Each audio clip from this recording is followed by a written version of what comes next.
because now, everyone, this is Kitty, aka La Petite Sean, and a little bit of Duolingo on the flight over. I'm excited to learn from you today.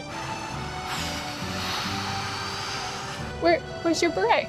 I don't have one. Phone! Look, I was told I'd be talking about Rainbow Six and Valorant teams today, but instead they put me with this Emily in Paris knockoff. I think I can make it work, but she called me her little dog? Okay, so we are at a flower shop. We call that in French des fleurs. Des fleurs. Okay, you know what? It's okay. We will try with another word, huh? Okay, perfect. Okay, perfect. Fougère. Forgery. I can't wait to visit all of these cute restaurants all around Paris, or brasiers, as the French call them, right? Yeah, that's the words. Okay, so if I wanted to order a baguette, what would I say? You would say, voulez-vous coucher avec moi? avec moi? Voulez-vous coucher avec moi? Perfect. I'm gonna go try it out.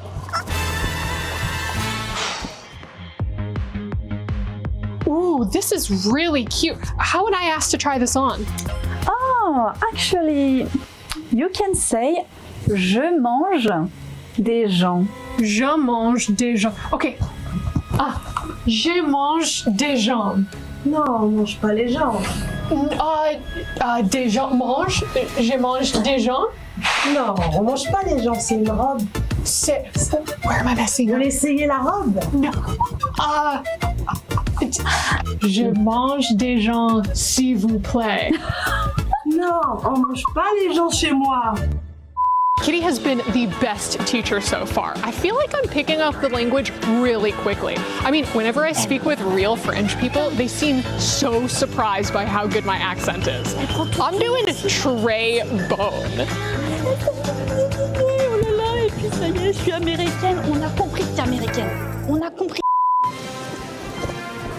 Kitty, I did it! He even gave it to me for free. Oh wow, that's amazing. Come with me, yeah. What did I get? Do we get jam?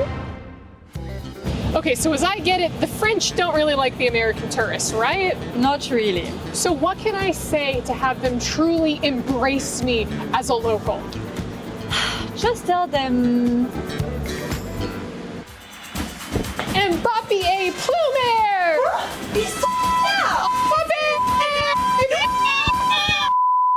Kitty, it worked! They've accepted me as one of their own! I'm off to see Paris, and it's all thanks to you! Bon débat.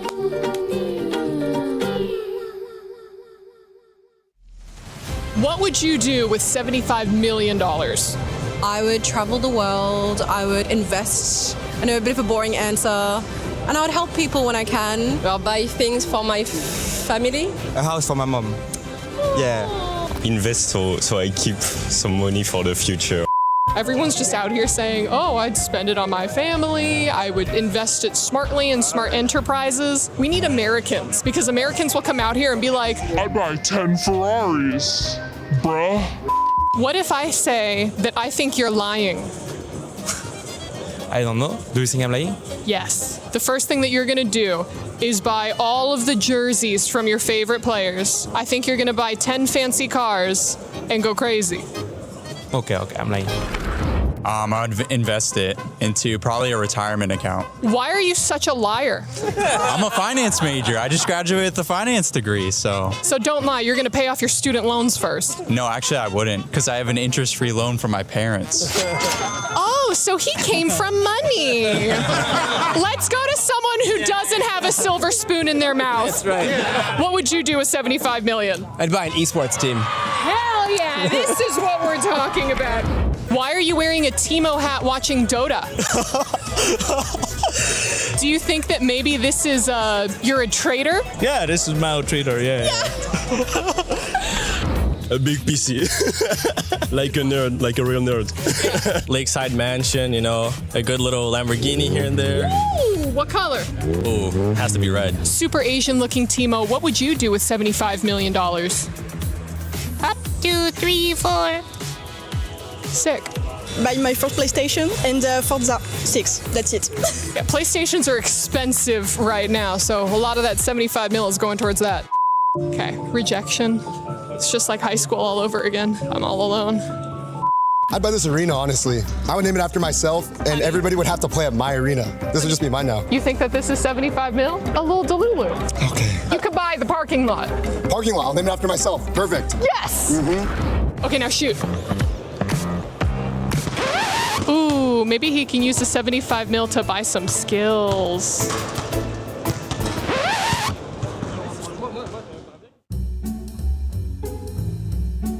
What's up, guys? Welcome back to art classes. We're sitting down with the Falcons, getting ready to see how their artist skills are going to be looking as they paint the Eiffel Tower. Guys, you ready? We're excited. Let's get it. Come on. Can we start? Yeah, you start whenever you want. We get a prize if we are the closest? I think that's like up to you guys. If you guys want to have like a discussion, you know, whoever has the worst painting maybe has to pay for dinner. Oh, I like that one. Okay. Yeah. Are you actually finger painting? Hold on. Nah, it was worse with the paint, and I was like, nah, let me go to finger. And mine's looking like a little Christmas tree right now. What's the vision here? Like, is this vision? like the top? I'm just building like one side right now, you know? I'm about to build the other side. Try and make it a little 3D, make it come alive. See, I like this one. Like, you started with like the base, you had like everything, and then you're working your way back up. What do you guys think for the competition? Is there like maybe anybody you guys are looking at to like that you might want to rival in a match point setting? Well, anybody that's on match point, we're probably gonna chase them down. All the other teams look at us, come on, Falcon, go get them. You know what I mean? So it's kind of AIDS, but it has to be done. We gotta do what we gotta do.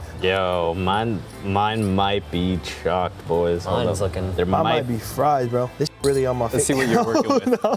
Let's see what you're working with. You're finger painting? This is fries, bro. I'm telling you. It's actually not looking that bad. It's fries. Hold on. It's looking better than Eddie's. Yeah, I was gonna say I don't think it's the worst. Now I see this one. I gotta start barring up with the. There's still hope. Can we like zoom in on this by chance? The finger painting, by the way. It's PA. It's too small though. I feel like yours is starting to look like a circus tent. The way it's like coming up. Why'd you give it a skinny little leg? It's a Christmas tree, bro. Do you guys have like a preference, for the map set? What's like your top to bottom favorite maps to play right now? Currently in the rotation, mine would probably be Haven's #1. I think Haven's is the best map right now, and then probably Rebirth, then Fortunes. But I think I like Fortunes. It depends on the day. You wake up in a good mood, get a nice coffee, then you like Fortunes. This is fries, G. I think I'm done, bro. I don't know what I painted, bro. This is a guitar. Couldn't be worse than mine. I'll tell you that much. Right No, now. Eddie, actually, yours is kind of like turning out Doggy's pretty good, good, I bro. won't lie. Mine's fries. I cooked the legs, bro. I shouldn't have done the legs. Looks like a rocket on 4th of July.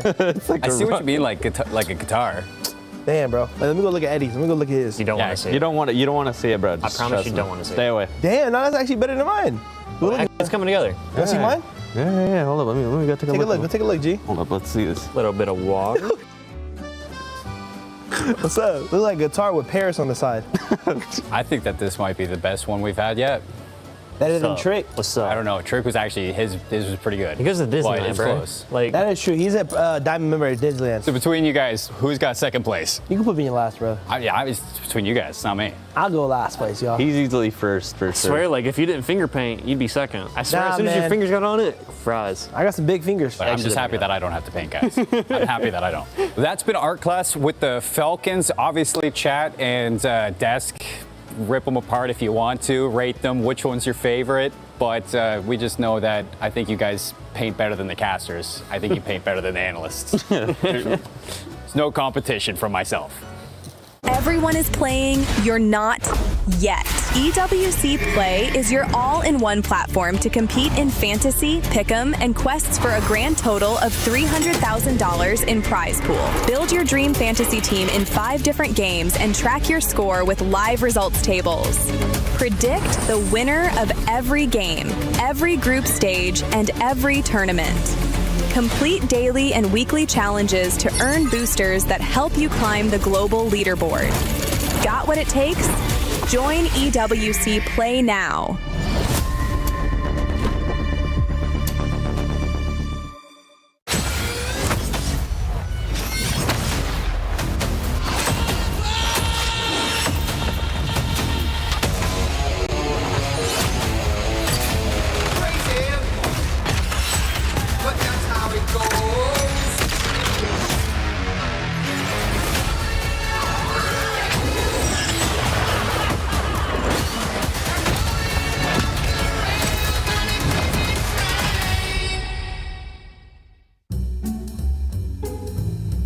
All right, what is up? I'm Fiefkill. This is Scum of the Night. We're with AGAL. We're out here in Paris for EWC. And I want to show the boys a little bit of something, some local food. We're going to try a little something here. Is that frog? It's frog legs. Is that frog legs? It's frog legs. It's frog legs, bro. Dude, look at this. Oh, baby. That's nice, right? Some nice thighs. That, dude. We trying this right now? Are you hungry? Dude, I kind of am. Okay, I will say it does have like little leg bones in it, so don't just go all in one. You gotta like eat around it, like it's a chicken wing. Oh, okay. Cheers, mate. When in Paris. Dude, we kicked each other. Is there any meat? Look at it. That's a calf right there, dude. Oh my gosh. Oh, bro, it feels so wrong. Dude, it just feels weird because it's a frog. Dude. That's not bad. Bro, I get frogs in my garden at home. This is so messed up. What do you think Gordon Ramsay would rate this dish? This is kind of fire, bro. I'd probably give like a 2. I think I'm done. The mental block is the problem. You just put that back on. Dude. Jimmy's back there. It's Kermit, bro. It's Kermit. It's actually kind of good, though. You gonna eat an olive? No. No? I got some bone. Ew, that was disgusting.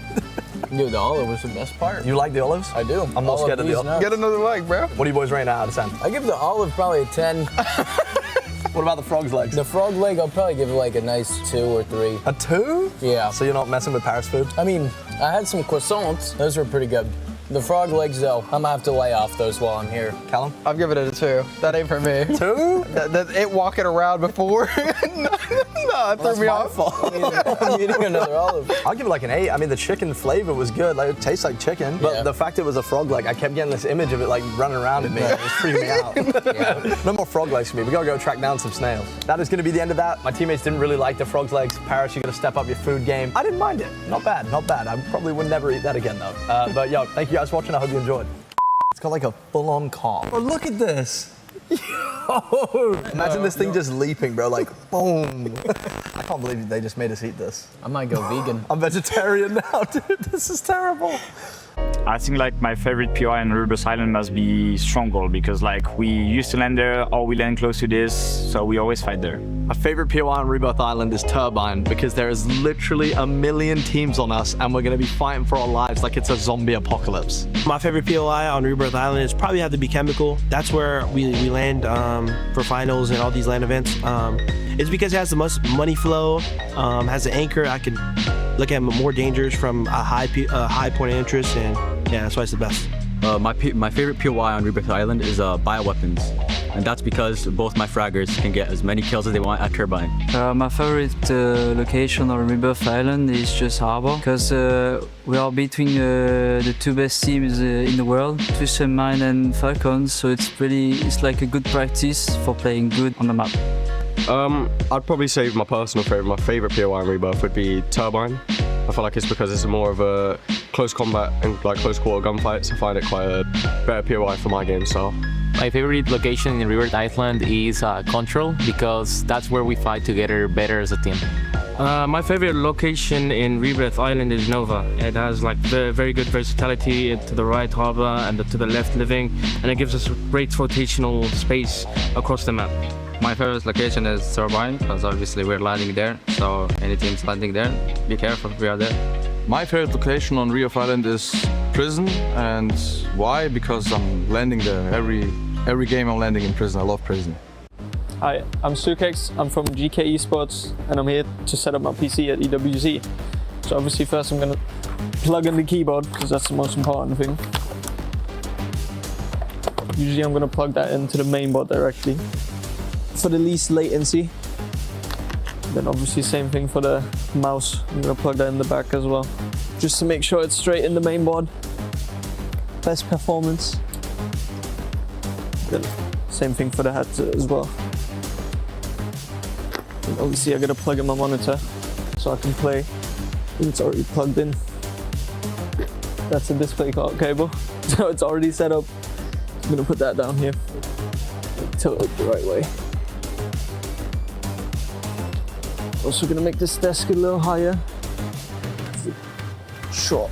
I think this is about a good height. Get the monitor a bit closer. Bit tilted so I can look down at it. So put the headset on, and then we're ready to go. That's how I would usually play. I'm pretty close to my monitor. Like actually, when I go forward, I actually lean into it, so I'm very close. I sat very far back, but then over the years, I just somehow kept leaning forward, so now I'm very close and it just feels comfortable, so I can see everything. Thanks for watching. I'm gonna head out to the stage and play for my tournament.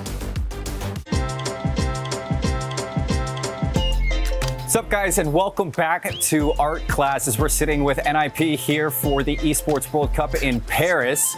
We get to test their art skills and see exactly how good they are with the brush. So let's get into it. We're going to be painting the trophy for the Esports World Cup, so maybe you can be envisioning what the goal is for the week ahead of you. For NIP, for you guys, you know, it's about getting the trophy, so get into it.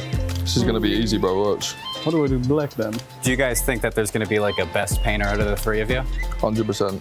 I reckon I've got this in a bag, to be honest. I don't. How you guys been enjoying Paris so far? It's been alright. We was in Sweden just before it, so it's a nice little change up. Boot camping? Yeah, boot camp, yeah. Did you guys have any like bonding while you guys were in Sweden at boot camp? Yeah, quite the bonding, I would say.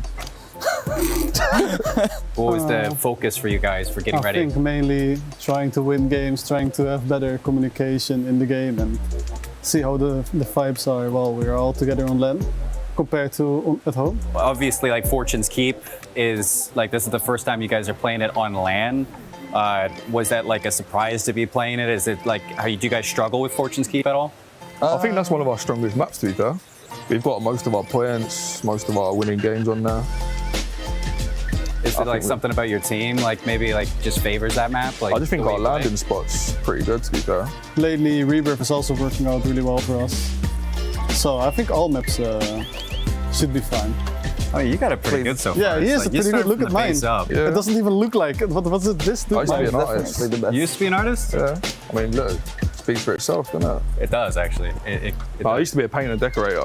Really? Yeah, so thank you. Quite used to the brushes. I need more gold. What was the change up to like Warzone? Was that just It was the lockdown. I used to do construction. Yeah. So bricklaying, tiling, plastering, painting, decorating. Painting? Yeah. Oh, he actually is doing it good, by the way. Yeah. Look at this. Look at mine, bro. The last I told you I wasn't lying, man. I told you. Bro, the last time what I did, it was finger painting and. See, this is good. I like that you got the crown on top. Yeah. Nobody's put the crown on top yet. Trying my best. I know you guys were boot camping, but like for NIP, like what's it like being represented by NIP? It's really good to be a part of such a nice org. Like we all used to watch them back in the day, play CSGO and stuff like that. Yeah. Yeah. And now to be a part of them, it's great. It is awesome. Yeah. Who do you think is gonna choke? I don't want to bet against Twisted Minds, but they've been looking shaky. But they could go out there and win it. They've got great players, world champions. Are you done? Yeah, I'm done. I think I'm done. What, does it look unfinished? No, it looks like, I mean, that's done. I think I would do the exact same thing. What are we doing over here? It looks a little bit better. I think adding like the thickness to it, like definitely made it look a little bit better. Yeah, definitely made. I think I'm nearly done, to be honest. Like, what is the different colors supposed to be? Is this the shine. The shine on it? Yeah. Mine looks great. What do you think about painting? Is it like, you guys... It's quite therapeutic, isn't it? Yeah? I used to love doing it. Well, that's been Art Class with NIP. Chat, don't forget to make sure you vote on who you thought was the best out of the three of them. And Desk, I want to hear it from you too. Guys, we just touched down in Paris. We're about to compete for $1 million. I know we kind of had our ups and downs throughout the whole season, but it's time to reel it in and make stuff happen, you know what I mean? Yeah. I heard if you come to any bridge and put a lock on it and lock it in, it means that we're together forever and we're gonna make it happen. Let's go out there and shock the world. Let's go win this. Let's do it. All right, guys. Looks like a good spot to me. Let's get busy and lock it in.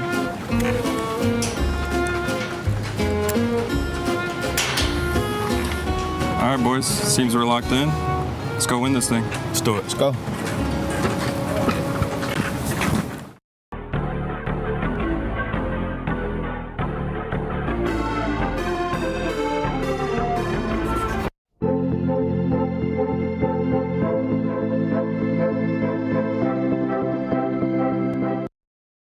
Ladies and gentlemen, coming to you live from the Gadir City Grid in the Porte de Versailles. Cut!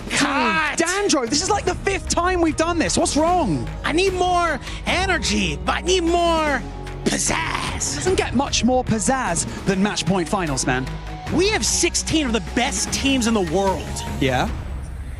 competing for $1 million Yeah? to immortalize their name in Esports World Cup history. Yeah! Let's kill them all! I gotta do everything myself around here. It's time for match point finals, baby!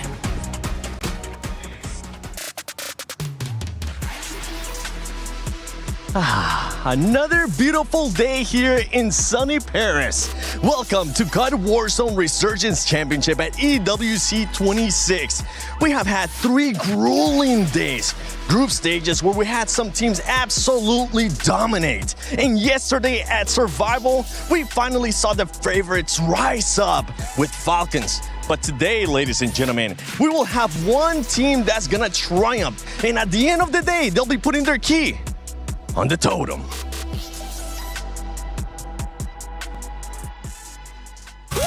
Je suis prêt, c'est parti, voir on m'emmène la vie. Comme sur mon green, tu m'entends quand je respire. Top le veston, jamais fait une trop de pas. Big plan, j'ai fait changer toute la piste. Regarde ma pêche, je pense pas j'attire. Je coupe la line, laisse ta qui laisse frémir. Nouvel état, new name, toujours fluide dans le move. Main en l'air quand je rentre dans le groove. Garde ce regard, je suis déjà posé. De pas je tourne, glace dans mes yeux figés. Vite encore, puis je prends tout ce qui est à moi. Trop vite, trop fort.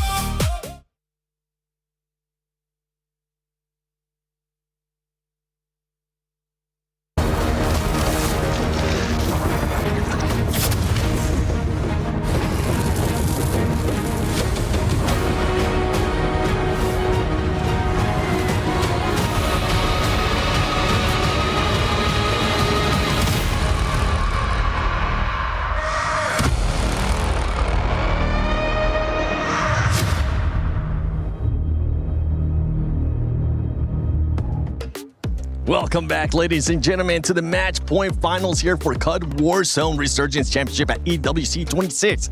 My name is the 7WG, and don't forget, before we actually get started, go do your pick'ems on the EWC Play app. Figure out who you're going to be predicting. I mean, for anybody that was predicting Falcons yesterday, it ended up being the right one. And if you do end up winning something and predicting some team rights, make sure you use that hashtag EWC and hashtag EWC26 so we can continue to showcase the amazing posts that you've been doing. Now, we've had a lot of people asking. I've been watching some of the watch parties back. By the way, I'm joined by none other than Lace and Whole Shift. Thank you so much for being here with me. They're wondering if this is live. 100% this is live. Hi, Repulse. We see you over there.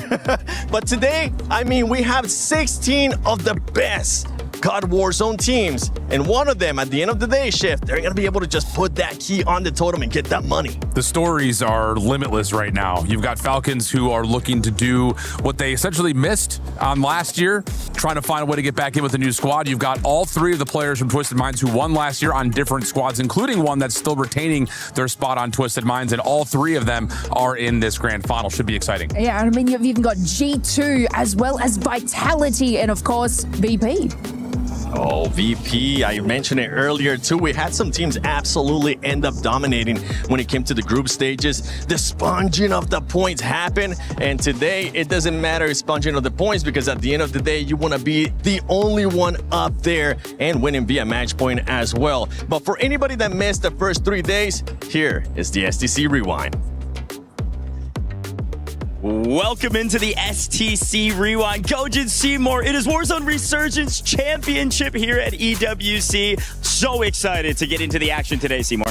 So am I. I mean, yesterday we had such a great day with the survival stage. 6 teams qualified for today to take a shot at the coveted trophy in Warzone. Yeah, to be honest with you, those 16 teams battled it out fiercely. We had a crazy bubble at the bottom of the line. We had 0.8 points margin at the line to be 6 or 7. Eclectic barely making it in, and unfortunately, GK Esports barely missing out. And on the top, it was Falcons. They showed up for their team when we needed it the most. Nobody expected them to be surviving, but they go through the top. 4 wins, 163 kills, looking like the fear of Warzone that we always know. Yeah, unbelievable. Frankly, I'm a little bit scared for everybody else because they really did wake up, and maybe that warm-up is what they needed today for Championship Sunday.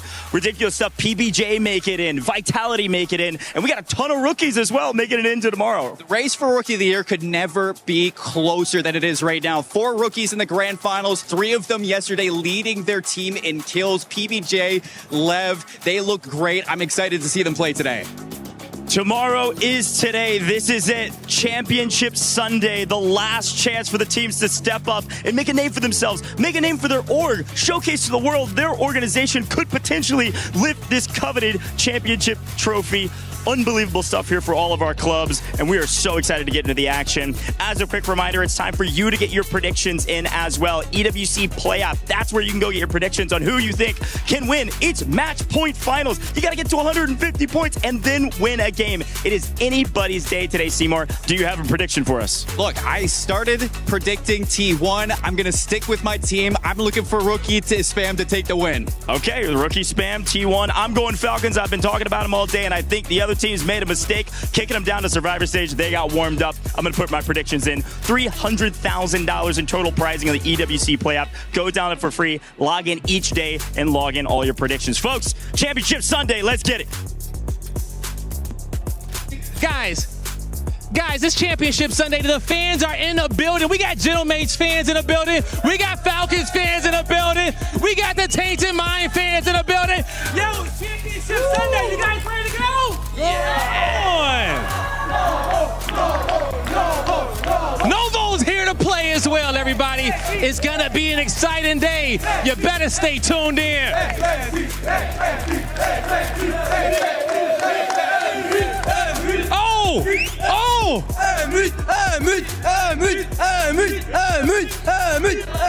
It's wild out here, man. The fans gonna be battling each other just like the players are battling each other. Guys, this is the Warzone Championship. Don't go nowhere.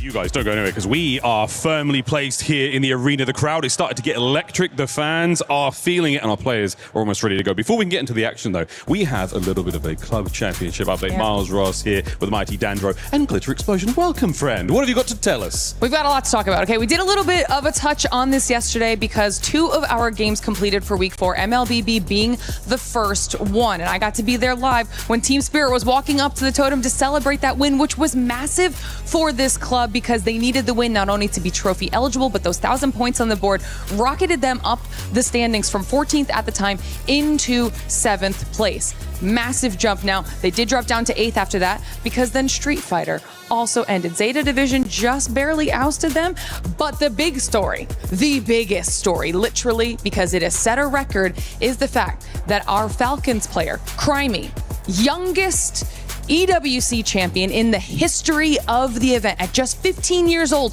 was able to finally clinch the win for Falcons that they have been looking for 4 straight weeks. We've constantly been asking, are they going to be able to do this? What has been going on with Falcons? Well, he absolutely shut us all up, put us in our place. And now we're here in Warzone, Miles. Falcons are one of the big stories, Dan. I mean, this is going to be a big week for them now.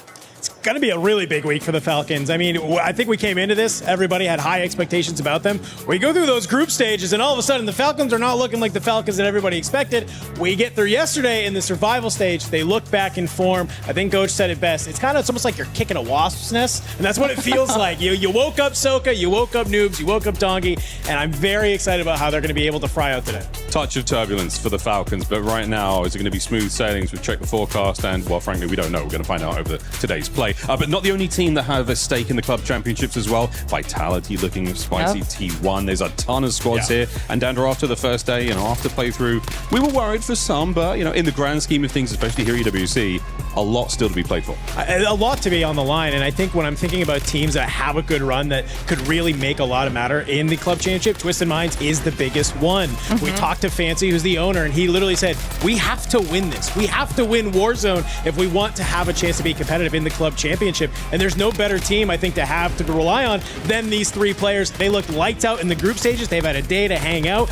and now coming into the finals, I know they're feeling electric. And I love that you brought them up too, because obviously not only defending champs, but they are facing a similar situation over in Overwatch. They could get 2 wins this week, which would be massive for the CC side of things. They would only be a couple hundred points behind the top of the leaderboard. And with 3 weeks left in the competition, that is going to make a serious back and forth at the top of the table. What a race we will have to that club championship at the end of the tournament. But yeah, there we go, Twisted Minds as well. Wow, it's all coming to a fruition, and what a piece of fruit we'll be picking at the end of this one. What a succulent, lovely bit of a meal to be had. But then we look at the club championship rankings, and again, looking at where Twisted Minds are, it is I mean, they're not even on this page. They've got 650 points. I think they're on the next load. So what a climb they'll make with 2 wins this week, possibly. Well, it's also just not even about winning, right? I mean, it's about coming in. The second and third still nets you good points. And I'm looking at Virtus Pro in third there. They're a very formidable team here. I have a decent shot of them winning today, but even if they don't win this event here today, they're still a top 5 team, and you're getting top 5. That's still good points to put on the board. That's why we have so many storylines that we're going to be paying attention to throughout the entire day. But we don't want to hold up the action any longer. So, Seven, let's get into it. Thank you, Dandro, Glitter, and the man with the amazing beer, Miles.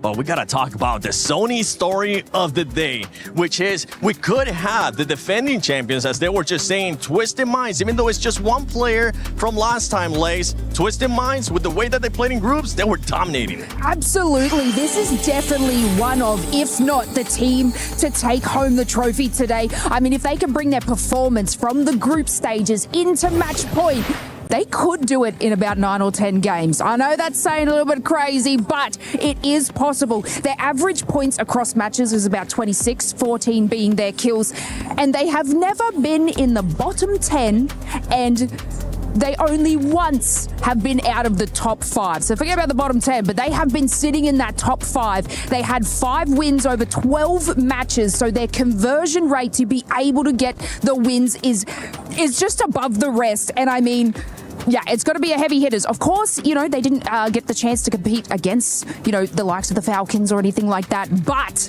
they are going in incredibly strong. Yeah, I think the biggest thing about Twisted Minds, it's, yes, the win percentage and conversion percentage when it comes to being in the top 5 is most important, but they were able to get wins on every single one of the maps. The other side of the picture, the Group B winner, JDG, insane kills per game, right there with Twisted Minds, but they only had 1 win throughout their group stage, and that was a group that didn't include teams like Ravens and Twisted Minds and things of the nature. So there are questions there. Can JDG keep pace and push this match point to the stress point of, hey, they're going to be right there at Twisted Minds, force them to have to play maybe a little bit more cautious. But on the other front, even if they do find a way to get to the match point, can they actually win a map? That's the biggest question mark for me with JDG, the Group B winner. That is going to be the biggest question. And also the biggest question is which team is going to be hitting that match point threshold, which is currently set at 150 points. So let me just picture this, okay? We had some teams being able to put up insane numbers per game. Twisted Minds was able to put up in day 2,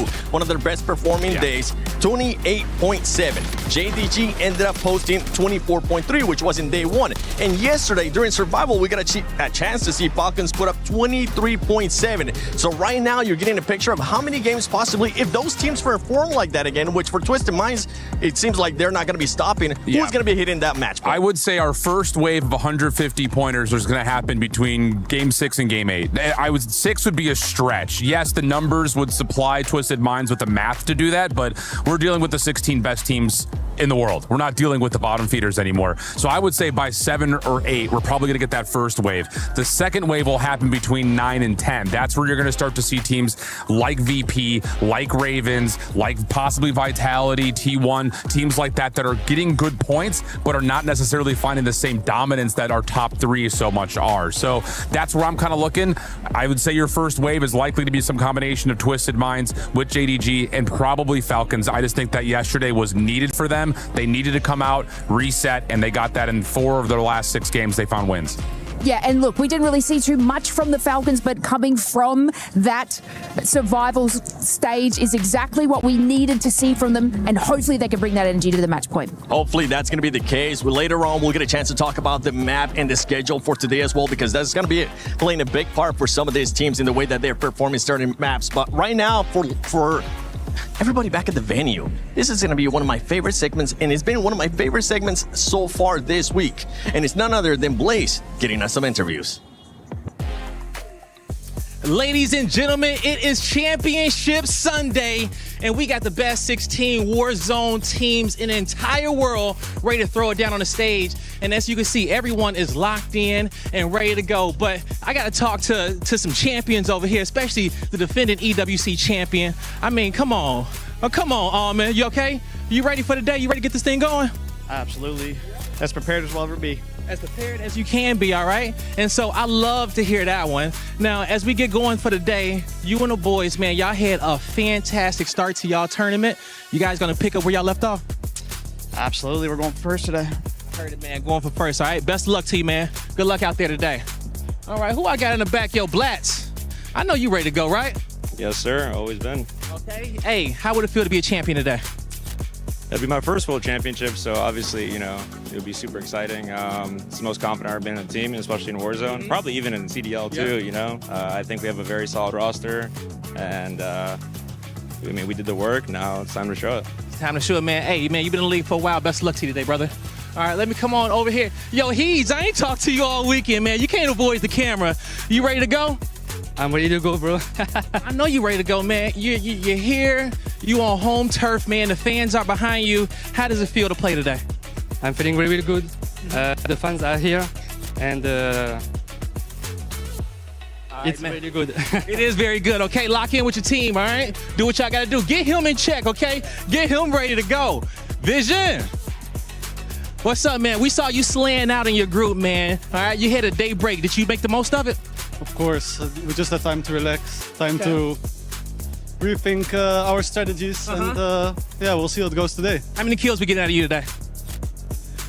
Top fragger. A lot, top fragger. That's what I want to hear out of you, Vision. Good job, man. Good job. What's up with you, Bates? Already all love. I mean, come on, Sage. Yeah, baby, Big dog Sage. I'm doing good. Yo, the vibes are high with you. Oh yeah, baby. This is another day in the office. You know, like qualifiers is always what ifs and stuff like that, but championship day, man, that's where we made it. That's where we made it. That's where we done it. That's where he secured MVP and World Champ last year. And you gonna make sure you get it again, right? Oh, definitely. I'll do anything for this guy. You know, I'll make sure everybody roots before me and everybody blooms before me, man. That's the way of God. The way of God, indeed. Best of luck to you, homie. All right, coming on down the line, yo. Who we got coming up? Aiden. Come here, big dog. All right. Hey, man, you looking locked in? You ready for Championship Sunday? I'm locked in today. No friends today. It's been cool seeing everyone, but like. This is everything we've been practicing for, so I'm locked in. Just me and the boys today, nobody else. Hey, best of luck to you, man. I'm ready. I'm cheering for you, homie. All right, coming on down the line. Yo, Scythe, I got to talk to you, Scythe, man. Y'all been having a great tournament. G2 been getting those wins. You going to pick up where you left off? Oh, 100%. Yeah, I got some extra weapons up my sleeve, so might pull out the carbon, you know. Might play a little bit safe today, so we'll see. All right, yo. Yeah. Don't play it too safe. Do what you got to do, man, all right? Yeah. Get it in there. Noobs, my last one, okay? I got to talk to you yesterday. You guys played out of your mind. Talk to me about what went right. I mean, we just started flowing. Our starts were very hot. And I think our group stage, we really didn't have the best starts, but I think yesterday showed how well we could be. So, yeah.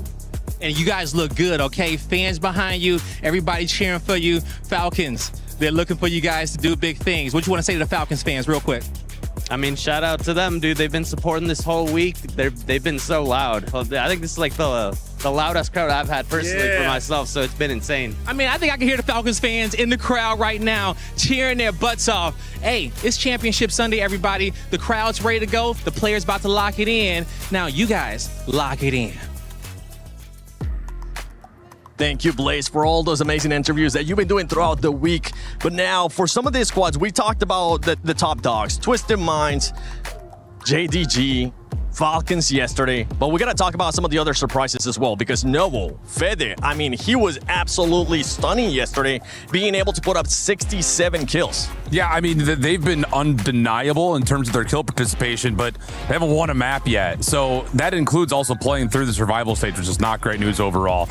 The good news here is that as we get through our day today, it's going to be the same format that we had from yesterday. We're going to go 2-2-2 through each of the 3 maps, and then go 1-1-1-1-1-1-1 all the way throughout afterwards. So there's going to be an opportunity for teams to start to catch a little bit of momentum and likely see some of their favorite maps a little bit more regularly now that we're kind of into this format here. But for a team like Novo, they need to find find a way to win. I've got my eyes, as far as the dark horse is concerned, I'm looking no further than Virtus Pro in the bottom left right there. They've got wins on all 3 maps. Their average placements and average kills are in the top 10% in course of the last 16 teams that are still alive. So I think VP, biggest dark horse that we haven't mentioned yet. Yeah, VP definitely up there. They've been able to win it in the past too on other previous events, especially here at EWC. But as we're looking at today's schedule, one team that kind of comes to mind, at least for me, is Vitality, especially when we end up going to Fortune's Keep.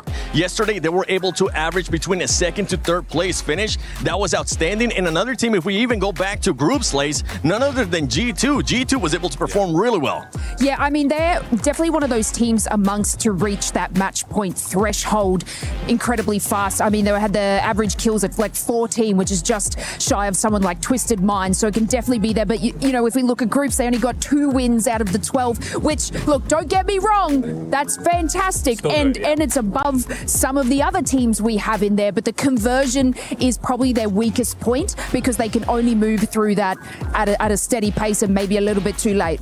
Yeah, and I think the thing about, you know, we talk about conversion percentage in the group stage. You don't have to play for wins. You don't have to. Yes, you are still playing for wins, but you don't have to get a win to put yourself into a position to be of power. That's the big difference between today and what we had in the previous ports of this weekend. Here now today, it's about racing to 150. Do you have a game plan set up for that? And then how do you manipulate and change how you drop and how you play through the map as you start to look at actually securing a win? I always go back to, if you found a win, it gives us a little bit more extra confidence. But there are plenty of teams out there that have shown they can get to a top 5, but they're in pieces. They're in shambles. There's only one player left. So now it's just down to, can you keep everyone alive and get that W after you hit the 150 mark? And the main one, too, is the way that the players start thinking once they hit the match point, right? Especially you, Shift. You've been able to do so many Warzone events in the past as well. When these teams end up hitting that match point, sometimes they end up switching how they're playing. They maybe become a little bit too passive. They maybe end up parking the bus, and it ends up hurting them. Or they maybe end up being aggressive, and it ends up hurting them as well. It's not even so much what the team above the threshold is doing, but more so the teams that are just barely under the threshold that are looking for an extra game may drop on top of the teams that are over the threshold to try to extend the tournament a little bit. Once you get past the 150 mark, you're not trying to change too much. You might play a little bit more cautious on your IGLing, but you're more so looking to play for end game, obviously. So you're looking for more of that caution. Whereas if you're underneath the threshold and someone's above, you're trying to get them as fast as you possibly can to extend the tournament. I can't wait to see how many games we're going to be playing today. Who will be crowned champion? Ladies and gentlemen, this is Championship Sunday at COD Warzone Resurgence Championship at EWC 26. None other than match point finals. And it's time we get started.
It all comes down to this. 16 teams, $1 million and one trophy. The journey to this point, it has been electric, but it is now time to crown a champion. Mesdames et messieurs, nous sommes... Mesdames et messieurs, nous sommes 40 millions de joueurs de Warzone. Aujourd'hui, sur cette scène, il n'en reste plus que 48. Les 48 meilleurs joueurs du monde entier sont prêts à écrire une nouvelle page de l'histoire de leur jeu. The standings have now reset the conversation, but not the pressure. And so we now have the best teams in the world ready to jump into the same map and ready to make history. Comme tu l'as dit, Barney, tout est reset. Les points sont reset. Tout le monde peut gagner l'Esports World Cup. Mesdames et messieurs, est-ce que vous êtes prêts? Il est l'heure de faire un maximum de bruit pour accueillir vos 16 finalistes sur scène. On va commencer par les champions en titre de l'EWC. Faites du bruit pour Twisted Minds. Ils sont Almond, Shift and Blast. Ravens Esports. They are Neeson, Kinghawk, and Hoots.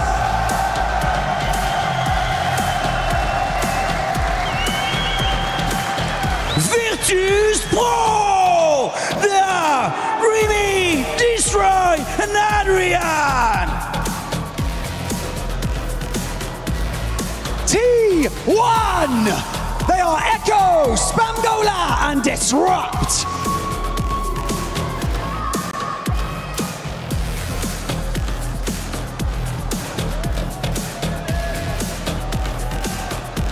Genji Esports with Lennon, Aidan, and Gabe.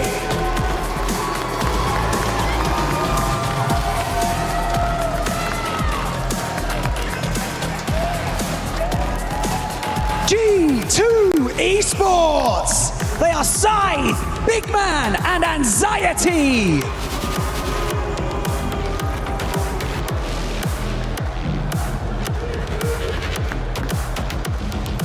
GD Gaming. They are FLS, Melvin, and Slappy.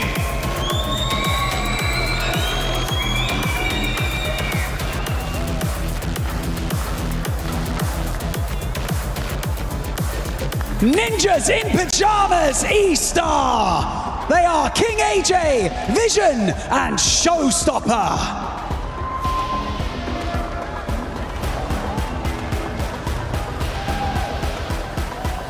AGL, they are FIFA Kill, Scumman, and Nug!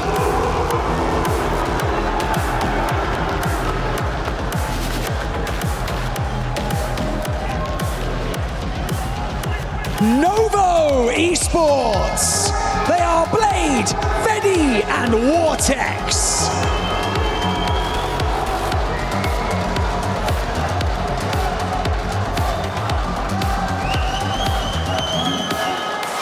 Eclectic, they are Danks, Keybase, and Freddy!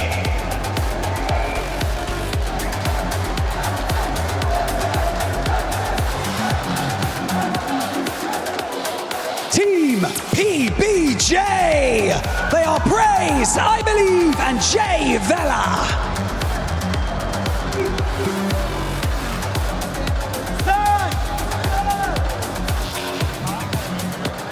Gentle Mates! They are NKO, Grobalog, and Ado!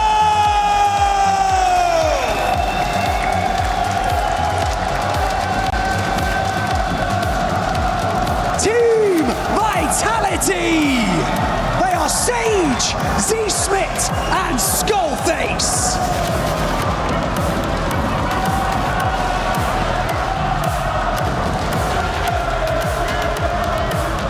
Leviathan! They are Amir, Zedok, and Criminal God!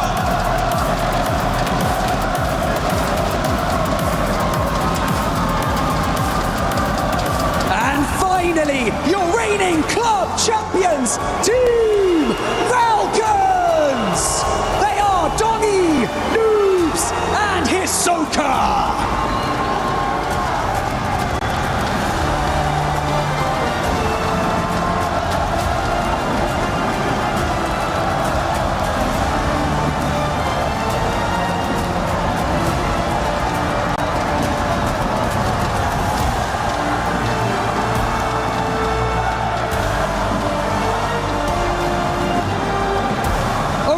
team can immortalize their names on the totem, and it's time to find our champion. It is time for match point finals. Nous y voici. La grande finale de Call of Duty Warzone and Esports World Cup commence maintenant. Are you ready?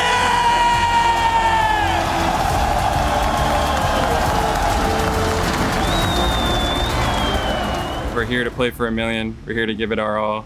So having 3 wins under our belt gives you that extra confidence boost going into finals. Going into today, I'm more happy with the fact that we got the most reps that we possibly could and prepared for LAN. And at the end of it, like, I know my team and I know how confident we are and what it takes to be here. I mean, people always doubt us, but at the end of it, team vitality always comes up on top. I think throughout group stages, our biggest strength has just been our mentality and making sure, even if we do have a bad game, we don't let it check us out. All 3 of us are experienced players and just have extreme confidence on LAN, and everyone else is kind of a little bit of nerves.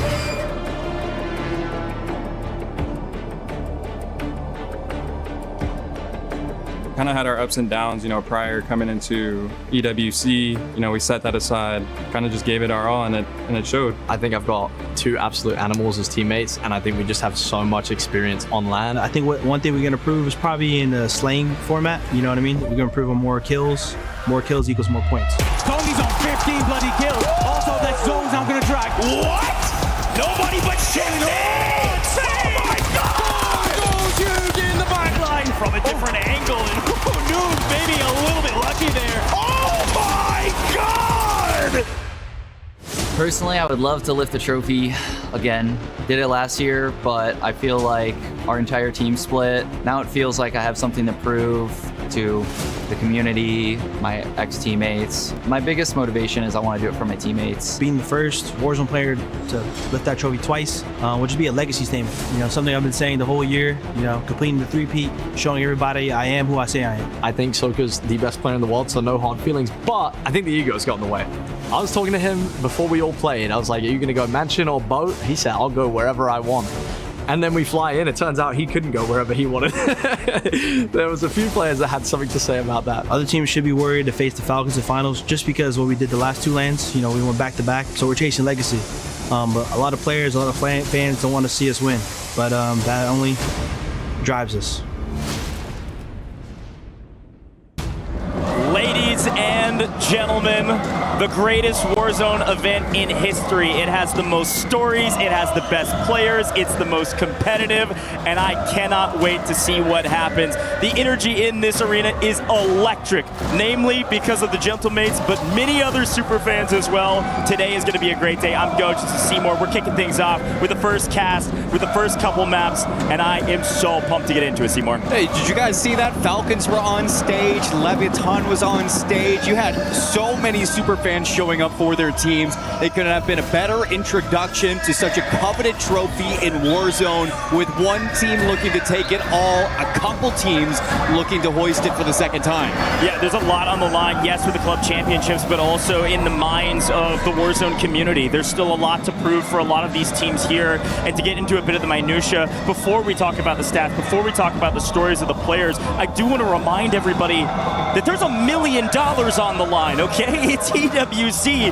The scale couldn't get any bigger. $250,000 for the team that wins it all here today. And of course, today is the match point finals, which means we don't know how many games we're playing, and that's the best part. And we heard it from the desk too when they were breaking it all down. What to expect for match point finals. We look at game 7, game 8 as the average threshold over the week so far. We've seen teams in Group A hit it in 7. We've seen teams in Group B hitting in 7. And yesterday for the survival stage, 4 teams hit that threshold in game 8. Yeah, and it took a while to get some wins occasionally, and if we look back on the history of the Warzone Resurgence Series in general, in Birmingham and in Atlanta leading up to this stage, we ended in game 11 both times. I have a feeling we're going to end in game 11 here again today, but of course, a little different. Another wrinkle at EWC, you all have been seeing Fortune's Keep on LAN for the very first time, and some of these teams can't win on Fortune's Keep. They have to win on others. We could go for a long time today. We could, but 3 tournaments this year, 2 of them going to the Falcons. Yes, it was a tough day 1. It was a tough day 2 out of the Falcons, but yesterday they came out on top in the survival stage, showing exactly where their teeth were. I call them the fear of Warzone for a rightful reason for the history that this organization has. A lot of people should be worried about this team three-peating today. Yeah, super fans and the energy certainly give a lot of value to the players, but let's talk about some of the raw data very quickly. 1, Twisted Minds, they're the front runners. The pace setters today are going to be Twisted Minds. Watch out for JDG, and then of course we have to continue to bring up the Falcons. Gentlemates could be there, absolutely. VP could be there, absolutely. Who knows, Novo could be at the top setting the pace. For the 3 so far, Twisted Minds, 313 points in 12 games. That's an average of 26 points per game.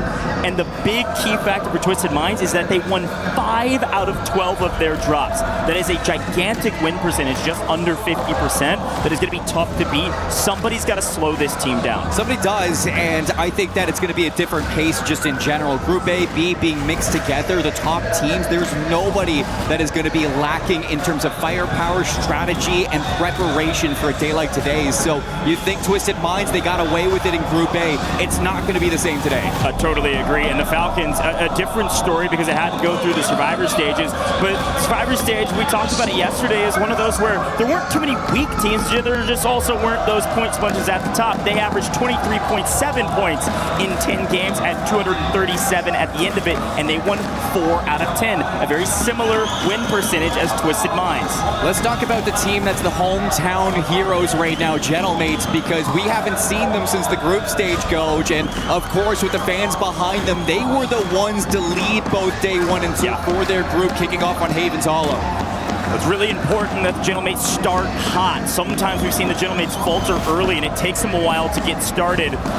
And you may run out of runway very quick today should things go awry and Twisted Minds be unconned. Very unlikely. As we load in, folks, map rotation is very simple to follow. We'll be playing 2 of each, same order, Havens Hollow, Rebirth Island, into Fortune's Keep, and then we will go 1-1-1 until the cows come home, or we are done here today. We could be here until 2 a.m. Paris time, who knows? We could be here until every single team has reached that threshold. It is technically possible, and I am so pumped to get into this very first map and see who sets the pace. The biggest quandary, the biggest question, the biggest hypothetical, Seymour, where are people dropping and who is going to be contested? I have a feeling it's going to be nearly everybody. That's what we heard from some players. Expect action start to finish. Expect contests at every POI. Nothing is safe. Nothing is free. Everything is earned at EWC. And today's the day that we put another key inside of that podium. A look at some of the best IGLs in the game. A look at some of the top fraggers. They've all earned their spot here through a rigorous multi-stage competition. It doesn't matter how you got here, it matters that you are here. Let's kick off map number 1, Havens Hollow. Who's gonna get the first blood? Who wins their POI? And I think for these competitors, where is this zone pulling? Where are the Falcons going? Where is Twisted Minds going? Who are we gonna be looking at? Here we go. A research lumber pull. We are going to the east side of the map, ladies and gentlemen. We'll quickly walk through all the players, the teams, what colors they're at, but we're headed deep to the east as the players come flying in. We're going to see some early contests. It's going to be Twisted Minds in red 1 today. They're the top seed. They scored the most points in group stages, and they find themselves contested with the classic play from the Ravens. Finding first blood on Shifty could set the tone or could just be the beginning of the end for this contest. Riverboat, you got Falcons, Gen G, and Eclectic all dropping on top of each other. It is going to be crazy on the south side to see who comes out with that. As we look through our teams, you might be wondering who is who. Numbers have changed, colors have changed. The Falcons are that orange 11. They're going to be orange 11 all day today. And it looks like, unfortunately, no, it is a false positive. We do see that Vitality have lost their contest with T1 over at Train Station. This is kind of classic Warzone that we've seen over the last several lands. Vitality in trouble. What are they going to do? They're probably going to relocate up to Pond. lick their wounds, and then get back into the action. But the Falcons on main here with Kletic at boat, trying to figure out who's going to be the boss of boat and who will be able to own this western side of the zone. And this is a conversation that we had back on day 1 and 2. It's just Falcons were not going to the riverboat. It allowed Gentlemates to have a little bit of a better rotation. It allowed for JDG to have a little bit of a better rotation. And we saw those two teams rise in the standings very quickly from Group B. Now that the Falcons are back on the boat, yes, they're being contested, but it means a lot in terms of the macro that we'll be seeing across these games. Still a big 3v3 on boat. Dongi will win his ones, gets it. Trades are in if they full send this, and you can see that Kivi's team is backing up, trying to stay alive, just make sure players of Athletic just get back into the map. Looking over at the kill feed, you do see G2 going to be in that Cyan 4 all day today. They're actually battling it out against Leviathan. This is a predicted fight as well. Leviathan said they were going to come down here into Lumber, and look who's joining the fight. It's going to be Gentlemates coming from Cole, one of the only teams unconned. Big man, unfortunately, getting gunned down by Dea Samir. The Ogre himself swinging his mighty fist and trying to win out in Lumber, while the Gentlemates come to try to grab some early kills because their anchor is safe. We talk about this Leviathan team. I mean, they were good on Haven's Hollow, day 1, day 2, and even yesterday in the survival stage, we saw them go 5 maps in a row to start day 3 with 10+ kills. So it's going to be a tough one to see if Leviathan can keep up that pace against teams like today, but I'm excited to see their story. You see AG Global now on your screen. Going to be number 10, playing up at Research, the north side of Research. You can call it G2. Be playing up here most of the Haven Hollows map. Seems like they were mostly uncontested. We're able to win some engagements. Now going to push into Research. These eastern zones, we've seen several of them through the course of our LAN environment here at EWC. And we know that oftentimes the circle will not end in Research, but it's a great place to find some kills. You can rat out with your anchor, find safety, and just go get really aggressive. We don't care about KDA here. All we care about the kills. We see T1 drop train station, a lot of KP at the start. They're leading the lobby with 5 points. VP right below them, off of that server drop. We got 3-4 trios inside of Research Center. Haven't touched yet on both Gen G and JDG. Moving through the main street. This is going to be a big one for JDG, who are dominating the main street of Haven's Hollow. JDG, top team in Group B. Unbelievable slaying power, a lot to still prove in terms of their ability to grab wins. Anytime you see pink in the kill feed, it's going to be the Gentlemates, and you're going to hear the crowd erupt. We're going to feel it underneath our feet. You're going to hear it through the crowd noise. There is no certainty when the Falcons are in the feed other than that crowd giving it away. Gentlemates an opportunity at Cole to be at WinCon already, so a quick check-in with them shows that they're mostly alone. It actually looks like flying in Blue 12, it's going to be Vitality trying to regain after losing out their drops without having to rotate early. This is a map that's going to be difficult for them. They're going to go play in Cole. We'll check in with them and see if they can win some of these engagements here as Groundlock continues to find some engagements on some of these rosters like G2, like Dave Samir's squad, Leviathan. They've been all battling for Lumber because Lumber and Cole are the hot spots right now. Well, we are a minute left from seeing the close of Circle 2. 16 teams still alive in game number 1. Haven't lost a single trio yet. Everybody valuing their lives and their rotations. But here comes JDG on the Gentlemates inside of Cole. Yeah, JDG are full tilt, full sending this, playing from mid-map all the way over to the win condition, and they get hollow. Gentlemates deeply in trouble. They've got one way out on the outer bounds of the map. Won't be hunting that player down. They couldn't quite find him, won't be able to find him in time. But let's swing over to Twisted Minds, who had to rotate out of Mansion very early, and it's Ravens and Twisted Minds still chalking each other. Both teams, edge of the map, working their way in, killing each other. Blast gonna have to stay alive for his teammates to fly back in, and the Ravens are hunting. Toms are flying. Where the heck is Blast? And they found him. Can they gun him? They got him! Twisted Minds are your first team eliminated. Must have been by a second. The blender is upon us, and Twisted Minds are out of here. And the second team to fall will be Vitality. 2 heavy hitters down early. Hey, it's Championship Sunday. Anything's possible. When you go for the Kings, you don't miss. That is a precedent set early. This is not going to be a free back-to-back title for the Twisted Minds. You got to work for it every game, one step at a time. Let's look at where we're going. This third circle in a few seconds, we will see exactly where this next zone pull is going to be. And another one drops. That's the Falcons eliminated. Unbelievable. Vitality, Twisted Minds, and the Falcons are the first 3 teams out of this lobby. You want to talk about a tone setter? You want to talk about a litmus test? The first map? We're going to be in for a long day. Holy cow. Let's see what happens here with an Eastern Zone, as now it looks like JDG in the win condition, complete control of Cole. Where's the zone going? Down to Cole Depot. First one in the center is going to be Gentlemates looking to survive in the backside of that train yard. Lumber, 2 trios there. It's going to be G2 as well as Leviathan still coexisting just above them. Athletic. So let's see what Lumber has to offer with these players who will have to eventually move.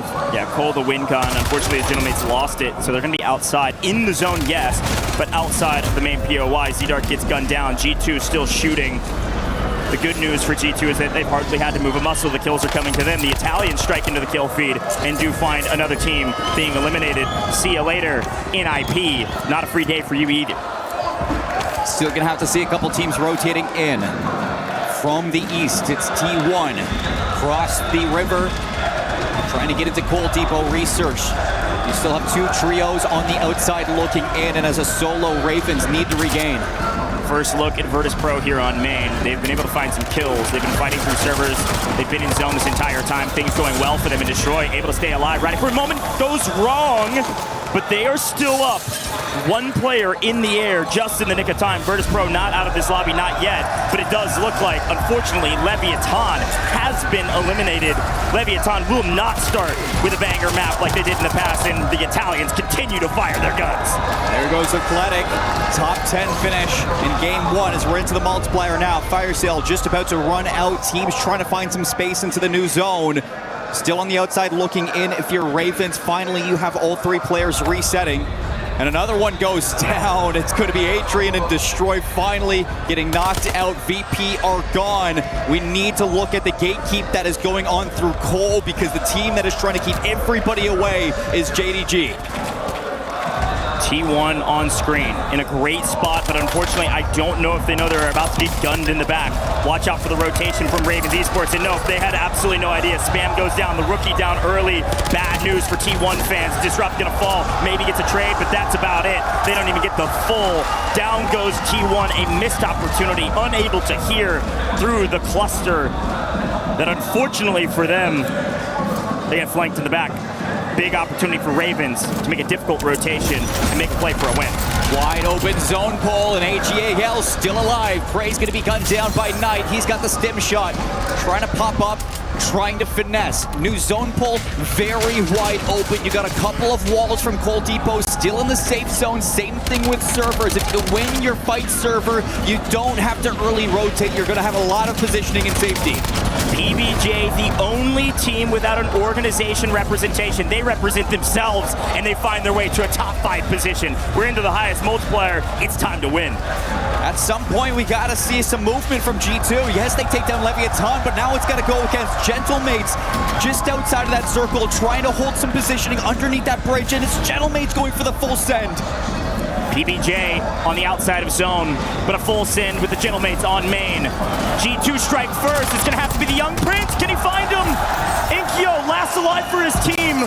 Running and hiding in gun. He's got to find Anxiety in a 1v1. He gets shot in the back. The COD timing strikes, but Gentlemates still make their way to a top 5 position in a zone that was theirs to win. G2 in trouble means the best team right now, the best position by a country mile is JD Gaming. Look at him on your screen now. Set up with not only triangle position with one up on high ground, but also still edge on the zone. They're going to find the Ravens. The Instant in trouble. See ya. G2 have overtaken Gentlemates' position underneath the bridge. JDG recognize this. They want to go for the 3v2. JD Gaming, they've got player advantage. They've got the high ground. Do they also have the gunny? Absolutely, almost a great trade there for G2. They take 2 down, but the rest are going to come through. JDG in a 3v2. 3v2, and it looks like PBJ have already made the rotation out. This is great positioning. Look at the player outside Cole Depot. He is going to have a sideline view of this rotation. If they're not aware of Believ's position, where Jay Vella's position. Potentially Jay Vella could get a pick here because FLS is making a huge wrap through Cole. Things slowed down for a moment because this was frankly a fairly large zone for only 2 teams.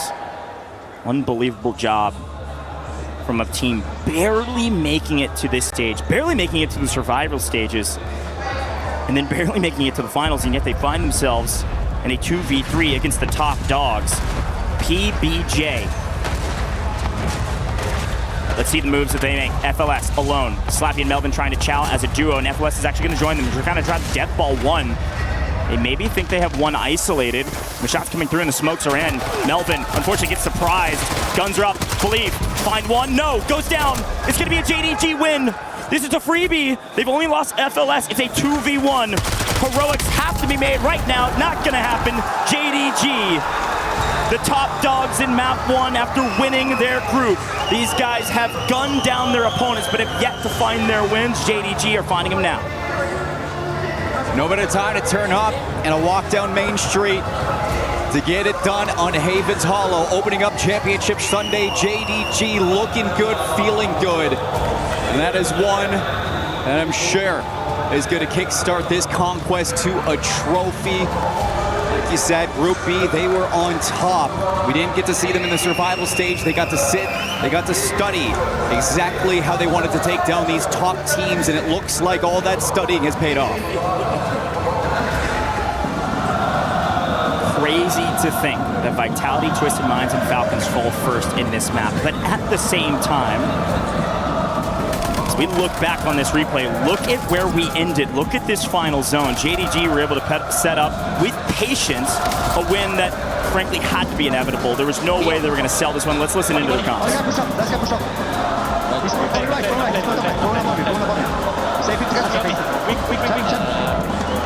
Come on, boys! Fucking shit, bro.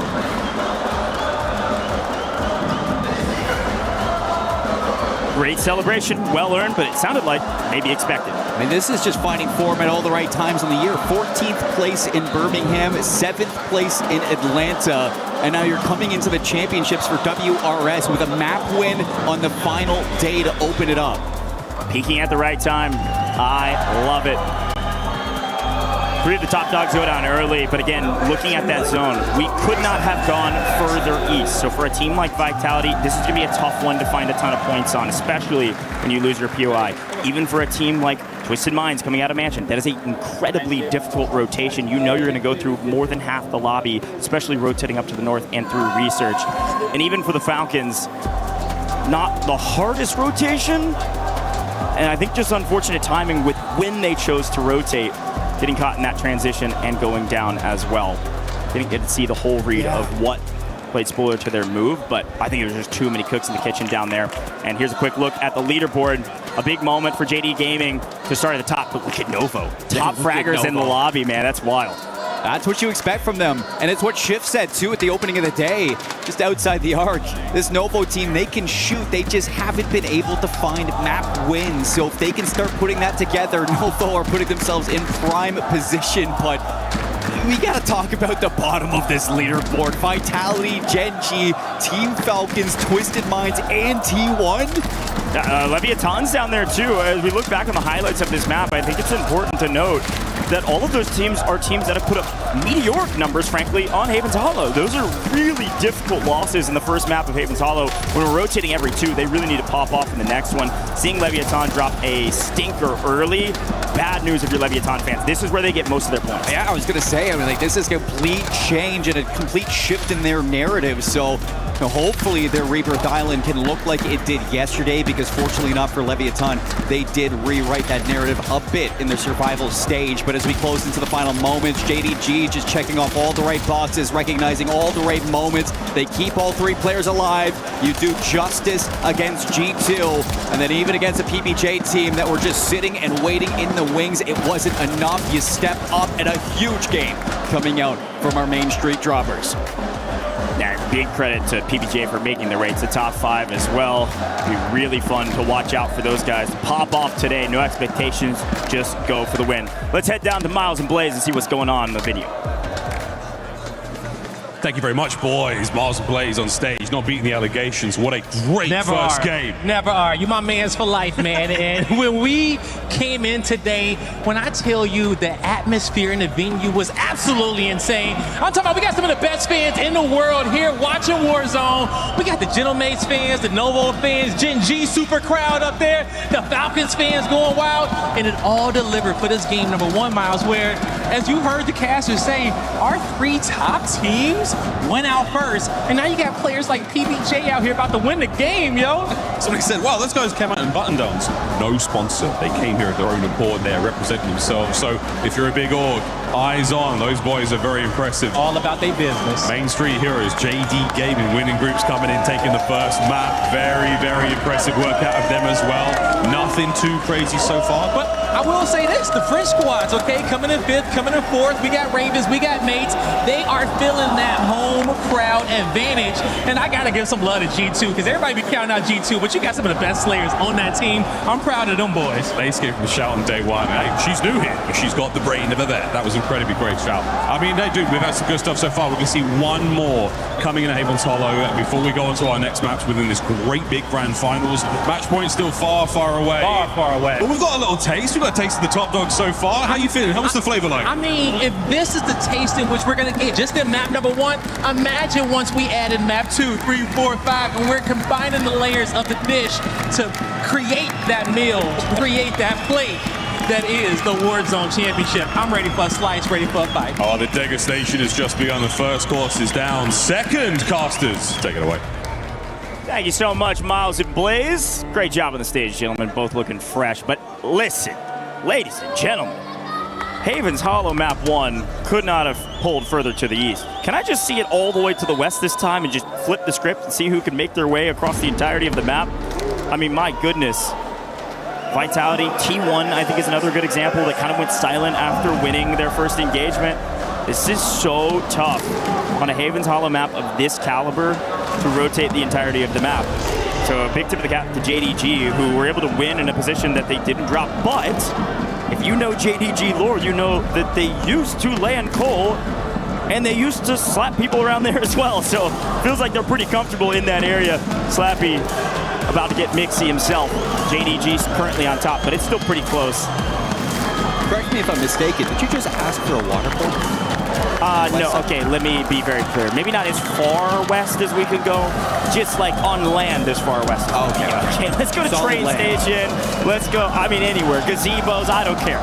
But you're right. I mean, T1 slowed down a little bit. There's a couple of teams that I think we can highlight going into this game that had a considerable amount of kills. Just didn't pair it up with the placings that they would like to look at. I mean, AG Global, they had 11 kills, translates into 13 points. T1, 12 kills, translates into 14 points. PBJ, 11 kills.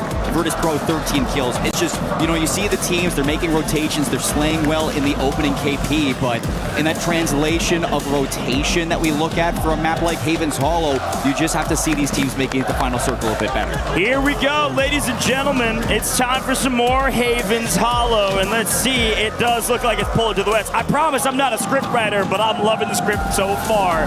Let's see what these teams are able to do with an opposite zone this time around. Headed to the west, what will JDG do through Main Street, dead center of this first zone? But the teams on the opposite side, Gentlemates, won't see them for a while. They're over at Coal Depot. Looks like G2 are alone down in Lumber this time around.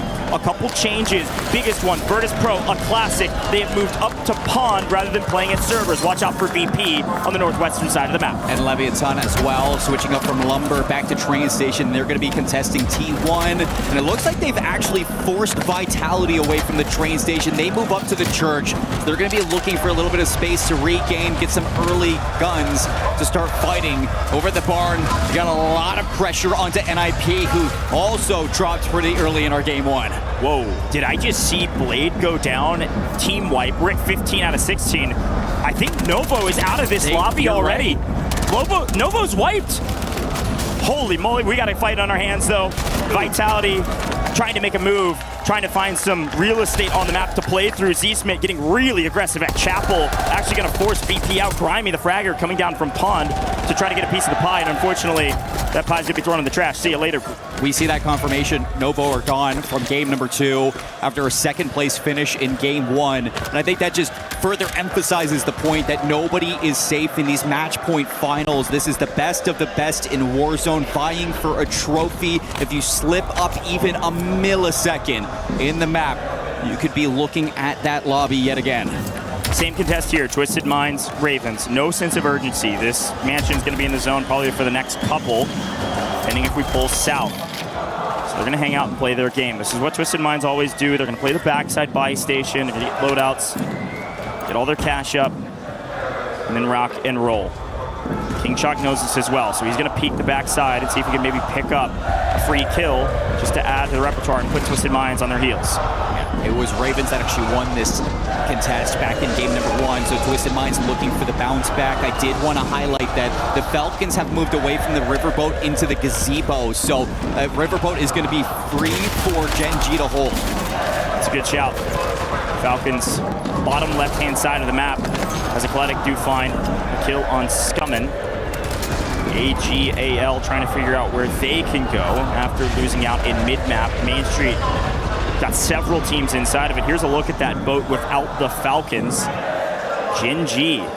We asked them before we got kicked off today, hey, things gonna change? You know the Falcons are down there, right? And they said, heck no, we're going down to boat. And they're gonna have to answer the call and prove that they are the Falcons that they say they are. The Falcons are changing things up. I respect it.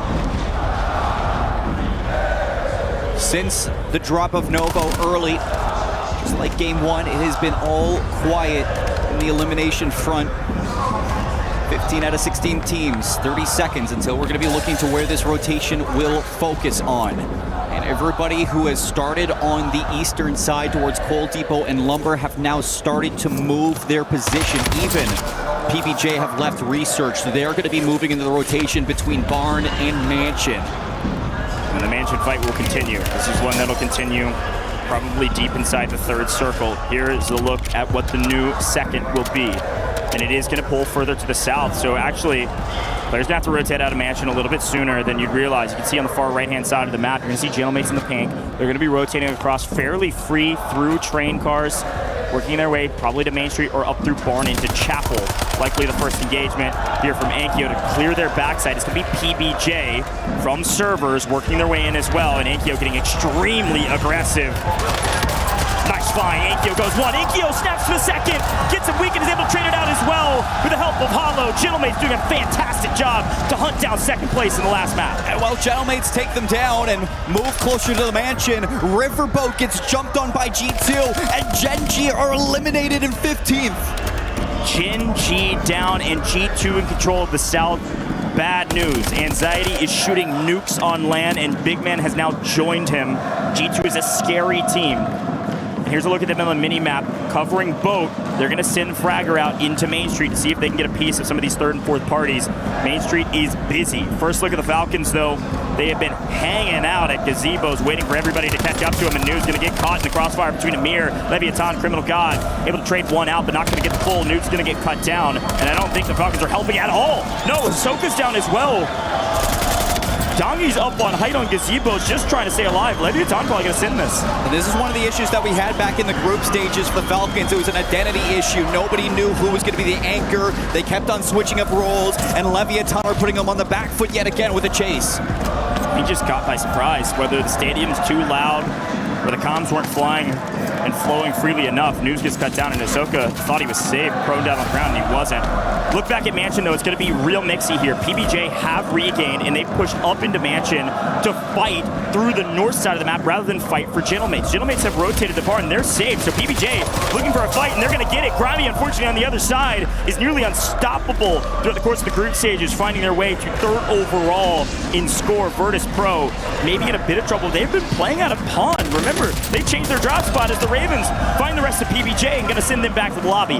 Bye-bye, PBJ. Second place no longer. Everybody just trying to exist on the map right now. PBJ gets eliminated. Twisted Minds not done yet. Pushing into the Ravens. Niacin goes down. Shifty has 5 kills right now.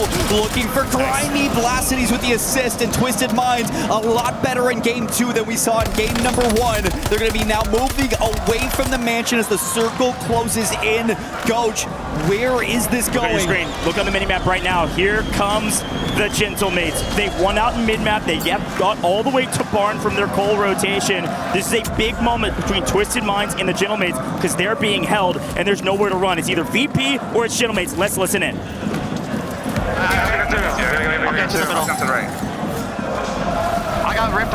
It came on the body. Like, hit straight by. Underwall. Close my head. Yeah.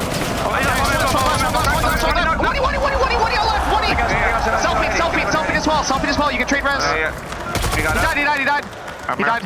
The other kid got up. The other kid selfed on us. Yeah, self dead. Nice. Blitz. Yeah, I'm taking this to He's landing left loading. He's landing like bees, by the way, that kid. Yeah. Play that. Come on. He's cracked. He's one shot. On top. I'm gonna die. You get free res. You have free res. He's on top of your high. Okay, yeah. They have advanced too. Yeah, coming for bees. Coming close. Yeah, you jump low left. I'm gonna land on my guns. What's on the low left? I'm resing. Alright, I'm good. Good job, man. They have advanced. Yeah. I'm gonna get like a straight for your push. I mean, there should be loot. The scrap between Twisted Minds and the Gentlemates went both directions, but the Gentlemates are standing tall. Unfortunately, now getting shot in the back. The big part of that engagement is that fire sale was active, so both teams were able to regain instantly. The fight continues. NIP eliminated in 13th, Lev eliminated, and Ravens now it's Gentlemates on the back foot as Twisted Minds are still going to be pushing hot on their heels. Here comes Destroy and VPR third partying. Virtus Pro had to come through pond. Everything was clear on their north. They've been there since the beginning of the map. These two teams have been fighting for a while, and Virtus Pro said, please, let's stay in the action. We need some more points. They've got complete control of the north. They've got Chapel, and the fight for barn continues. Allman gunning down Grom.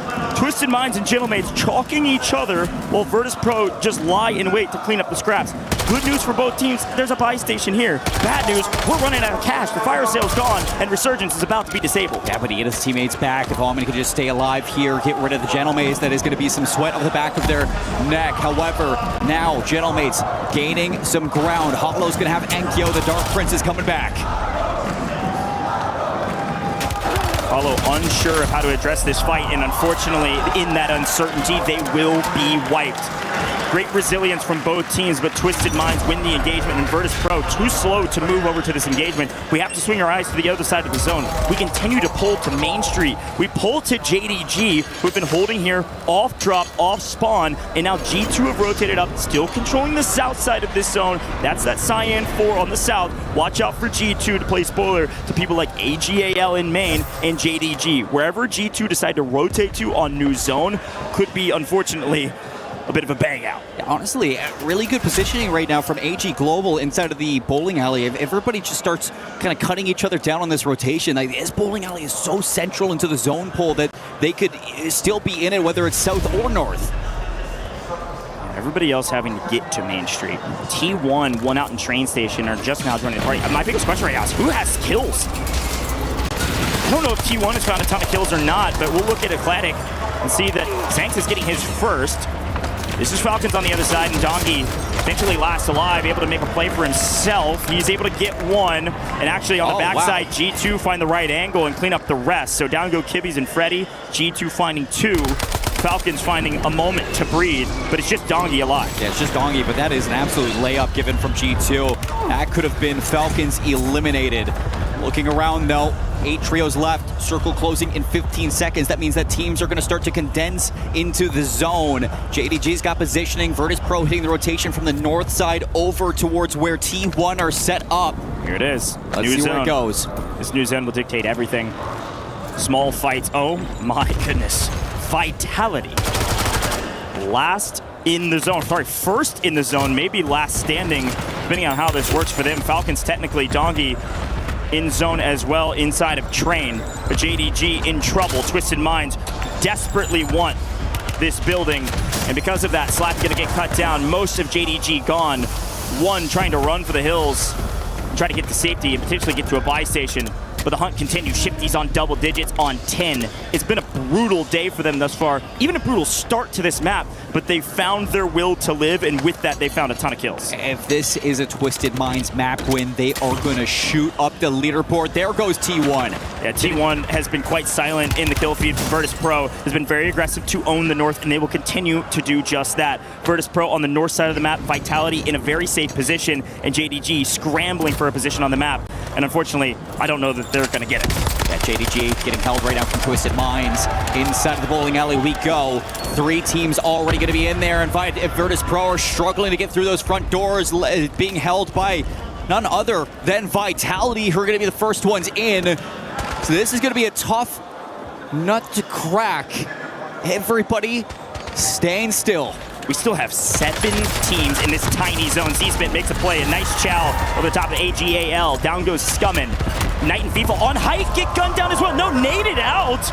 Great play, great utility usage. Zone pulls to the lone survivor of the Falcons as Vitality continue to battle because G2 and everybody have to leave their places of safety to work their way to wide out in the open. Could Dongi pull off the impossible? Twisted Minds fall in 5th. They still get their multi. This is a big game for Twisted Minds. Could be the biggest of this map, but the big question is who will win. 2 for Vitality. 3 for G2, now 2 versus the 1 of Dongi. The more damage done between Vitality and G2, the better it is for Dongi. Dongi finds a rotation. Oh, they didn't know he was here. Anxiety just crosses out in the open and get punished. There's no way the Falcons are about to pull off the impossible. Could Anxiety just get rezzed here? I think so, but Z-Smith's still alive as well. Dongi gets the pull yet again. A 1v2v2. Dongi alone, but only for a moment. Gonna get a quick buyback. With his own pull, buy station available. This is a great play. He's got stims to stick this. An early rotation here and playing from the wall. Here come the backup. Here come the Falcons. And in the moment of chaos, Z-Smith tried to make a big rotation, and it looks like Dongi's able to find it. Noob's able to find the other. Ground loop pistol or otherwise, the Falcons are in a position to win it. They got it! Not a big map, but a win. We take our 1.6 is where we can get them. The first team or one of the first to fall, and they find themselves at the top of the podium in game 2. Not a ton of points, but great resilience. They're able to adapt here, Seymour. A win for the Falcons is a win for the crowd behind them.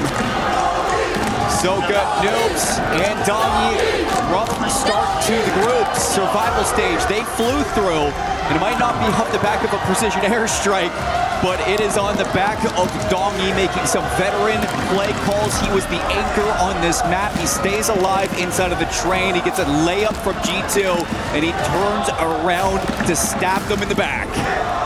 You know, frankly, I think the biggest point to make about this multiplier is not that the Falcons got the 1.6, it's that they prevented some of these other teams from getting it, who had many more kills than them. Dongi, again, great resilience playing inside the train. He's able to get this win, frankly, because he gets 2 zone pulls back to back. A great read on Z-Smith, who was trying to do a lot of the same as the solo. And then when he's able to get the double buyback, News flies in. Let's listen into their comps. I'm on to number. You're on your roof. What did I guess? Last one should be a number. He's hopping on the right. What do you got, kid? What do you got? Good job. What do you got? Hey, good job, bro. No celebrations, just good job. That was a job well done. Unfortunately, not a great job. We did our job, weren't able to achieve the points that we would have liked. But still, we take those. Positive reinforcement from the Falcons, and it's Hisoka kind of leading those communicative moments just to allow his team to build themselves a foundation on this championship Sunday. I mean, he is one of a few players that today will be looking to hoist this EWC trophy for the 2nd time in history. That would be for a player like Soka. Twisted Minds having a good game, getting shut out of the win. You think of Shifty in that same regard on the other side. Those 2 teams will be battling it out all day long. A wild map 2, a lot more coming your way. It's going to be Rebirth Island next. We'll be right back in just a moment.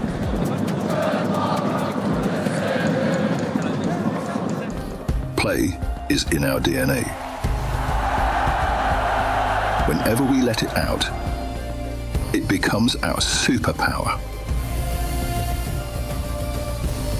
Now imagine an entire city being built to supercharge it. Kadir City, powered by Play.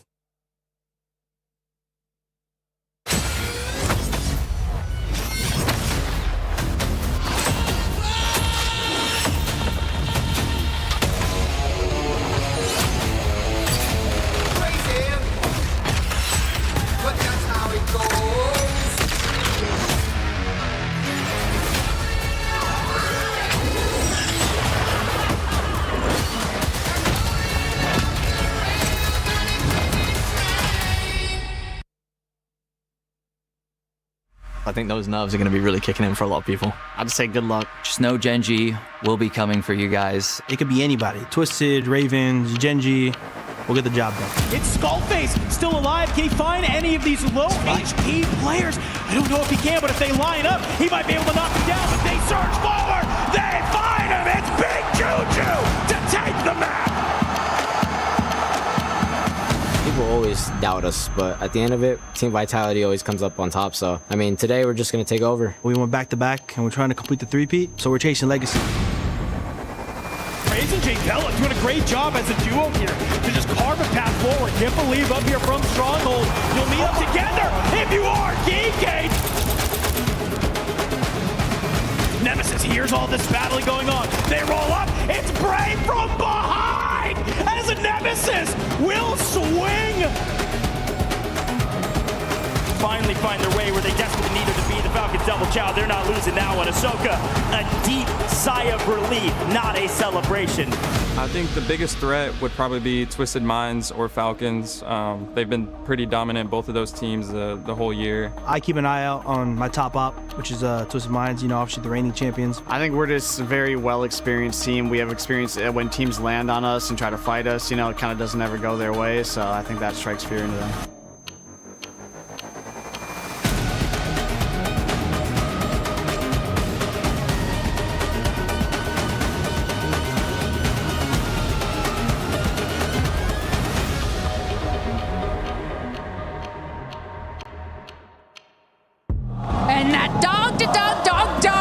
Coming in with the clutch for the Falcons, being able to hold off squad after squad, getting the buyback for the team and then the win. I am Lace and I'm joined by I Hold Shift. Take us through that game for the Falcons. One of the most insane 1v everyone clutches you're going to see. But the reaction afterwards, I think, says more than anything else of, nice job. They didn't get the kills that they needed to really pay off that first place multiplier. Meanwhile, G2 set up an extremely efficient zone at the end and find a lot of kills at the end. They're still to the top of the leaderboard. Yeah, I'm watching Big Man and Anxiety just in that on that kill feed, and I mean, they were holding on for so long, which actually made them skyrocket to the top of the leaderboard with 35 points. This is what we expect from the likes of G2, to pull out those sorts of kills just to make their way up the leaderboard, and it's nothing short of amazing. And we also have to talk about Twisted Minds and how far they shot up that leaderboard as well. Yeah, I mean, it's business as usual, it feels like, for Twisted Minds right now, and that's a scary thought as we start to look over towards Rebirth. I think the biggest thing as we now move away from Haven's Hollow and into our second map of this finals, new opponents need to start to rise, and I'm looking particularly at teams like Ravens, who have been great at Rebirth. The vast majority of their kills and placements have come by way of this map, and I'm still keeping my eyes on G2. They're still very solid here. For a team that we really didn't talk a lot about in terms of expectations at the beginning of the day, they are still putting together the numbers that you need to possibly be a surprise champion. Yeah, and that's exactly right. These teams do have a lot of time to be able to rack up these kill points to hit that 150 match point threshold. And I mean, we've just come out of match number 2. Obviously, match number 1 was a little bit shaky for a few, like Twisted Minds, even coming in from there, I think VP as well, but it was a different game for match number 2. But of course, enough from us. We're going to go into match number 3. Seymour, Goat, let's take it away. Thank you so much, Lace and Mr. I Hold Shift. To add a little salt to the dish that Shift was talking about, Rebirth Island, it does change some things. Ravens is a very fun team to talk about because they're a team that could potentially continue to make Twisted Minds have a difficult time. Looking at this leaderboard, we don't see Ravens on this leaderboard. They find themselves on the second page. It's G2 at the top with a ton of kills, 26 with 36.4 points, puts them in the lead by over 4 points over JDG. Here's Ravens. They're kind of gatekeeping this second half of the page at 21.4 points. This is still a pretty even leaderboard after 2 games. Here's the big thing about Ravens Esports. The salt is that it's 53% of their points came from Rebirth Island and group stages. Over half. That is a lot of points that they're looking to grab in these next 2 maps. There's a couple of teams that I think on Rebirth Island we can really notably say had a good group stage. I think one of them that I wanted to point out was AG Global. Remember that their kind of pop-off moment to start their rise in the groups was on a 27-kill win. Inside, or not even a win, just a 27-kill game. Yeah, they were just getting crazy kills. 51% of their points are on Rebirth Island. They're right there as well. There's a couple teams that desperately need to step up if they want to repeat history and what they did on Rebirth. And then the opposite can also be said for a team like Leviathan. Again, I'm harping on them because they were so dominant yesterday. Hardly any points in Havens Hollow, and they really struggle on Rebirth Island. 9 points for Leviathan. They are right above Gen G with 3 points. And we heard from Aiden when we were looking at some of those player profiles. He said, Gen G will be coming for you. So far, you haven't. Let's quickly talk drops. Traditionally speaking, Bio has been uncontested. Unfortunately, I don't think that's going to be true anymore. Could potentially see T1 up there. Could see G2 up there. Could see Channelmates potentially even up there. We really don't know where everybody's going to drop. We have our guesses. We have our hypotheticals, but as we drop into Rebirth Island, I think it's going to be real hot to start, and it looks like we're going to the north.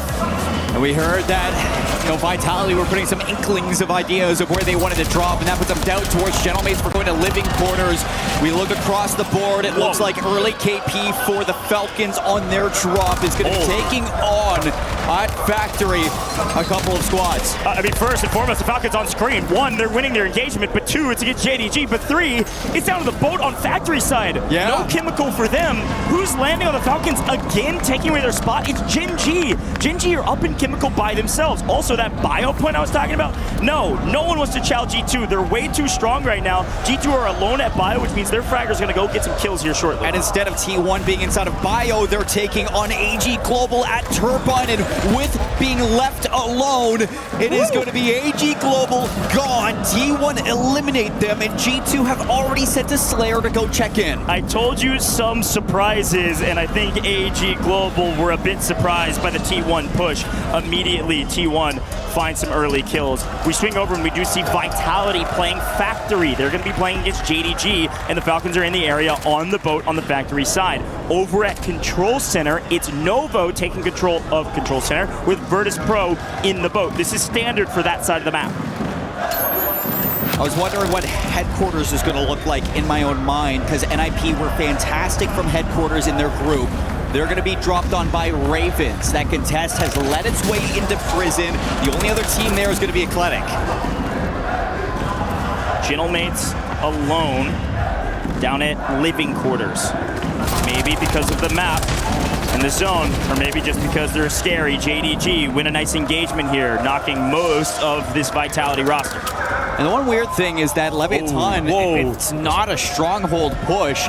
Ravens get eliminated inside of this masked headquarters battle. But where I was saying is that Leviathan have actually moved from top to bottom on their regain. They're trying to find somewhere to land now that stronghold is in the circle. Ravens going down right when we cut away. Unfortunately, losing that HQ battle means NIP are back in a power position. This is what they did in their group stages that gave them so much success. Watch out for NIP to pop off in this map as PBJ are continuing to join the fight down here in Factory, which is giving some free kills here for Shifty. He's finding a lot of engagements playing up into Factory. Twisted Minds, you've got PBJ, you've got JDG, you got Falcons all in the same area. A ton of action, and as long as we stick with it here, I think Shifty's going to find his way to a ton more kills. And not too far away is going to be the Channelmates as well as NIP and headquarters. So lots of teams to look at this. I'm Taking a look across the map at what we're seeing for some of these engagements, big fights going on between Virtus Pro and T1 up in the turbine. T1 now trying to track down Grimy in the water. Spam gets cut down in the moment. Adrian's actually going to give Grimy a little bit of breathing room. Yeah, it's important to note that Virtus Pro, again, are totally safe with their anchor. We swing back to the Falcons, who have their anchor also on a boat just on the opposite side of the map. So Virtus Pro doing the same thing that the Falcons are doing right now with much less people to fight. There's so many folks on this side of the map. South side is quite busy. Factory, headquarters, living quarters. Look, Gentlemates are making a move early, abandoning living quarters because the zone is forcing them to, and they're going to go up into HQ fighting against NIP, but potentially fighting Southside here as well. They're going to go right for the anchor, so that's going to disrupt the entire setup for NIP as they are forced inside the prison. Now, Gentlemates, depending on the circle, they are going to have a fantastic position at the top point of Rebirth Island. Falcons getting pushed on by Twisted Minds. Almond immediately going to meet his end to Hisoka. And it looks like we're actually getting a jump on between two teams inside of Control Center. It's going to be Vitality making a push, and they're going to be wiped away by Novo. Our new zone continues to pull to the north as expected, so the Gentlemates will continue to rotate, playing the south side of the zone, slowly creeping their way in. They have control of headquarters now, pushing NIP into prison. They can take a look at either side of the map, either this side on your screen right now. Blade totally unaware. There's a player in the corner hiding behind the door. Grimy going big. Virtus Pro make quick work of 2/3 of this Novo roster. Where is the final player? He's gone upstairs. Grimy trying to hunt him down just in time, and it looks like Fede will able to stay alive for a moment, sneaking and hiding so his teammates can fly back in. Fede, 67 kills in the survival stage. He has been a monster for the squad. Tomahawk on point. And that's going to put him at 3 so far. They started off fantastic in the slaying back on Haven's Hollow. Rebirth Island, definitely a map where Novo can start to pop off yet again. 14 trios still alive. 35 seconds until we start to see the zone closing. To look further and further where we will go on Rebirth Island. Bad news. Ahsoka down. Doggy is on 7. It's Twisted Minds and the Falcons, but Gentlemates are going to come down with their fraggers. PBJ still in the area. A ton of chaos, and all of these players still have to technically get to zone. Dongi shooting straight, getting one out of the sky, but he gets cut down. Gentlemates, Inkyo, they're safe in HQ. He's just going to go out and find anything he can get. And what a moment it would be for Gentlemates if they can take down both Twisted Minds and Falcons yet again to continue to keep them tamed inside of Championship Sunday. It's a moment that a lot of teams need to do if they want to deny them of a trophy at the end. Just continue to put the pressure on these top dogs. Yet again, Machine Pistol goes huge. Ahsoka last alive for the roster, allows his two teammates to fly back in. The Falcons are safe for a moment. They can breathe for just a second. Twisted Minds staring at the shores while PBJ stare at the shores of Harbor. This is going to be tough for the Falcons to recover. Let's swing back over and see what's going on between Novo and Virtus Pro. Edge of the map, both teams having to rotate as well. Both teams in a battle that's been going on since the very beginning of the game. Virtus Pro are actually in a really tough spot right now. There's a couple of teams that just have not been able to get their feet underneath them. Leviathan just continue to get farmed by G2. They have no home right now. At the same time, you can say that about Virtus Pro just not being able to get past Novo, as well as AG Global get forced out of Turbine. We haven't seen anything from them. And in Chemical, it's going to be still Gen G looking to find some kills versus JDG. Yeah, Leviathan home. It needs to be at Bioweapons. They have to push this. Unfortunately, G2 have restabilized. G2 good for the lobby. They don't have actually a ton of kills, and Criminal God continues to find kills on G2. So Leviathan maybe slowly but surely paving a way to a place in WinCon. Circle's going to be closing further to the north, as it is going to be majority of chemical industry and bio still in the circle. A little bit of Harbor. That's going to be where the Falcons are moving with Twisted Minds. Falcons, though, trying to get all the way through the water to go past chemical engineering behind these teams to take the north side of the island. Twisted Minds walking in the zone on water side. PPJ go hunting. Gonna try to find one member of the Falcons and will get it. Let's listen in with PBJ and see what their game plan is with their position on the map. Twisted Minds hot on their heels. I gotta grab his shit. I'm grabbing the shit right now. The shit, yeah. Yo, look at Most Wanted's pushing up a little bit. Most Wanted's pushing up a little bit. He's just in the building. Money. I only hear one, bro. You want me to try to blood him? You don't have to overcharge. You don't have to overcharge. I'm just waiting. I'm gonna take my time. Yeah, take your time, because he has to play our back. Yeah, one's in my building now, okay? I'm getting out of the water. Yep. I just fell off the fucking window. They're in my building. Close. Looking at your bottom. I'm staring at your bottom. Sitting here in second. I got your bottom door. I killed one on me. Nice. Push it. Another one jumped out. Yeah, the last two are on. They could buy. Inside. Oh my. Oh, he dropped on me, bro. Oh my god. He's running out to buy. No. He's still sitting inside. Okay. Oh my god, I gave it up for a second. A surprise, PBJ able to strike first, but they get answered back as well. Twisted Minds fully restabilized, but in the meantime, Seymour, we lost a ton of teams. Falcons gone in 14th, Gen G gone in 13th, and T1 gone in 12th. We're down to 11 trios as we're closing the circle, and mates are making moves. Gentlemates have moved through center map, they've moved through HQ, they find their way into prison, and they continue to pave a pathway to a win. They still have a lot of work to do if this zone continues to pull to the north, but for now, they've abdicated everybody out of this giant prison POI. They're free for a little while. Twisted Mind's going to stay south. You can see Virtus Pro staying north. Gentlemates have won the central part of the map. This new zone's going to dictate everything. Remember, JDG was struggling at the start versus the Falcons. They had to regain. They're in chemical engineering uncontested, just like how Bio's being held by G2. Both of these two teams right now have the power positions to dictate exactly how the end game's looking. Our new zone continues to pull to the north. Gentlemates will still have to rotate, potentially through mid-map out in the open, or likely through maybe Industries. Some of our other teams, PBJ included, are at G2, continue to find their way to the kill feed as they just wait on everybody else to show up at their home. Their anchor has been sitting inside of Bio since the very beginning of the game. They've been finding kills, and finally Leviathan can hide no longer in the water. Here's Anxiety finding more kills on main, proving me correct. A great move from a fragger as his teammates are safe. He's just looking for anything he can get his hands on. He's finding more kills after more kills. G2 going to be a big problem with a map like this. Now we're going to be into the multiplier, and this is where a lot of teams can find some benefits. Vitality and Twisted Minds, as well as Gentlemates. If they get a win here, it is going to be massive for their scoreboards. Athletic, a very scrappy game. They've been battling in Turbine in this northwestern side of the map since the beginning. Going kill for kill with a couple of the other teams in the area, mostly fraggers from G2 and Virtus Pro, just looking for a couple points here and there. Gromalok on main. Shifty unfortunately getting shot in the back. That's going to be JDG from distance. JDG up at Chem, shooting Twisted Minds, who are now deeply in trouble. Shifty was 1 HP in a dream, able to get his plates in, but he's got Gentlemates hot on his heels. Again, the zone pulls north. It does pull to Industries, though. G2 going to have to move, and the Gentlemates going to have to take down Shifty, and they're able to do just that. The crowd is loving the Gentlemates' resilience. They are not being given anything, Seymour. They are earning it all, and they've made their way to top 10, looking for top 5. And look at the zone pull. Bioweapons and chemical engineering are no longer safe.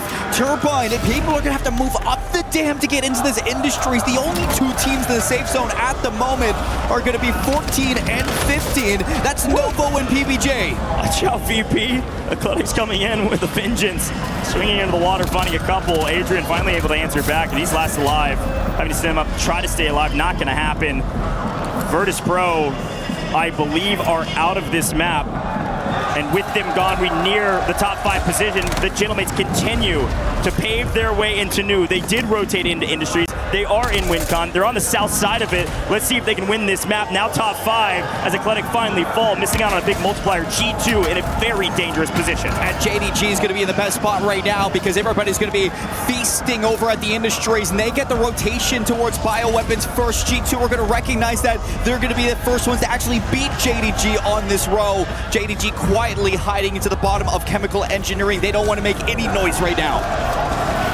Huge rotation. Inkyo still battling. The Gentlemates have to do all the dirty work in mid-map. Gromalok with a nice trade over the top. Gentlemates still up. They've got player advantage. All 3 on their feet. Down go PBJ. Down go Novo, who are scrapping it out in mid. An opportunity. No, PBJ back into the air. Got the buyback. Two players at PBJ on the top side, but I told you G2's frying. They've got the multi. Now can the Gentlemates do it from living quarters to bio? They work their way underneath. Now PBJ's gone JDG gunning down one member of G2. Can I say somehow, some way, Gentlemates could do it?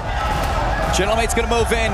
JDG removing big man. They're moving up bioweapons. JDG on the outside looking in. G2 down to 1. 3 players now holding on to bio for Gentlemates, but it's a rotation south side of bio for JDG to win that out. Gentlemates have not been given a single zone in this entire map. JDG get another. Can the Gentlemates still rotate, still fight, and still do it? JDG here first. Anxiety trying to play spoiler, somebody that moves first. Last alive for his team, just trying to shoot somebody in the back and get some extra kill points to add to the tally that's already impressive. Anxiety is about to be a problem. Gentlemates don't even know it's about to hit them. Does he strike at JDG or Gentlemates? JDG strike first, hollow down. Ankyo and Gromlock taking a ton of damage from zone. They'll be able to play back up and be fine in new. But Anxiety's playing for the buy. Knowing that shots are being fired, knowing these teams could go for this buy station, he's gonna wait and try to get some free kills. While they're in menus, he's gonna shoot him in the back. Anxiety's the only one ground level. Now it's JDG looking to go for that buy, at least watch it, make sure that Gentlemates can't buy anybody back. JDG just saw him. Anxiety peeking his head up just for a moment. I think they saw him through the smoke. Anxiety, no, he gets shot in the back. FLS gets credited with the kill. It's gonna be Gentlemates down to 1. JDG about to be winning their second game on map 3. Gromlock has to be a hero, and it's going to be nearly impossible. But Gentlemates did all the dirty work, but JDG get credited the win. JDG win again. Is there any question that these gentlemen are at the top of their game, peaking at the right time? No doubts in the minds of the fans. JDG do it again, and what a win after so much turmoil on their drop. They get contested by both Twisted Minds and the Falcons, and they outlive both of the Titans. This David versus Goliath story is nowhere close to being finished. And these 3 gentlemen right here have earned every amount of respect. JD Gaming, holy cow. Some circles going their way, but great aggressive plays as well. It's not like they're walking away with just a couple kills and a win. Let's listen into the selling. Let's go.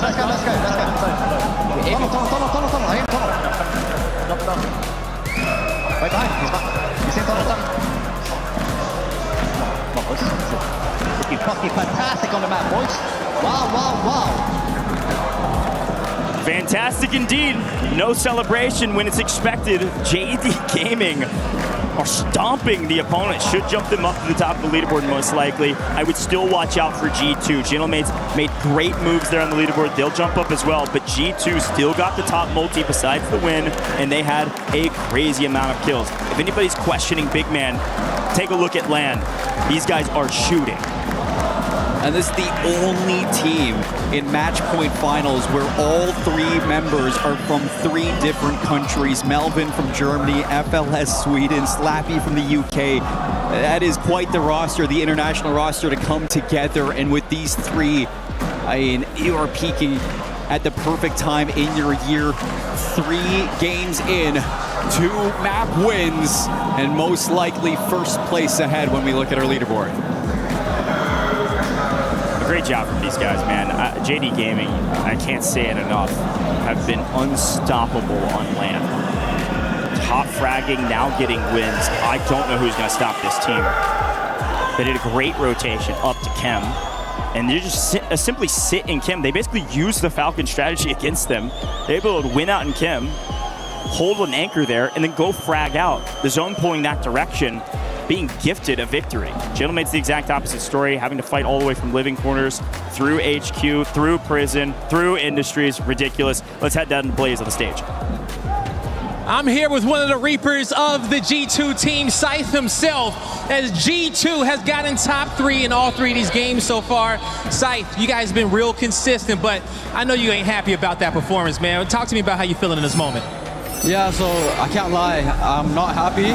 We should have won both those last games, and both of them were on me, so I'm upset. There's nothing to be happy about. I don't care that we're first. The tourney's not done. The tourney's not done at all, and so you already know what adjustments and what you're going to make. Anything that you learned in the lobby from some of these teams off the first 3 maps, or you just worried about you and the boys? Just focus on our team, each game at a time. You know, after every game, even though we have a good game, we reset. We're at 0 points. I don't care if we got a good game or bad game. We just got to keep that same mentality that we have 0 points. That's how we get bangers. That's how you guys get bangers. And Dean, we already know how slay heavy you guys are. You guys are putting all the pieces together. I'm going to let you get back to the team because I'm pretty sure it's a lot you guys got to talk about. So give me some dap. Best of luck to you. Back to you guys.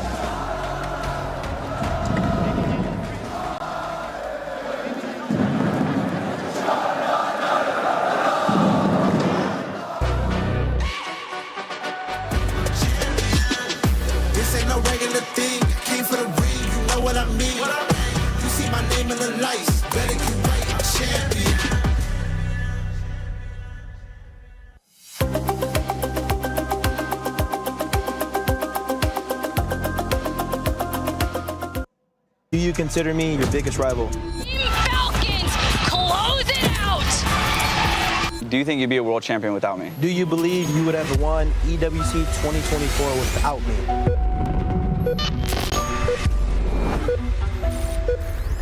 Hi, I'm Isoka and I play for Team Falcons. Hi, I'm Shifty and I play for Twisted Minds. The Esports World Cup wanted us to ask some of the most important internet questions. But to make sure we tell the truth, we've connected ourselves to a lie detector. So if we lie, everyone will know. Starting with...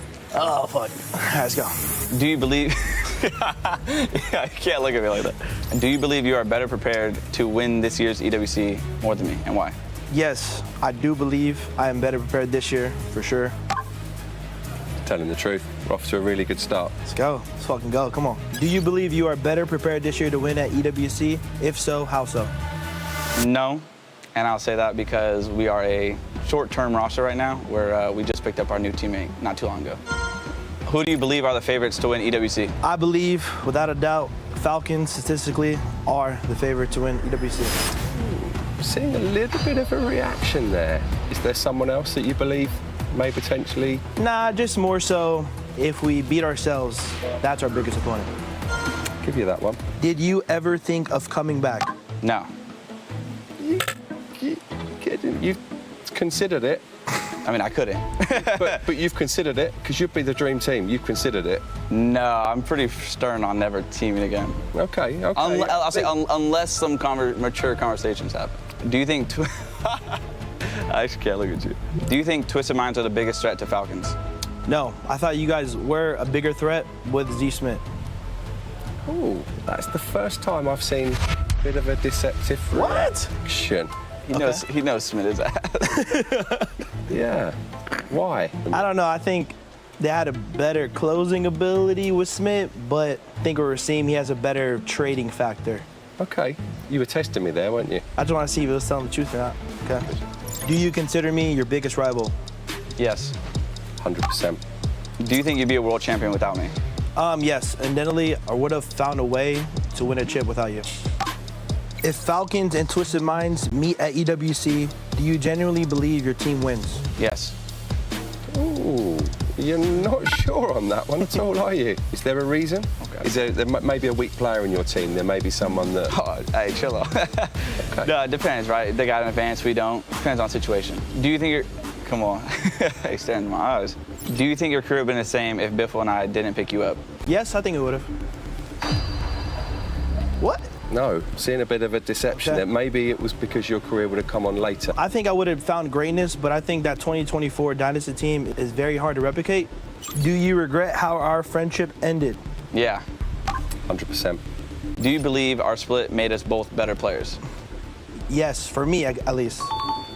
Do you believe Twisted Minds can become the biggest Call of Duty team? Yes. Yes. I think they'd have to invest a lot of money and get into CDL, but if that's the route that question meant. Do you believe I was a better player on our old Falcons roster? Yes. Do you believe Falcons are still the team everyone wants to beat, and why? Yeah.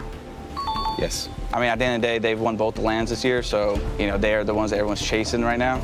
But the way I see it is this is their tournament to lose and everyone else is to win. Do you believe you're the better player now?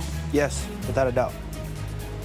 Okay, he's making me laugh, bro. I see. Yeah, and again, he's telling the truth, so there's nothing to laugh about there. Yep. Do you believe you would have won EWC 2024 without me? No. Do you believe the Falcons would have won more if they replaced me earlier? I think if we replace 2025, we split, yes. He's telling the truth. Well done. Do you believe I am a better player than you right now? No. Telling the truth. He believes in himself. Well done. Do you believe you're the best player in your current trio? No. Ooh. Ooh. Ooh. What was that about? I don't even know. Like, I didn't even feel different, though. How do you tell? That was a massive lie. Okay, you believe in yourself, and you believe you are the best. Amen, Jason. Amen. Okay, I was making sure it worked. Do you believe my current trio is better than your Twisted Minds trio right now? Yes. Yes. I will say, I mean, they have won, so it's kind of hard to, you know, the stats are there, you know what I mean? Okay. So, yeah. That doesn't mean I don't think we're going to beat them, but who do you think is more likely to struggle under pressure in a final, me or you? Under pressure in a final, probably you. Yeah. That's it. Okay. Do you both think this has been able to build some bridges? You've learned some things about each other? No.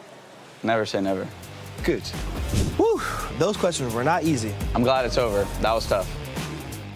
Welcome back to the side of the stage. My name's Barney. I've got Tank here with me. This is Dad Chat once again. Tank, tell us a little bit about what it was like walking out with your son onto the main stage for Match Point Finals. It was great, man. It was great walking out with my son. It reminded me of when I used to coach in football, and he used to go out there and, get on the grind. But, it's great to see him go out there with his team and all his Falcon supporters. It was beautiful. It's been an absolutely electric start to the Match Point Finals. He's playing incredibly well, but obviously it's crunch time right now for him and his team. I want to know from your perspective, how much communication do you have with him, between these days and especially coming into today? Do you chat with him or do you just let him do his thing? Well, I try to let him do his thing, but I always want to chat with him. Things that we see, things me and Mama Soka see, as well as the team, that we can help him and try to make him, polish up his efforts. But all glory goes to God no matter what. We're blessed to be here. We're blessed for this opportunity, and we got to finish strong. Do you think Falcons are going to go the whole way? Man, I can't doubt that, brother. I have to. We got to go hard. There's a lot of good teams here right now. It's the last day, so we got to finish strong. There's a lot of people here that say that your son is the best IGL in this game. The best. Is he good at keeping his cool when he goes into high pressure situations? Yes. No, Soka has the ice, but we want to stay humble. Always stay humble. We'll let everyone else speak like that. We'll let everybody else say he's the best. He's the best. You'll never hear Soka say he's the best. There's no need for that. I love that. He's also a glass half full kind of guy. Yes, sir. Absolutely.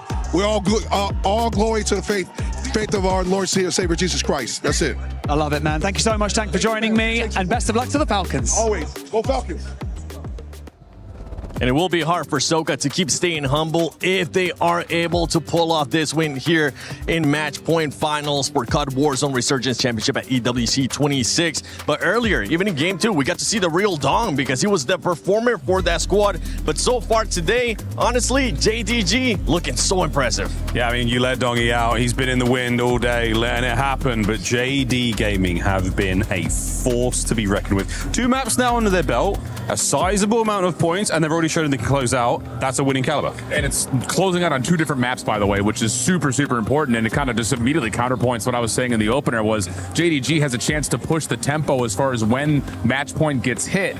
But can they keep the pressure on once they get past 150 to win? They've shown that they can. Another team that's going to be looking to continue to be consistent throughout all these matches, and we're looking at the match ranking right there, is none other than G2. G2 so far today, make sure they stayed in the top 3s all along. And one thing to kind of point out too, for Havens Hollow, for that squad in groups, they were averaging about a 6th place finish. Right now, so far, they ended up getting a 3rd and a 2nd.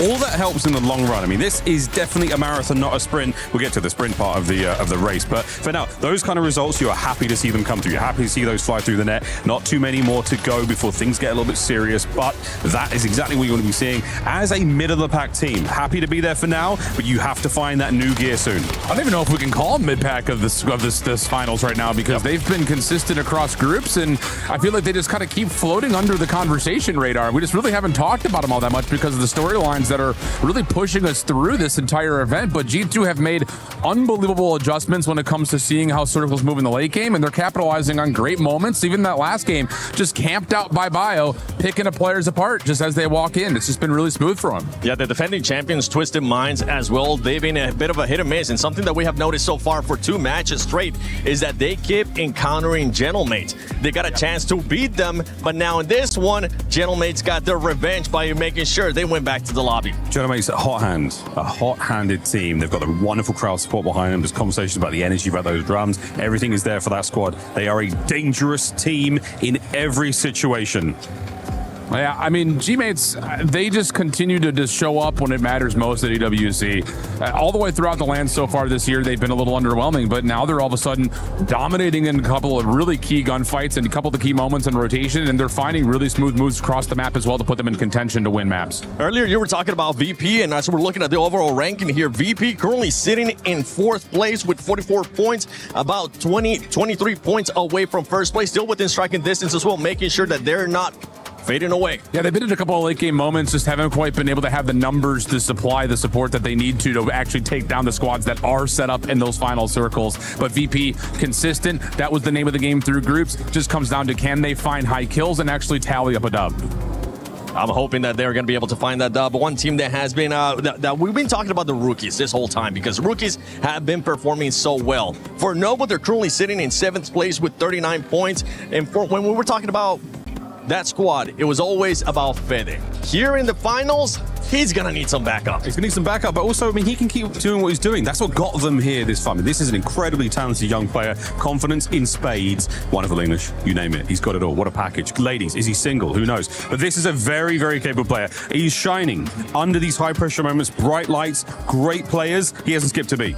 Yeah, talk about the experience that he's just going to be gaining from this alone, right? Not only is he contending for Rookie of the Year, but being able to pop off like this. Now, I know you got a chance, Shift, to spot something on those first 3 matches. What was it? Yeah, I just want to keep tallying up the success that G2's been able to put together for us. I mean, they've been so solid. So you go to the end of map number 2. As before we get into the action here, you're not going to see a lot of their individual POVs, but just take a look at where they're at the moment. Top side of the circle, going to need to find a way to rotate in. They're going to send one player initially to kind of scout things out. He's going to be our detective as he starts to run his way through. We then have somebody in Big Man who's going to stop all the other teams from rotating on the backside of this. He's the guy who's just trying to sneak around. So really good stuff here from G2 to put themselves into a spot to actually be in a position to get to the late game. So kind of watch as the circle unfolds. Again, you're not going to see their POV, but you can see it on the minimap at different moments, how quickly they can get around to some of these P positions as you start to see the circle move through. Now, the only downside to G2, and this is where I need to see them really step up to actually secure a win, is as they get into these closing moments and you have a position that is actually solid for you, this is a perfect spot to watch it. You've got one player on the backside still kind of lingering in on the back, everyone else still sitting, that's not what we wanted to do. The other player still sitting inside of the circle, looking in a good position to kind of hold. But what you're going to see is, knowing they have numbers, which they should, because as you get into the top part of the circle here, 3 total teams, 6 total players, 3 of them are yours. We need to start playing more aggressively and getting these final kills, because they get stuck at this particular moment. They're trying to rotate around, maybe to get to the buy, but Dongi's able to hold it, and then the special play from Dongi comes out right afterwards. So G2, really good in terms of moving around those final circles, knowing how they can still get kills on the solos. But then once we find out that we're one of the last 3 teams with the numbers, we have to clean everybody else up and not get passive. And that's what we're going to be expecting out of that squad. Now, if we're looking at the bottom of that leaderboard, we ended up seeing JNG. We ended up seeing Leviathan as well. And those squads, their points are just coming straight from kills. They haven't really found themselves into the later end of the game. And right now, I mean, I know it's just 3 matches, but it is match point finals. They need to do a lot better. We talk about it all tournament long. Kills, high placement. Those are the 2 pieces of absolutely essential ingredients for the win. That's all you need. That's all we need. Just win, survive, and get those kills. And you might be able to get that championship at the end and put your key on the totem. But now we're going to be heading to match 4 with Dandro and Enigma. Woo! Thank you much. 7 miles and Shift. Beautiful breakdown from Mr. I Hold Shift on how Dongi was able to take that win. But we're not over yet, my friend. It is a long road for us to cross 150 points here in the match point finals. Currently, JD Gaming and G2 lead the lobby, 67 and 64 points respectively, just shy under our halfway point. Yeah, absolutely. I mean, they do have a little bit of a shelf to Gentlemates back on 47, VP on 44, Twisted Minds on 43, and then it's a whole cluster right in behind that. So all to play for in the early stages. The concerning things for much of the lobby and why they must be on notice is that we get this next rebirth where we've already seen a lot of our top teams perform, From that, we move to Fortune's Keep. And pretty much all the sides towards the top of the board are actually great there. So right now, gotta find a ways to come alive. If you are one of those bottom end teams that everyone's talking about, your Gen Gs, your Leviathans and so on, otherwise you are watching win condition sail beyond the horizon. For every side now, you've had your break. The conversations like arms around one another, continue to talk through the game plan and set yourself for everything still to come. Trust has been a key theme that we have heard time and time again for all the content and interviews. It's just us communicating, us trusting each other. And you're going to need that level of trust here in a lobby of this caliber as we get ready to hop on in to our second Rebirth Island map in this set. Reminder, folks, we're going to play Rebirth Island. We're going to 2 Fortunes Keep, and then it's 1-1-1-1-1-1-1-1-1 until the cows come home, until we are done this event. So let's get ready to head on in to Rebirth Island here in match number 4. The first one was absolutely electric. Surely the second will continue to deliver. You would expect absolutely nothing less. So we're going to jump in then with JDG, a team that have stunned us here in Paris. Had a mid-season patch where they looked untouchable, wavered since, well and truly made the claim here that they're back to that kind of form. Slappy will get the instant knock onto Shifty, will suffer a little bit of damage from player out by the both. That's Placides. And this early on, knocks mean you can get a self-res off, so Blast does well to let Shifty back to his feet and back up. Twisted Minds not being allowed to have this area of the map for free. I love it. JDG, they're getting active. They're not going to let Twisted Minds just have this entire POI by themselves. Also going to be the case over here at Control. You can see Virtus Pro, they've moved up. This looks like a little bit of a flip-flop. While Virtus Pro has moved up here, you also have some of the members of Leviathan is already. You're putting the bullets into the bodies and you're dropping them like flies. Yeah, Levy desperately need points on the board towards the bottom end, and Rebirth has never been somewhere that they've strongly favored. The LATAM sides, in particular, always wobbled here. It's more Haven's Hollow has been their preference, but they will start to apply that pressure to Virtus Pro. Falcons, they've landed Chemical, heading back to familiar territory. They'll be joined by Gen G. Got off to arguably the worst start you probably could have thus far, but we have seen them look good in these contests very recently and then build on maps from there. Time to get activated. No better way to get yourself back into the game than take it to one of the most formidable foes in the lobby. It's been a little bit of a slow start for the Falcons themselves, so if they can wipe Gen G here, gain the positioning at Chemical, this would be huge, especially if they can gain this and then just look on over at the battle that's happening between Eclectic and AG Global.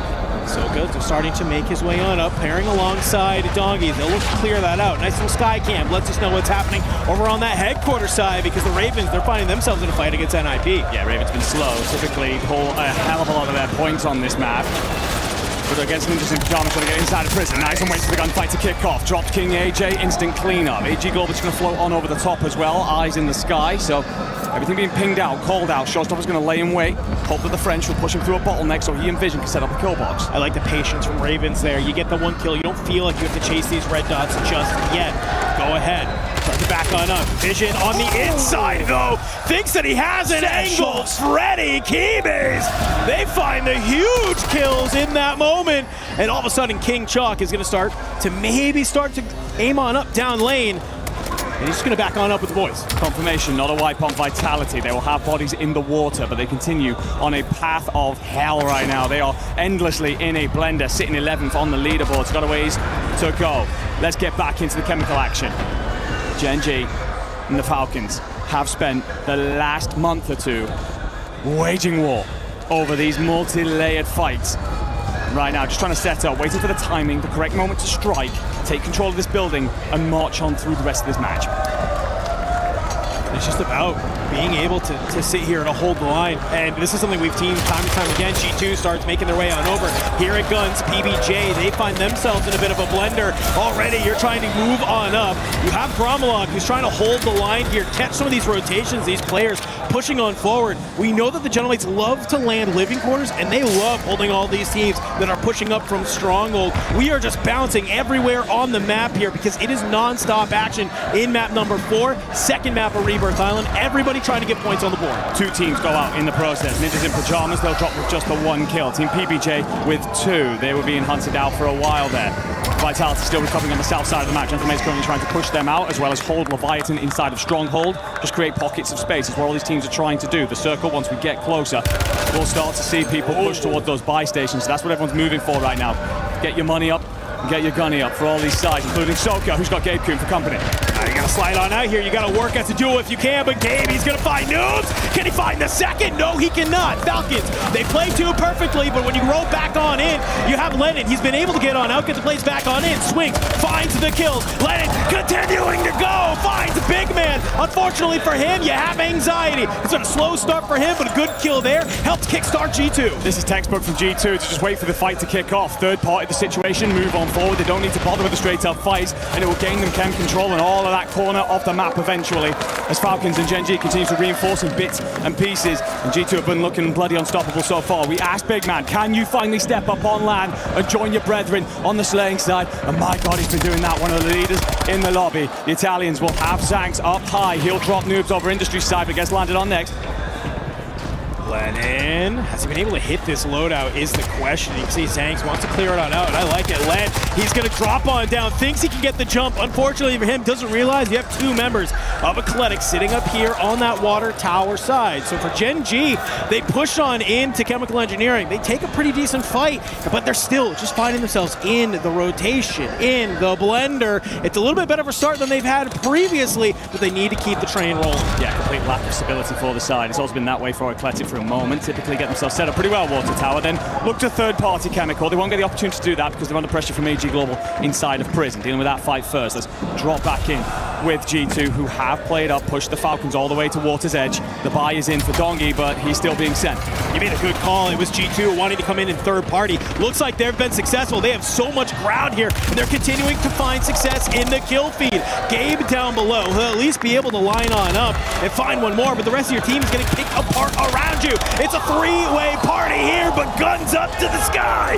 Gabe Kuhn, he finds anxiety. The only problem, gas is at your back. You still have to maneuver your way into zone. It's moments like that why Gen G have shifted him into the back line. Seems one of the best fraggers in the world when he's on form, but moments where he keeps his team in the fight is exactly why Gen G have made their way through to this finals. Just got to get him hot and active through this one in order to get yourselves right at that leaderboard. But at least for now, you stand the test. You're not swept under the tide, and you will go back once more at G2. G2, 5 kills so far in this lobby. Down at control. This is an area of the map we need to keep our eyes on. As you can already start to see, Virtus Pro, they've made this their home. However, Novo, they're also finding it. But look at this, Grimy. He's currently sitting on 13 kills. He's 13 of the team's 16 right now.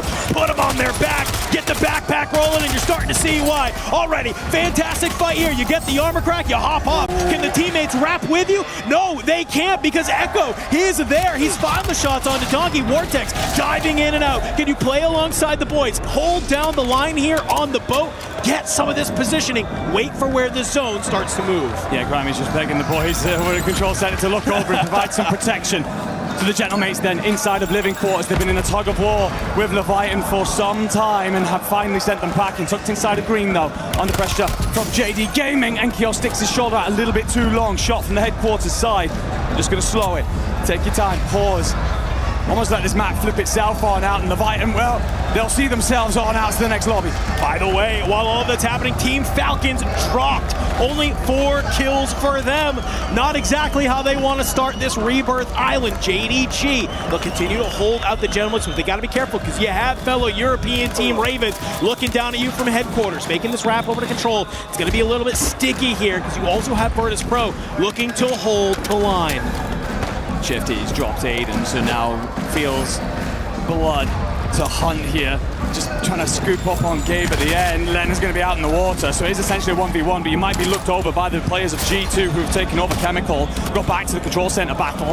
JD Gaming making the most of it against VP. Res needs to happen because that's essentially going to be a 2v2. Should he be able to get back to his feet? Shifty's realized what G2 are doing and has decided to just Hail Mary his way back out, set off south and fight his boys to the factory. I think if he could just pop it up, find a kill, this would be huge, but G2, they are sprinting right now. I'm seeing Lennon get dropped. That isn't confirmed. Gen G has been wiped. Shifty will get dropped by Scythe in the back. G2 continuing to surge forward towards factory. PP out of here. JD Gaming continue their reign of terror, just cutting apart anything that steps in front of them. FLS himself, the leader and IGL of this team, often referred to as a Grim Reaper for how bloody brutal he can be and how he and his team have taken a lineup of scalps through this one. Another squad will join them on map 4. That's going to be Athletic.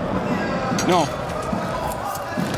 G2 second-guessed themselves in the moment. They'll actually lose track of the player that they were trying to hunt down. Will be one crossing just on over. That's AG Global. And it looks like FIFA Kills just trying to back off here. Knight and Scum and just trying to control Water Tower side. They'll have one player who's being a pain as Zanks from above. If you can push him out, though, it gives you great control over what's left of this next circle. Yeah, this is tough. It's really hard to shoot through these grates down below. You can see the Skydane hoping to connect there from FIFA Kill, but he might even just be fine. Go ahead, guns up, look through the window. You'll get in a couple of tags on a G2, back them down. But you won't find any purchase just yet. Both FIFA Kill and Zanks kind of trying to basically do the exact same thing at different layers of this water tower. Unfortunately for FIFA Kill, though, he drops, not realizing that Zanks does have an angle. So all of a sudden, your anchor finds himself in a perilous position if you are AGAL. Knight, Scummin, gonna have to be a little bit careful till he gets his feet back on the ground. Confirmation of the other team that was eliminated was at T1. They dropped with just the 7 kills. A tiny bit of multiplier, but nowhere near as much as they would have liked at this stage of the tournament.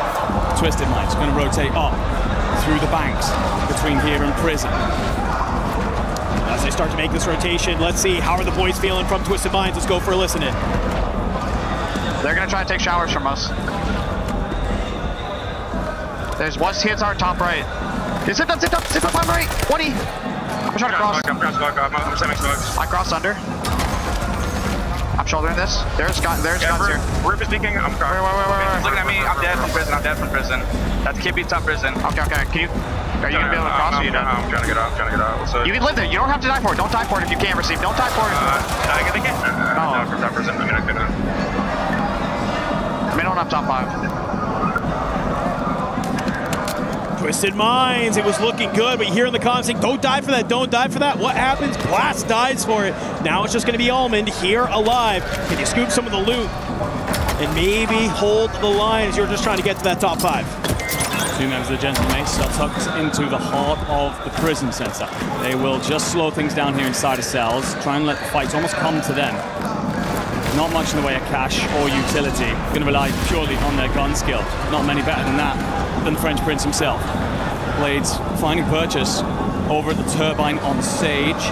That will allow you now to rotate in with the gas relatively freely as long as there's no teams up on the wall, and currently there isn't, so they should be able to move in, squeeze in with the gas itself. JD Gaming now pushing in. A knock comes through from the PA. That's Nearson walking into it. He does survive the second splash, at least the Ravens will be able to get him back to his feet, but it lets JD in underneath them. Yeah, I mean, for the Ravens, though, they have control of this entire top of prison side. This is going to be huge when they decide where the zone decides to pull. They're going to be able to look down either side and just let those MXRs rip. For Almond, though, he needs to make it to that top 5. Twisted Mind's currently second in the lobby when it comes to kills, 13 here. So you want to take full advantage of that multiplier. That's been the secret to success for this team. And definitely a great way to push them up the leaderboard. Zone's going to usher its way back over towards the south side, which means that Eclectic, who've just lost Freddy in engagement, are in a hell of a lot of trouble. Also, on that big rotation is going to be Novo. A lot of squads inside of prison going to move across, run into one another. Scythe and Anxiety, the twosome for G2. They're going to lay in wait. Hope that a couple of people do get caught flush, and Fede's the first. Scythe finds another one. Continuing to slowly rack up the score. Good shots. Ankyo, he makes the read. Nade up over the top. In the back, though, Slappy, Melvin do get dropped. Almond as well. Freddy, he's here to keep it rolling. Eclectic have looked fantastic, and as the zone has started to move, we are watching these players drop left and right. Gentlemates, they put themselves into a beautiful position here, just holding the corner. They know they're going to be players out in this gas side trying to push from showers. Can they manage to find them? But do they expect to have Heeds up over the top? MXR is here. He's just taking too much damage from the gas. He has to be careful. Again, Ravens take so many of their points on this map. Not only put up massive kill numbers, but great at closing out typically. Just looking to lock things down from the rooftop. It's the Frenchman on the other side. It's Enkyo who drops Chalk, so Heeds is on his lonesome. Time for Stim to absolute perfection. Drags 2 more off the deck. But remember, they've been nerfed in the recent patch. He won't be able to stay here for very long. Time for the next one too, but just trying to hope and pray that everybody else starts shooting so he can make a dive. Gentlemates, they're worried about this player on the roof, but they've completely missed it. You have a member from Vitality and G2 behind you. He might have done the damage though. Hollow answers on back, and you're able to actually get the res thanks to Field Medic. It's 2 members of the Gentlemates. It's 1 member of Vitality. Vitality. It's one member of G2. The Gentlemates, they would love to close this one out. They just have to hold on together. The nade doesn't connect with Anxiety, so they think that they've cleared it. They might not check this down low and get a missed timing on the play. They're going to push it out instead. Going in, who's it going to be? You're just hip firing your way to victory. See Smith from Vitality drop. It's just one last player of G2 in Anxiety. It's Enkyo. It's Hollow. Can the Gentlemates close this one on out? Guns up towards the window. They have split here. Has Anxiety managed to thread the needle? He has. There's one. He's dancing. He's jumping around. Anxiety. He's normally the fragger for this team. Surges forward. G2 take the map. Anxiety icing up in a 1v2. A reminder that G2 had never won a map on LAN before coming to Paris. They do it one in the group stages, a banger to close things out. And right there, you look to Anxiety, your superstar, the man that topped the Atlanta tournament, and by some distance, put the entire roster on his back to ensure that they made it here to the Esports World Cup. Everyone talking about the ceiling that he has, and in little moments like that, pops off with a huge 1v2 to silence the home fans and give G2 the lead in the tournament. And just look at the faces of the Gentlemates. They want that one back. They wanted to clutch that up. That's a difference of a 1.4 to a 1.6 multiplier. And when you have 11 kills, just getting just that little bit extra is huge. But let's take a little bit of a look at what happened there and how G2 was sounding in that moment.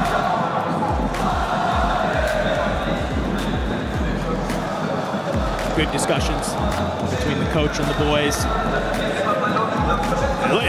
I don't think we've ever really seen these three boys smile on LAN, and here they are. They are all pearly whites after winning that map. A lot of the conversations, if you are new to the World Zone scene, last year they finished relatively disappointing, around 17th I think it was, at the Esports World Cup. And a lot of the talk was how good they were online, but how much they couldn't deal with the pressure here in front of fans, with the crowd screaming down their bags. But they do actually have themselves some ice in the veins, not only in Anxiety, but Big Man was almost the seeming final piece to that puzzle. He's looking incredibly comfortable out there, so now it's about what could they achieve if they do start to match that online former there. So yeah, very comfortable, very confident. A lot of love for so many teams inside of the stadium, of course. A lot of support for Vitality, Golden Hornets, family members, friends, all jumping up here in the stands in Paris and willing their boys on to win. That wasn't a bad map from Vitality either. 12 kills, that'll net them 16.8 points. So a great job from them to be able to kind of get back into this game. We've seen them get taken out early on. We've seen them just kind of struggle a little bit. So for here on Rebirth Island, we had questions about where they were going to drop, how they were going to control it. Seems like, speaking of control, they were able to go control, manage to hold the line, get the kills, get the points that they needed, maybe throwing a wrench into the plans of some of these other teams. Most certainly are. I mean, the squads like Novo and Virtus Pro, they're probably expecting it to be a little bit quiet at that side of the map, but when Vitality happens to get involved in the mix-up, well, that's a tough tide to keep going. It will, of course, be a great map for Ravens again as well, who put up 13 of their own kills and 18 points on the board. But this is a side that have taken, during this tournament, 53% of all points on Rebirth, so they would arguably have wanted more than that. Athletic have themselves a great one, 26.6 points to top the entire lobby. And that team just continues to stun and surprise every time they roll on. Qualified yesterday by less than a point to step up into the finals. And on the leaderboard, well, they're not looking too bad. Popping themselves in third place. The Italians putting their entire country on their back, trying to take them back to the top of European Warzone. I mean, just look at this when it comes down to the sort of the breakdown of the points here. It's just minus Athletic there at the top. It's actually pretty close between G2 there in second, almost all the way down to the Gentlemates in seventh there. So when you look at this, when we talk about map over map, this is why consistency matters, especially in a match point finals, right? It's, yes, you can have one pop-off game like Athletic just did. You can have 19 kills in a 1.4. Fantastic, feels good. But the problem is that we've seen it time and time again where a team might do that early on and then it's 2, 0, 3. It's just all single digits that don't really matter at the end of the day. It's your ability to put up 15, 16, 17 points every single game, and that's how you march towards that 150 match point threshold. It is. We so often speak of it as the floor. We know that a lot of these teams can just go and pop off, what, 20, 30 point game. We've seen bigger and better than that. even at LAN events as recently as this year. So all these sides can do that. It's about making sure that you do at least hit those double digits and keep yourself consistent. Hard to do, of course, when you're facing against the best players in the world. And some of those sides are not seeing that for Falcons. They get just the 4 points in that last map. They are currently way down on our leaderboard. PBJ, Ninjas in Pajamas, Eastart. Ninjas in Pajamas themselves often great at this map. They tend to land between that headquarter prison side. They're happy to deal with the multiple pivot contest. We'll take a look at our overall leaderboard, and it will be G2 confirmed at the top, fragging out everybody inside of the lobby, and 7.6 points clear of JD Gaming in second. They're halfway to our 150 match point threshold. A couple other teams not too far away either. But looking at the bottom here, while one team is over halfway, we have other squads that are struggling to get a quarter of the way. An important thing to note there with Gen G, 17 kills, 17 score. What that means, they haven't seen a single multiplier, not one top 10 finish yet. It isn't that much better for Ninjas in Pajamas, E-Star, and honestly for all those sides down towards the bottom, a lot of things to figure out. Well, let's head on over to Looney with the Gentlemates and Barney. I feel seen, I feel heard, I'm having a great time over here. Now, let's give you a little bit of a breakdown of what's happened so far. JDG have 2 wins on the board, okay? G2 Esports are absolutely flying up the leaderboard with all the kills, and to be honest, managing to close out that last game has got to do a lot for their momentum. Falcons playing pretty well, but still a little bit further down the leaderboard than we would have expected. Twisted Minds not playing too badly, are they? Vitality could be better. However, there's a reason why I'm standing here wearing this, isn't it? Go on, Luty. I mean, Gentlemates is kind of doing good, and you know why? Of course, we're a little bit sad because we lost this one, but we just need one top one, and the top one we need is when we're at 150 points, because Gentlemates gonna win this!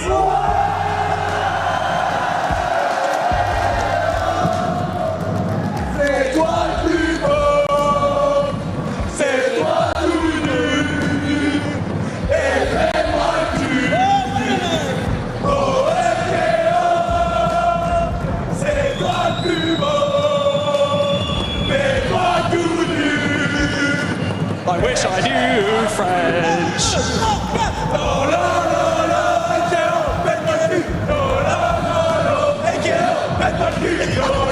Oh, right, that's enough fun. Casters, over to you.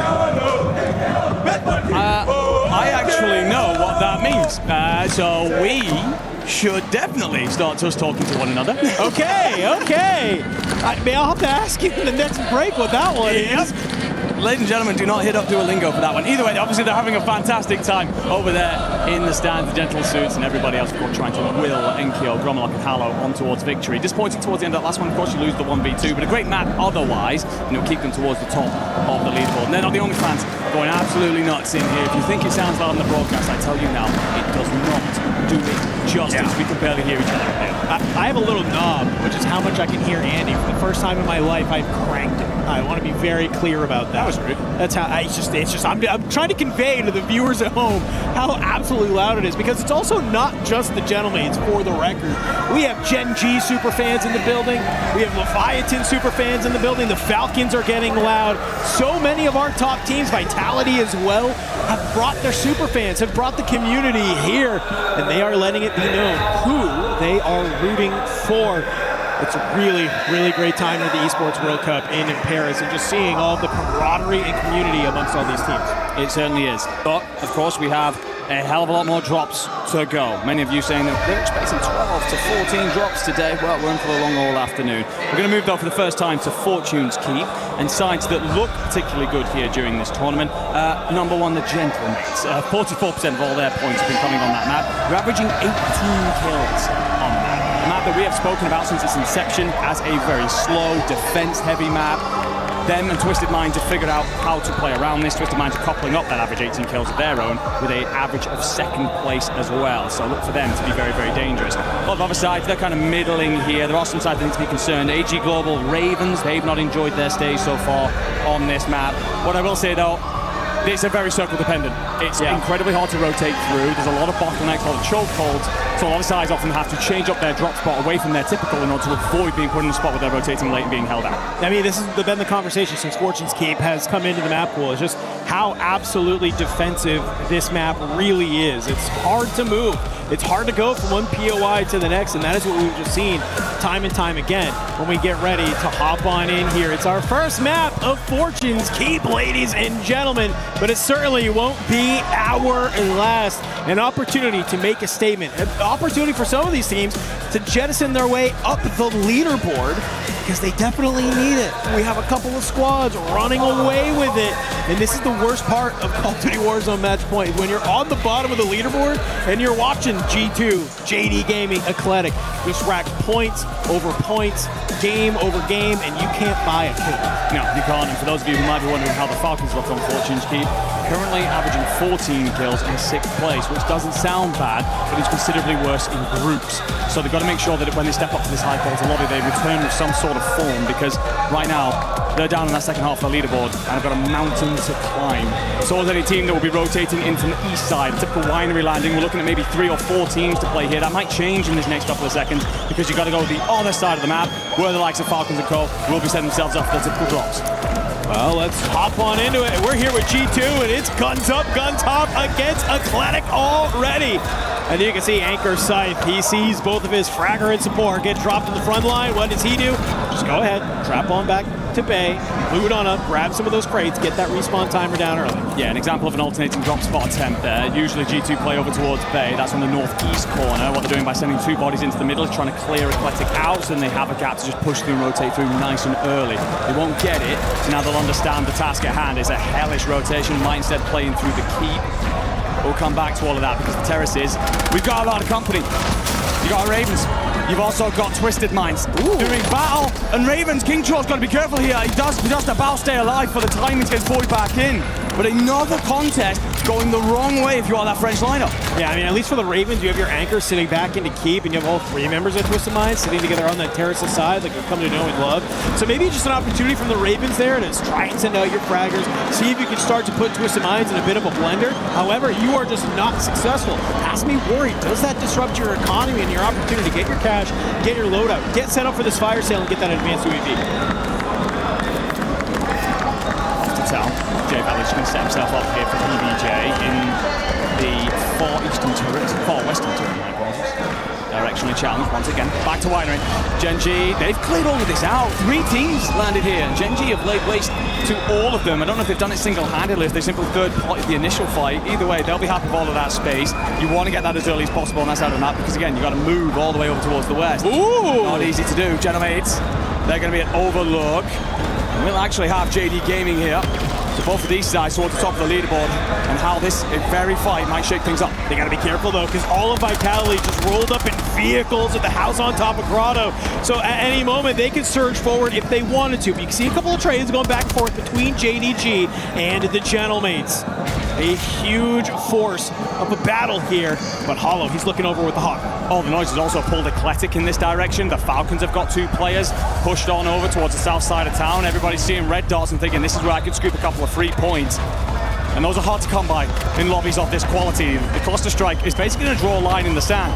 JD Gaming will head off in their direction. The Gentlemates will back off into their little pocket of space here at the Overlook. And for Keep, there are 5 teams in the vicinity. Blast is just going to try and slow things down. Does he spot Scum in? The answer is yes, but a little bit late. Tomahawk whips just by, gives him a haircut, but it's not enough. And Blast will find his 3rd of the lobby. Quick start here for Twisted Minds. This is what we like to see from them. Already on 4 that we can see. And with that kill, that's actually going to throw AGAL into a bit of a tizzy, as they will be the first team eliminated from match number 5. Quick flash up there talking about the Club Championship and how important it is to all of the organizations that have backsides into this. Watching AGAL fall will be a bitter pill to swallow as they continue to struggle. How good they looked in groups as well. Not really hit that form just yet. Got on the attack. Dongi up and over. Somehow gets away there. He definitely felt like he was trapped between a rock and a hard place. But keeps his life. Gets backed off on up to Noobs. Soccer will spawn back in.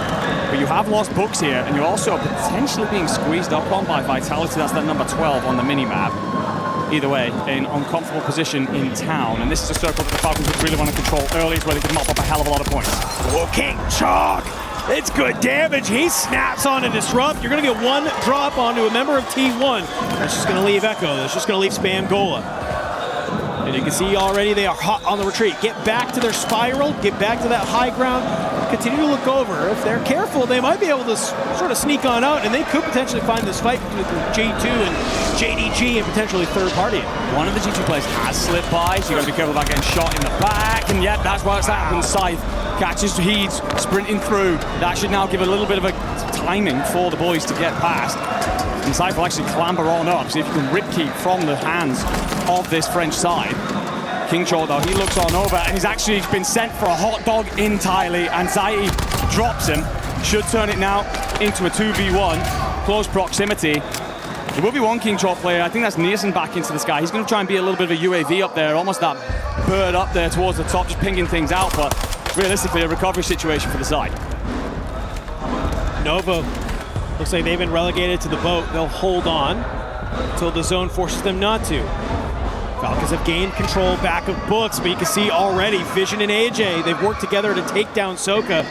So Donkey and Noobs just hoping that maybe we get somebody to bust through that door, but a very good nade is going to land on the top of Noobs. That's going to be King AJ potentially flying forward. The only problem is for AJ, you've lost Vision in the back, so you have to hold. But Grammy's managed to put himself in a strong position here to potentially get a jump on the Falcons. Yeah, Grammy thought he could third party this, rolls up, and actually the Falcons have split off. So you'll just slow things down over there, 90 kill feed for that engagement. So G2 trying to jostle there through keep in order to figure out exactly where the Ravens have gotten to. Dan gets loud because the Gentlemates are laying waste to JD Gaming over towards Overlook. They'll continue to hold the south side of the circle, and Eclectic are the next to fall as well. So Gentlemates suddenly on a little bit of a heater.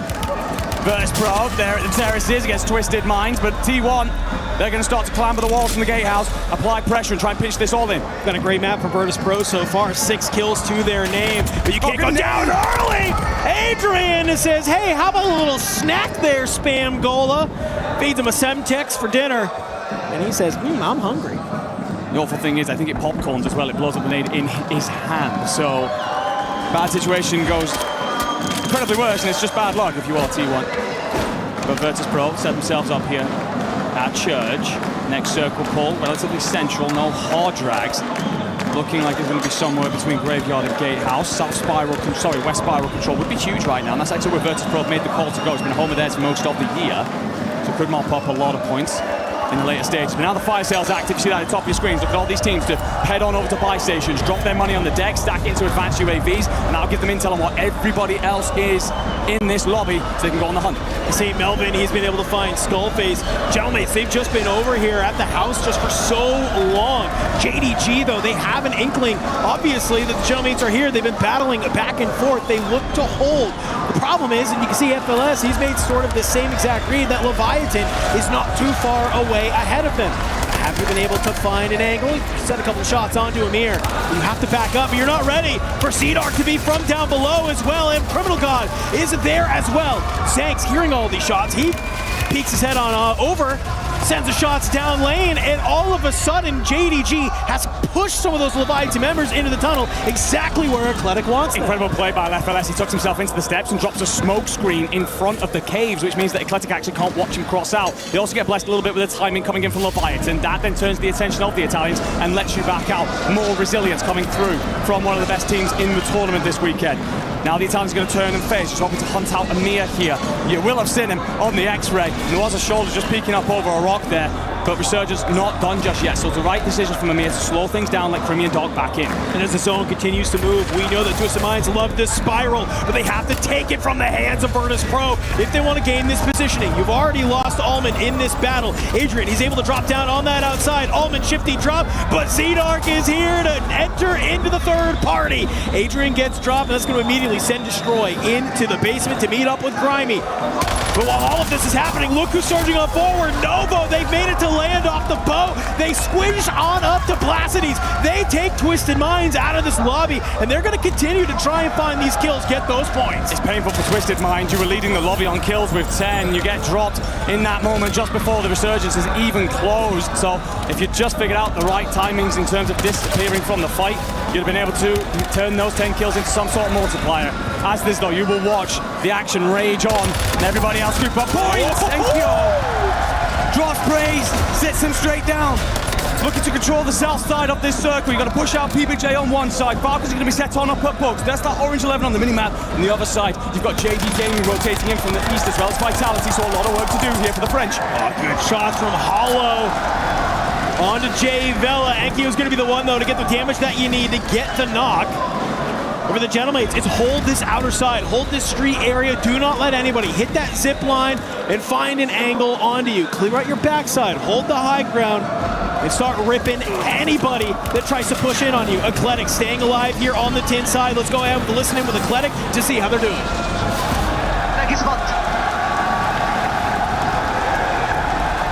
Uno è dietro a me, credo. Non ho info. Matte top. Un coppio. Io sono sotto. È la torretta robot. Joinano, mi sa. Fightano, raga, fightano. C'è P. Uno qua a sinistra da me. Ok, è fuori. Uno dietro. Fatto. Dietro. Ciao, vai. C'è un altro, aspetta. Oh my God, Eclectic, they think they have the timing, they think they have the angles, they're just not ready for the number of teams that are around them. It gets a little too chaotic for them, and in all of that chaos, they are dropped with 9 kills. I feel like we're the curse, honestly, this weekend. Every time we've done the listening, a team has been cut apart. So our bad for that one, boys. Gromalok's just going to help south, trying to look over Enkyo. Hallow's got a big job on his hands. He's pushed all the way out to the west side of the circle. That number 6 you can see in the bottom left corner. What he's trying to do is hold space in case the circle does exactly what it just did. It pulls back towards town, so he wants Enkyo and Gromalok to be able to join in. He's created the space. We'll have one member of PBJ holding him there. That is believed. However, it's all about books, and that's where the Falcons are set up next. The Gentlemates have done so good in this map. 13 kills to their name already. The problem is we are one team away from getting into that 1.2 multiplier, and you know the Gentlemates, they're thinking about that last map. They were so close to a 1.6 and taking that dub. Now looking for revenge here on Fortune's Keep. Circle slow for a moment. Top 10 achieved. JD Gaming unfortunately dropped in 11th. So now it's a 1.2 multiplier active, and to join them will be T1. On you go, son. Sat in the middle of the pack right now. That squad is in 8th, so an earlier exit than they would have hoped for here on Fortunes. And look at all the bodies fall. Ninjas in Pajamas E-Star. They will also be eliminated. Soken Co push their way out to Graveyard. They're looking to lock down the entire north side. I love the high ground play. You have 2 members, they're looking over you because so many of these teams do have to push through this Graveyard. Gen G looks like they're going to get taken out. A little bit too much firepower for them. Niasen up over the wall, finds Fede, rookie dropped. King Chalk, Niasen from the Ravens trying to stay alive, not ready for Soka to be dancing around here in the Graveyard, communing with spirits because they're watching it go. But while all of that's happening, the Gentlemates still finding the kills. 2 members of Vitality found, and they are dropped. Push you into top 5. The rotation now as well is going to be early for the Gentlemates. They can get squeezed on out to the east side while everybody else just takes parts of each other away from one another. It will mean that squad's going to arrive in bits and pieces. Gentlemates have a full 3 to lock things down, and they will take the lead next. And Enkyo's bagging away. We'll send King Chalk and Niasen on off to the next Fortunes lobby. Top 3, 3v3v2. 20 kills for the Gentlemates. They've got the 1.4. They want the 1.6 here. Only thing that stands between them is 3 members of the Falcons and a couple of members from Leviathan. You've been phenomenal, but this is where you have to have patience. Wait for these teams to start moving. Set yourself up in a crossfire position. The Falcons are going to go low. Gentlemates have actually sent one player on over to the east side just to try and catch anything that rotates through. You might be overwhelmed in terms of the numbers though, because Noobs and Soka that you're squaring up against unless they decide to back off, because the Soka's actually going to drag itself back to the Graveyard. And look at the Falcons retreat. They know exactly where they want to go. Mates have got the most difficult rotation. We're running to Leviathan. Oh, they're actually going to see just a little bit of a pixel of Criminal God. You throw the nade up over the top. The General will find Criminal God. You get the full, but you're not ready. It's a mirror in the corner behind the deployable cover. Immediately, the pre-fires go out trying to catch one of these other Gentlemates members. But Enkyo, he doesn't fall for the trap. He actually jumps up over the wall. He's knocked. It's Hollow. He's trying to shimmy and shake. The Falcons will hold. They cut down the Gentlemates. And it's Leviathan. It's Falcons here in this final moment. It's a 3v1. Dongi makes the read and finds it. And as much of a win as that is for the Falcons, my man, Gentlemates end that map with 21 kills. How many did Falcons and Leviathan have? 10-9. It's not even close. Gentlemates just ran that lobby. And that's why when you look at the faces of the Falcons, it's not elation. It's not absolute joy. It's, I guess we got a couple more points than we would have before. Exactly. You see Soka basically nibbling his nails there. It's because he understands, look, we've got him out win, sure, but this is nowhere near the standard that we need to see from ourselves if we truly want to contest at the very top. It is at least resilience from them, great control over that end circle and patience in the play. But we got to go back to that Gentlemates play. I mean, they locked down pretty much the entire south side of town from very early. They're just pushing out for space either side. We talk so often about the RNG of the circle, and what they're trying to do is minimize that. We are pushed out not only south, east, and west, but also in locations that mean if the circle does drag, we've got it all locked down. Getting it done. Yeah. Chungy. All right. Yo, let's talk about it though. Yeah. I like that from Soka immediately. Let's talk about it. It's just saying, hey, all right, you know, it wasn't our best map. It's 10 kills, it's 16 points. That's 16 points they desperately needed on that leaderboard. It's sure the hell better than not having 16 points when you're looking at the gap that they currently are. But it's just, hey, let's talk about it. What could we have done better in that map to get more kills, to put ourselves in a better position? Because you got to think about it, when you're a team like the Falcons, if they are in a position like the Gentlemates are, but then also put themselves in a power position to win the map, that's how you're going to start to crawl back this lead and start to be one of those teams that puts themselves in a position to cross match. No, 100%. The Falcons understand this. They've been here many a times before. Level looking. There's some cosplay going on there. Why they joining? Ooh, great stuff from the fans coming on through. Incredible talents. But of course, the main talents that we're interested in are sat there on the main stage. And for those of you at home, you might have just heard the crowd get pretty loud. And that's because the Gentlemates will take 29.4 points off that lobby. Not only that, it'll get a little bit louder in a minute when we tell you they've shifted themselves right to the top of the leaderboard, though only just. Fortunes keep continuing to deliver for this French side. A couple of other rosters that look pretty good out there. Of course, the Falcons will walk away with 16 points. But honestly, after that, Ravens on 14, and it's just dregs. This is old school Fortunes Keep. This is how it looked when it first came out. One team dominated, everybody else struggled to find points. Yeah, but the good point is that, guess what? Fortunes Keep isn't the only map we're playing today. Definitely not, no. The bad news is, though, is that we've still got at least one more Fortunes Keep to play. So by the time you maybe get back over to Havens Hollow or Rebirth Island, you're going to be looking at one of these teams staring down 150 on that match point threshold that is there. Beautiful stuff here in the first Fortunes Keep that we had. Now it has me wondering how much of this was circle dependent, how much of this was just absolutely gameplay dependent. I love that you're bringing up the circle because, of course, this map is incredibly defensive, difficult to rotate through. That's why there's a lack of kills on the board and lack of recoveries. We'll find out how all those teams deal with another episode of Fortunes Keep straight after this bit of content.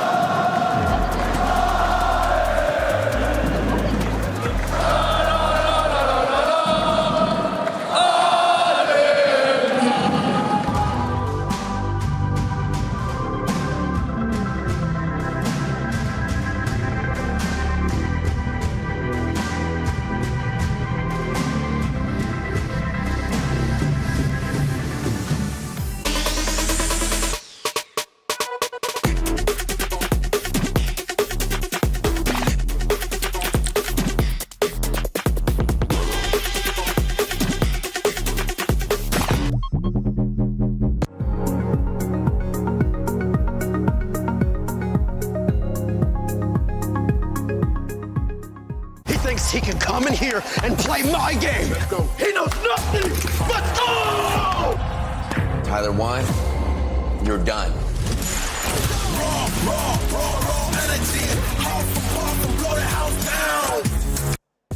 Now, of course, we don't just have dads here watching and supporting their favorite players on the main stage. Of course, we have mums, we have family members, we have fiancés. I'm joined here by Gladys. This is Sage's mum, who's competing for Vitality.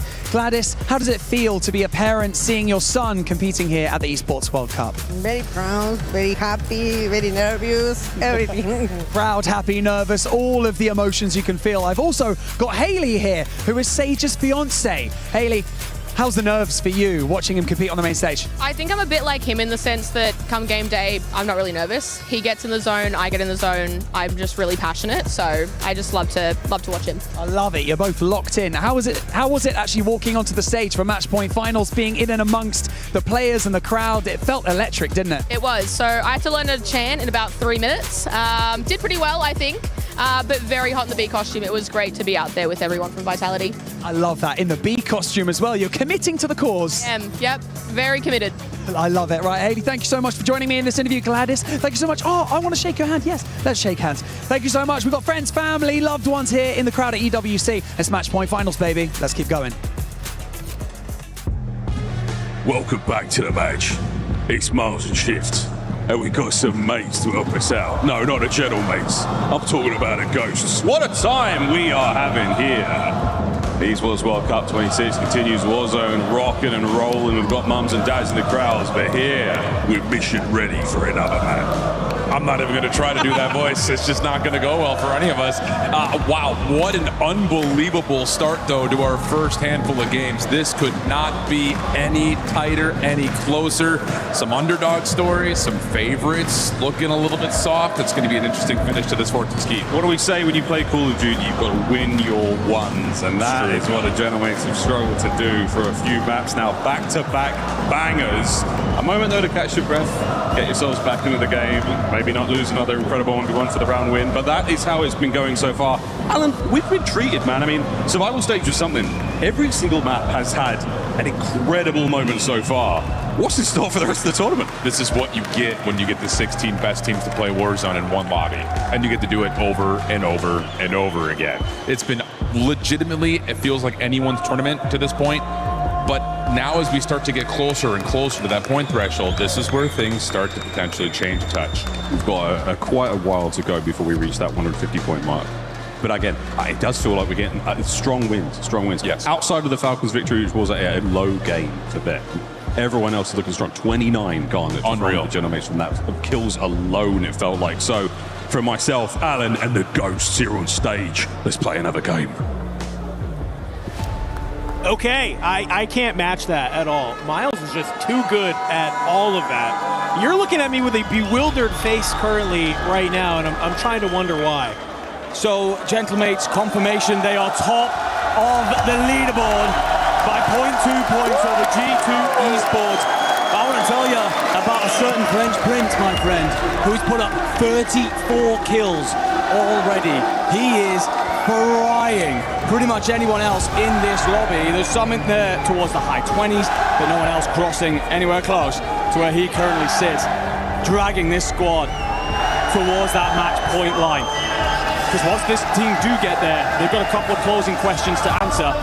Want to make sure they get ahead of the likes of JD Gaming, Vitality, Falcons, who are all much smoother at that. They want multiple bites of the cherry. Yeah, I mean, let's harken back a year, right? With the Gentlemates, they were actually one of the last teams to cross match point threshold. Ended up second because they basically go nuclear on the map that Twisted Minds win. And here, it just feels like it's a different energy. It's a different aura from them. We kind of haven't really talked about the Gentlemates all year long. Let's be very clear about this. Kind of disappointing, it feels like, almost all year long. Not the team that we expected them to be, but here we are. It's their hometown. Let's be honest. This is their arena right now that they are playing in, and they are feeling the energy. They're feeling the vibes, and they are putting it into their gameplay. An electric first map of Fortune's Keep from them. We've got one more to play, my friend, before we start getting into the one-by-one map rotation. Here we go, ladies and gentlemen. Match number 6, getting ready to drop in. As we get ready to get here, Enigma, obviously the Gentlemates kind of basically point sponge the entire lobby. What do you need to see from everyone else? Well, I think it's a case of going out into your Bravo drop spots. I think a lot of teams rotated very late and compared to what we're expecting. A lot of teams landed on that east side compared to what we were expecting. I think teams may be settling in for some sort of home ground, some sort of backyard turf that they would feel comfortable playing out of, because of course the pressure here on land. But you've got to be brave, you've got to be bold. And on a map like the Keep, it will clutch its pearls and keep all of its points if you're not willing to go hunting them. Sorry, friends at home, I'm laughing because this circle is diabolical right now. So much of it is just water, and it's basically a line straight down the middle from Keep all the way down to the south. So very curious how some of these teams are going to decide to play this. Any change of drop spots, any maybe just early rotations. We'll have to wait and see. But for the Gentlemates, we'll get an idea of where they're landing. No surprises here. It's going to be on that sort of western overlook side before they have to push into the likes of PBJ. But on the other side of this entire street, it's NIP already getting active with a kill onto Vortex. Yeah, AJ does well to get pushed up. Drop the first. I'll be honest with you, not many changes in terms of landing spots. Ninjas in Pajamas, one of the only to shift their way over away from Winery. They don't want to hit that rotation either. But for Blade, that's a trip to the boat, try and anchor things down there. Could let you rotate relatively freely if he keeps that pocket of space open. Some teams will try and contest that on regain, rip it away from him.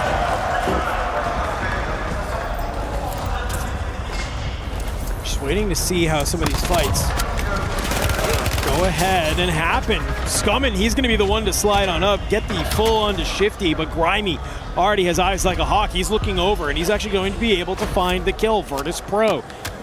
They've taken over this spiral, it feels like, lately, Enigma. Normally, this is the home of AGAL, but VP not giving it to him. Well, they used to control it in the early stages of Fortune's Keep. They gave it up eventually for other pastures, but it lets them lock down all of the graveyard side, as well as anything rotating in from Gatehouse, so they could cut off a lot of rotators, as well as hold off Terrace's teams. They could reward them with points. It is a spot that a lot of teams will vie for later on, so they'll have to be at their damnedest. For the Gentlemates, just going to lock down Overlook. Again, just control the south side of the circle. This is the formula that not only gave them a great set of points last time, but has rewarded them over and over again since Fortune Keep was injected into map pool. Good eyes from Enkyo. He's going to spot NIP, making their way over to Helipad. It's good info. And you can see on that mini-map there just how many players are here. A little bit of a shoulder throw from a member of Novo. A couple of shots from Enkyo, let him know, hey, I'm pushed up here. I'm trying to get a little slippery in and amongst the buildings. Go ahead, back on up, get back with the team. Don't need to overextend this early. Didn't find any kills there, but that's not a problem right now. You're just trying to create space because they have about 18 grand on them already, which they're trying to get back to the buy station at Overlook, dump it down for the advanced UAV once the fire sale comes up. So not a problem that you're not putting many points on the board just yet. And again, the circle's headed this way. They're in no rush, no hurry to go anywhere. G2 getting active, Scythe, an Anchor in roll, but Slayer in all senses have to put up numbers alongside his boys as he waits for Anxiety to spawn back in from the skies. The big man is moving down below. A great tournament. He was one of the big question marks coming into this afternoon. It's one of the reasons why the team are right up there challenging for the top spot. You know, already I'm seeing a little bit of a party here happen between Eclectic and Novo, as it just looks like a battle. Also, right underneath JDG, you can see Leviathan, they're kind of in this area as well. Down below, big man guns up. He's going to be able to drop one, slides on out. You find another, you're cleaning up the members of Leviathan, left and right here. And you might have heard me slip up because I'm looking at our mini-map. Vitality, they're looking to get into this mix as well. JDG down below, you find Zanks. You also find Fede from Novo. This is just a party in the grotto, ladies and gentlemen. Scythe claims his second of the map. Yeah, so many of the teams down low here are often met by recoverers, and as such you can just cut them out, push them out, and ensure that you just rack up extra points on board. You two have read that, decide to play their own game on it. Anxiety makes light work of Sage, will have players just above him, so plays inside the caves where Scythe and Big Man have opened up a pocket. Let's have a look at Terrace's Twisted Minds. And the Ravens go back and forth. Ravens on for a slow day thus far, and you can see why as Black picks up a quick little two-piece. Omen's got the third in his size, Ben! Sits him down, and that will be the Ravens out of here first. The problem is, though, I don't know if the action stops there. You have a member of Virtus Pro who's lurking around, but I wanted to check on into this because G2, they make their way from the underground, and what do? They decide to push this top side against JDG, who was just waiting for anybody to hit this zip. They cut them down. It's a couple members of G2 getting dropped. It's just going to be one more player having to stay alive, get the teammates back in. The Gentlemates holding this side of the map. They have so much space that they can control, because everybody has to move over here because of the zone. I'm looking at Hollow, he's 26 damage to his name. Says, hey, I got Anchor on my tag as a roll. I'm gonna live up to it. Yeah, they are chilling. And when that fire sale opens up in about 30 seconds, they'll be in prime position to take advantage of it. I think I'm being a little bit ahead of myself for 30 seconds. Feel deeper into the map than me, I feel. Adrian will watch Destroy and Grimy so far. Now trying to find an exit route. Just going to check back in. Trying to use the footsteps to just shift Twisted Minds around, buy himself time. Kill feed, we're seeing Vitality and G2 go at it. Blastides has come and checked around the right side of the tower to eliminate Grimy yet again. And Twisted, if they win this fight, they have not only the pretty much entire north side of the circle, they have the lookout over places like Graveyard and all the rotations that be. So a massive fight, really. I tell you what, Adrian there put the moves on blast. Absolute skates. That knock alone looks like it was enough to keep VP in the matchup. Destroy's going to head towards the boat. Don't think that's a good idea because there's already players out in that direction. But either way, VP hanging on by the skin of their teeth. Twisted Minds looking good early. Yeah, they might need to just go ahead, VP, maybe land in that water and just play for the regain. But right there with you, Twisted Minds, just clearing out the teams in front of them one by one here. Already we're looking at various spots on the map. Nice little visual for you there, top left, of where this zone is starting to pull. Where do we go next, though, Andy, is the question. Who's going to have to move? Who has to make these big rotations? For the most part, it's a lot of these teams in the center of the map, and they're going to be okay for now. This is when everyone starts to invest the money for that fire sale and rotate themselves across. Some teams that have control over buy stations will be very happy. They'll welcome it in. It pops up at the top of your screen. It means they're going to get those advances and streaks and fill their boots with pretty much everything that they like. If you do not have control over buy stations, panic stations, you got to move. You got to start to put some pressure on these other sides, hopefully strip them of the items they have purchased or the money should they not have spent beforehand. If you don't get any of that, you are on the back foot for the rest of this match. Take a look at this Main Street area and just how many different teams are sitting here. Already, Gabe, not expecting a member of PBJ to be down below. It's going to be Believe, who has been able to find Gabe Kuhn. Already PBJ just playing together. Aiden shots across will cut down Jay Vela.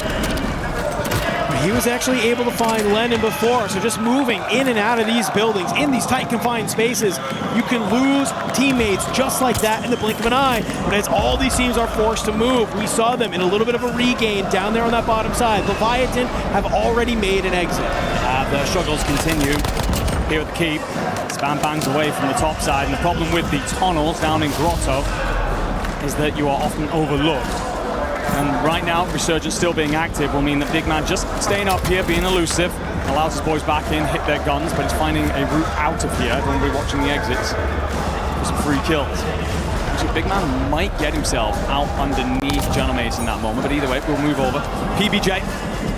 Got company in town. Jay Vela gonna get active. Already has to be on the board. He gets to the front side, trying to set up a pitch. I don't know if they heard that or not, but he might have just set himself up in a great position. You can see, you look at that mini-map. Praise, Believe, they're all around here. Nade will land. You get confirmation somebody's down here. A couple of shots. You're begging for them to maybe push onto that outside directly into the guns of Jay Vela.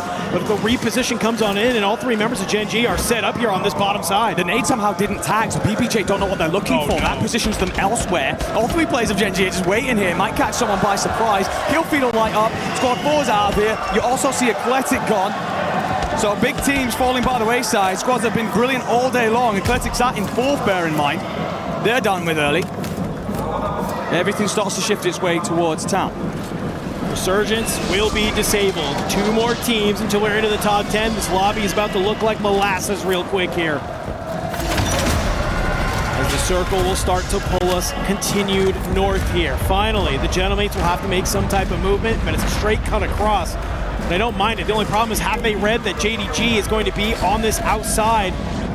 Sort of lurking, maybe starting to move on up here. JDG trying to figure out, where do we move? What side do we start to make our push on?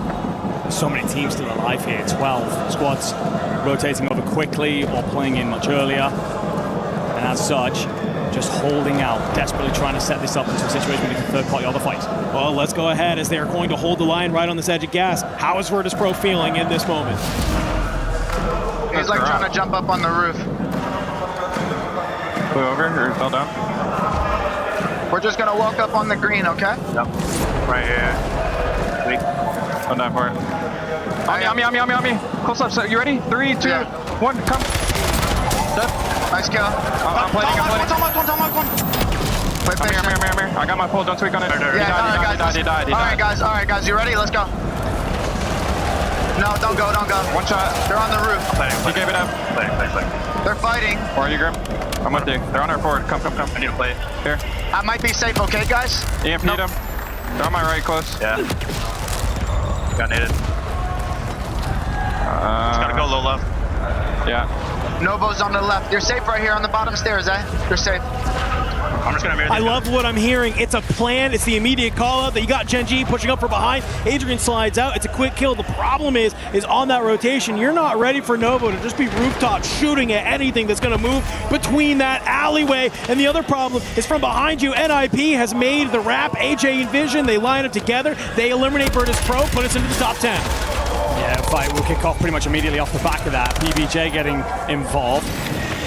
Will win the fight in the majority, but that's going to turn the attention of Vitality towards them who set up in book, so you got to deal with this quickly. And well, JVella losing 2 plays, backing off to slide them in, won't answer that there. Novo, they're out. That was on the north side of that, where Twisted Minds take complete control. Towards the south, it's the Gentlemates fighting with AGAL. PBJ, they're done. Attract attention from pretty much everybody. Hallow. Here's so many footsteps. It's about the timing. It's about when you dive out, what you do for a smoke grenade right now, and there's nothing available in terms of utility. Finds it down below. You catch one stimming, and you're going to get the shots through. However, Hollow, he's dropped in the back by FIFA Kill Trade, starting to come through. And unfortunately for you, the Gentlemates, they're very low HP. FIFA Kill, he's on the hunt. Chromalok down below. He has to make his way out of the gas. Double buyback comes in. The Gentlemates stay alive for what's a little bit longer. Chromalok will play clean up, sends FIFA Kill onwards. Scumming, he's managed to move himself onward towards the circle. Now going to have to check back to figure out where Chromalok's gotten to. We will have 2 players in the sky to let him know where rotators are coming through. T1 are going to get here ahead of the curve, trying to make sure that gas creeps over them before they play the wall. Noobs drops Enkyo. Scumming then sends Noobs onwards, but Noobs will be eliminated, and as such, the Falcons are done again. And you are just dropping players left and right. JDG, they are still alive. Spoiler alert, actually leading the lobby right now in points, just 1 step ahead of the Gentlemates. LS just shimmies and shakes and trying to set this up with Slappy. A little bit of a do-si-do around the back of the gravestone, and AJ will be buried straight back into the cemetery. Into the top 5 we go. 1.4 secured for our remaining teams here. It's about who can control the graveyard. I like where Twisted Minds is set up, though. They want to play this outside rock side. However, have they seen these members of T1 make their way towards the top? Shifty, Allman, they'll line up to drop FLS as JDG. They find themselves in a very precarious position here, as finally they will be found out, but the zone will continue to pull. Slappy has maybe made the early rotation, but is it too early? That's a good question. You've got to hope that the gas is not going to make you suffer as much so that you can get on over. He's desperately just trying to find a little pocket here, scoop some bodies, look for some loot, and does hit a muni box. Very fortunate call must come in from the teammate. Twisted Mind, Omen gets it all wrong on the wall. Shifty's going to try and trade. Spam sends him. Gentleman's also done in the process. We're down to our top 3. Spam! A huge fight disrupt. He drops Smith and Sage from Vitality in the back. That's Vitality gone. It's now a 2v1 to make it a 3v1 as the buyback comes in. And just like that, T1 hold a nice early position. They cut down the opposition. And that is a huge game from them. 21 kills and a win. Gives them 33.6, 35.2 points on the board. When you're talking about a race to 150, that's a great way to start chunking down the lead that some of these other teams have created. Yeah, haven't had a great afternoon thus far. Very middle of the pack, but that should surge them upwards. It's essentially a 5th of the target in one fell swoop. There was a lot more points on the board, though, during this map in its entirety. Twisted Minds will walk away with 22, Gentlemates 22, JD Gaming 25. So some squads starting to find their flow there. Ninja Pajamas E-Star also touching around that 20-point marker. So some great stuff in terms of action, in terms of point scoops and moving your ways around this leaderboard as we all get a little bit closer to that all-important 150 target. I will say, though, some top sides fell early. I think I actually called them squad 4. My bad for that when I was reading my screen a little bit much. But G2 dropped very early. They were trapped in those lower tunnels for some time. And while that can reward you early with kills on regainers and rotators, as soon as you need to push yourself back to surface level, sides just hold you out and they never really get themselves back out. Eclectic, who were also in a good spot before that, they dropped early. Some other sides, such as T1, they'll surge their ways right up the leaderboard and leapfrog. I mean, this is just the beauty of Match Point, right? You can have these sort of stints of games where the teams that are at the top, they might go back-to-back, have a couple stinkers, and all of a sudden you have some new blood finding their way up. And just looking at the top of this leaderboard, because reminder, folks, we are playing towards 150. Currently, we only have 3 teams above that 100-point threshold, but you still are just behind them. I mean, Team 1 off the back of that game currently sitting at, what, 90.4. Just 20 points behind, you can easily make that up over the next couple of games, even if some of these teams are sprinting at that 150. Yeah, certainly could. We go back over to Havens Hollow, of course, after this, but then we go 1-1-1. So it is a Havens, Rebirth, and then Fortunes, and onward from there until we finally draw everything to a bitter close. T1 have been solid at the Havens. Their contest with Vitality, of course, are important for them. But if they are going to want to find those 20 points, then winning that contest on their next drop and holding things out with Vitality, have done so successfully through portions of this tournament, would get them there. Of course, a couple of big check boxes before we get to that point. Sure. A lot of your sides. Havens is relatively solid. Vitality, obviously a big team here. Leviathan in particular, this is the map that they rely on heavily. By God, they need a big map there towards the bottom of that board. Yeah, I mean, you have a lot of squads who really need to come alive here, sort of in this second set. Players just kind of chilling. Hopefully you can regain, have some of those conversations. As I'm looking at these points, man, about half of our lobby right now, I think, can make a decent run at just staying active. Because this is the thing, right? We can talk about these first teams that cross 150 points and how, okay, now they're here, now they can win the tournament. We've watched enough scrims, we've casted enough tournaments to know it's going to take probably 3 to 4 games, even once somebody crosses, to be able to have somebody actually be able to claim victory that's there. And some of these scrims, we've gone a couple more than just when somebody crosses 150, where 2/3 of the lobby is suddenly there. So obviously you can see that you have entire times to get yourself back into the mix. Let's go ahead. We do have an interview with some of the gentlemates though, so let's go ahead. Let's hear what they have to say. Ooh, it's feeling pretty hot here on the main stage, as you can imagine. Gentle, gentle, gentle! Yeah, that's what I thought. We've got Enkyo here joining us from Gentle Mates. I'm sure he's feeling elated right now. Currently top of the leaderboard, also leading in kills, might I add, from yourself. A pretty good day so far. What we're looking for today, of course, in Match Point Finals is consistency. How's the day been so far for you? Bon, alors pour l'instant, vous n'êtes pas trop mal dans le classement. Vous avez quasiment tout le temps fait top 5. En plus de ça, toi, tu es premier en kill pour le moment. Comment est-ce que tu te sens? Parce que c'est important d'arriver sur ce match point. C'est quoi là, le ressenti sur ce début de grande finale? Franchement, on se sent hyper bien derrière les écrans. Le but, vraiment, c'était qu'on soit le plus constant possible parce qu'on sait que le match point, ça joue sur la longévité du tournoi. Et puis là, je crois qu'on a genre 30 points du match point. Donc on va essayer de débloquer sur cette game. Et puis on va tout donner. So we are only 30 points behind now, and we are agree with you, buddy. It's just about consistency. We're feeling really good behind the screen right now. We're feeling on our home. So basically, we're just playing the game. We know it's a long way to go, but only 30 points. So 1 or 2 games, and here we go. Been speaking about doing it right here on home turf. Do you feel like you've got a bit of a LAN buff? Do you feel like this crowd behind you are giving you that little bit extra? Est-ce que justement, le fait de jouer à domicile devant le public de Gentlemate, est-ce que pour toi c'est un LAN buff? Est-ce que c'est quelque chose qui te motive, qui te met la pression? Comment tu vis la chose?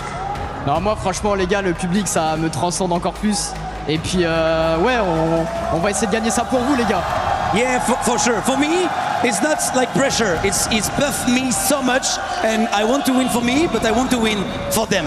Like a bit of confidence from you as well, right? Last year, securing second place at EWC. This year, have you got it? L'année dernière, tu as fini 2e au final de WC. Est-ce que c'est celle-là, la bonne année? Franchement, j'espère que ouais, on est chez nous, on est à Paris ici. Donc j'espère qu'on va le remporter ici, ce putain de trophée. I can't say something else than I hope. Like we're gonna do our best. We are now in France, at Paris, at our home. So if there is one time to win it, it's now. So I just hope, and I will play my best. Currently, your best is working. Enkyo, thanks so much for joining us in this interview. Gentle, gentle, gentle! You heard him.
What's up, everybody? Championship Sunday is fully underway. But you know, I got to talk to some of the coaches because they're going to give me that real intel. And I got the man himself, E-Bates, here, one of my favorites.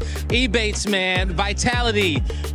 Looking so-so today right now. What you guys want to change here going into the second half? Honestly, I feel like we've been struggling a little bit to find the kills, kind of getting our footing off the start has been a little bit rough, but usually our cons have been really good all year, so hopefully we find some flow in the beginning.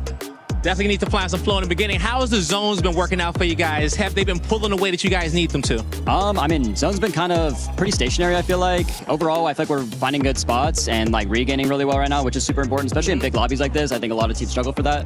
But overall, I mean, doing pretty good. Getting in good spots, just got to find those kills. Just got to find the kills, man. I was talking to your boy Sage today. His energy is through the roof. Man, talk to me about how he keeps this team in check and keeps their spirits up during the game. Yeah, Sage has a championship mindset. He's got a great mentality. He kind of brings that calmness to the team. He brings that leadership. He's young. He's our youngest player. He's 22 years old. But man, he's a leader out there, and I'm really proud of him. He's taken on every single role this year. He's been a fragger. He's been a supporter. He's been an anchor. He's been an IGL. He's done everything we've asked him to do. So just really proud of the progression that he's made over the year. Hey, man, it looks good out there on the field. Bates, I appreciate you, homie. Good luck out there in the next one. What's up, everybody? I'm here with Coach Havoc from JD Gaming. As we have seen JD Gaming throughout the last few days just absolutely dominate the lobbies. You guys are in the top 3 right now. Havoc, what was the turnaround for this team? It was all about finding the perfect team balance of letting Slappy go do his thing, but also coming back to work with the team to then make the perfect rotations and just making him more of a team player. Yeah. I mean, he's looking like a fantastic team player. And I know the top team player out there, I got a chance to talk to him yesterday. FLS, man. You know, that guy's a leader out there. How proud are you of him for how he's keeping the team together? I'm super proud. I mean, they're making it easy for him out there by actually listening to his commands and just doing what he's telling them to do. So it's not all just him, it's those two as well. Yep. And as a coach, what would you like to see from the boys going into the next half? Just keep sticking to the game plan. Like, we have perfect game plans for each map. Just sticking to them, and we'll see. Hopefully it works out the same. Hey, they've done their homework, everybody. Keep an eye on JD Gaming. Thank you, Blaze. JD Gaming was starting to slow down right up until that match when they ended up getting that second place. For that squad, we were looking at consistency the first 3 matches, and as I just mentioned, bit of a slowdown, but a good bounce back for them. Yeah, and I mean, you're going to have a map where things just go wrong. It's going to happen. Again, we're in the Resurgence Series Championship finals right now. You've got 16 of the best teams in the world. But for JDG, the thing that's impressed me the most about them is not just the fact that they're keeping up with the tally that they had in groups for their average kills, but like we've talked about time and time over, their placements have been elite, getting themselves into top 5 positions. That multiplier has been big for them. That's what I mean. Slowing down 7. I was like, yeah, one game out of the way. Isn't that COD Warzone? I've been hearing that a lot lately. But no, look, this is good. This is consistent. This is exactly why they're sitting in that top position. And obviously, you know, we heard it from the coach. He just wants them to do exactly what they've been doing. And one team that's been doing exactly what they want to be doing is none other than G2, actually Gentlemates, because Gentlemates are currently in first place as we're looking at the match ranking from the last game. Actually, let's talk about this real quick, because T1, with that performance that they just put up in this match, they ended up going from 9th place all the way up to 5th. And that's what happens. You know, you get one banger game, all of a sudden you're into the conversation, and you can alleviate all the past pain of having a bad drop early. Not that T1 has necessarily been, you know, underneath where you would have expected them to be, but that boost right there all of a sudden throws them into the conversation. But now we reset our map pool as well, which is going to be interesting to look at to see if T1 can continue to do what they just did in that last map, or was it just a flash in the pan?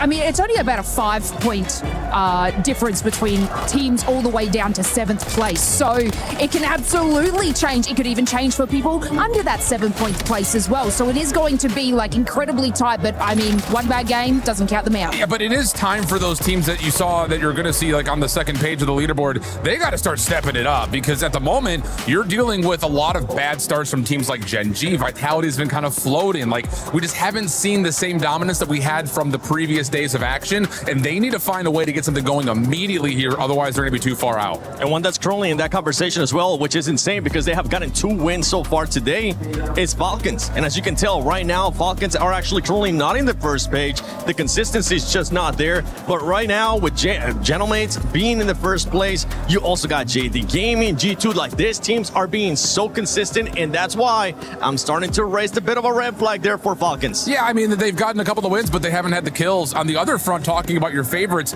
Twisted Minds, after their incredible Group A stage, now starting to slip back into the conversation after a couple of slow starters. I mean, they were 16th in the first drop with only like 4 points, 4 kills. So this has been really, really solid for Twisted Minds to recontrol their destiny.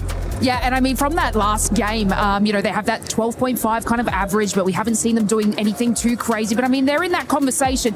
But then I wonder how they're feeling after that 1v2 being taken down to sort of stop them from winning that game. I mean, they did have a great position moving in that final zone, but unfortunately, something went a little bit south when they just couldn't actually take down T1. A team that we got a chance to see yesterday perform really well was none other than Leviathan. Leviathan in Game 5 ended up with the top 3. I thought that was going to be a bit of a kickstart for them. So far, it's not looking like that because they're still in 15th place. And honestly, so if we keep allowing some of these teams to just not react and not actually end up waking up, those teams at the top with the consistencies that we're seeing, it might be getting away. Yeah, and I don't want to like sit here and just like crush the dreams of Leviathan, but they had 3 good maps yesterday and everything else is just okay. Like, yes, they came out, they did what they had to do for survival stage, but that wasn't a team that was on my radar looking into today. No, I have to absolutely agree with you. And like, obviously getting into our 6th match and we have teams just tickling at the bottom of that, you know, match point threshold, being at that 42 points and having these under average games, they're not going to be able to knock that. I mean, they're going to have every team at the top choke in a couple of matches just to be able to get up to those points. Yeah, Leviathan fans, I'm so sorry. Hopefully you're still going to be bringing all that amazing energy that you've been bringing for the past 3 days. For some of the other squads, I actually want to go to G2 and Eclectic because they ended up contesting in this last match as well. And that's something that I'm pretty sure is going to keep happening as we go on. Yeah, G2 got a little bit stuck underneath Grotto for a moment there, just trying to regain. You saw Big Man just kind of holding in the cave system for a while. But Eclectic has been sneaky in terms of bidding into the leaderboard at the moment, largely due to their kill tally. They've also put together a lot of consistent results, finding themselves in the top 10. We have not seen them be in a convincing position yet to truly win a game, but at least they're doing what they need to do for now to start building towards that 150 points just by staying in the top 10 and finding a lot of eliminations. Yeah, and G2 obviously have had banger games right at the start. This is where they will be collecting obviously all their eliminations, and they are taking the risks that are necessary to reach match point. Whether or not they calculate that over to a win, they are taking all these risks and they are able to get those points on the board. And I mean, the progress so far because of these early matches, it will always keep them in the top, even though in that previous match they were eliminated early. Let's see what's going to be happening in the next couple matches. But I know, once again, Shift, what were you able to spot in these past couple matches? These are the things that I need you guys to start looking at as we get into final circle moments. We'll take a look at 2 teams here. We're going to look at Gentlemates and we're going to look at Falcons.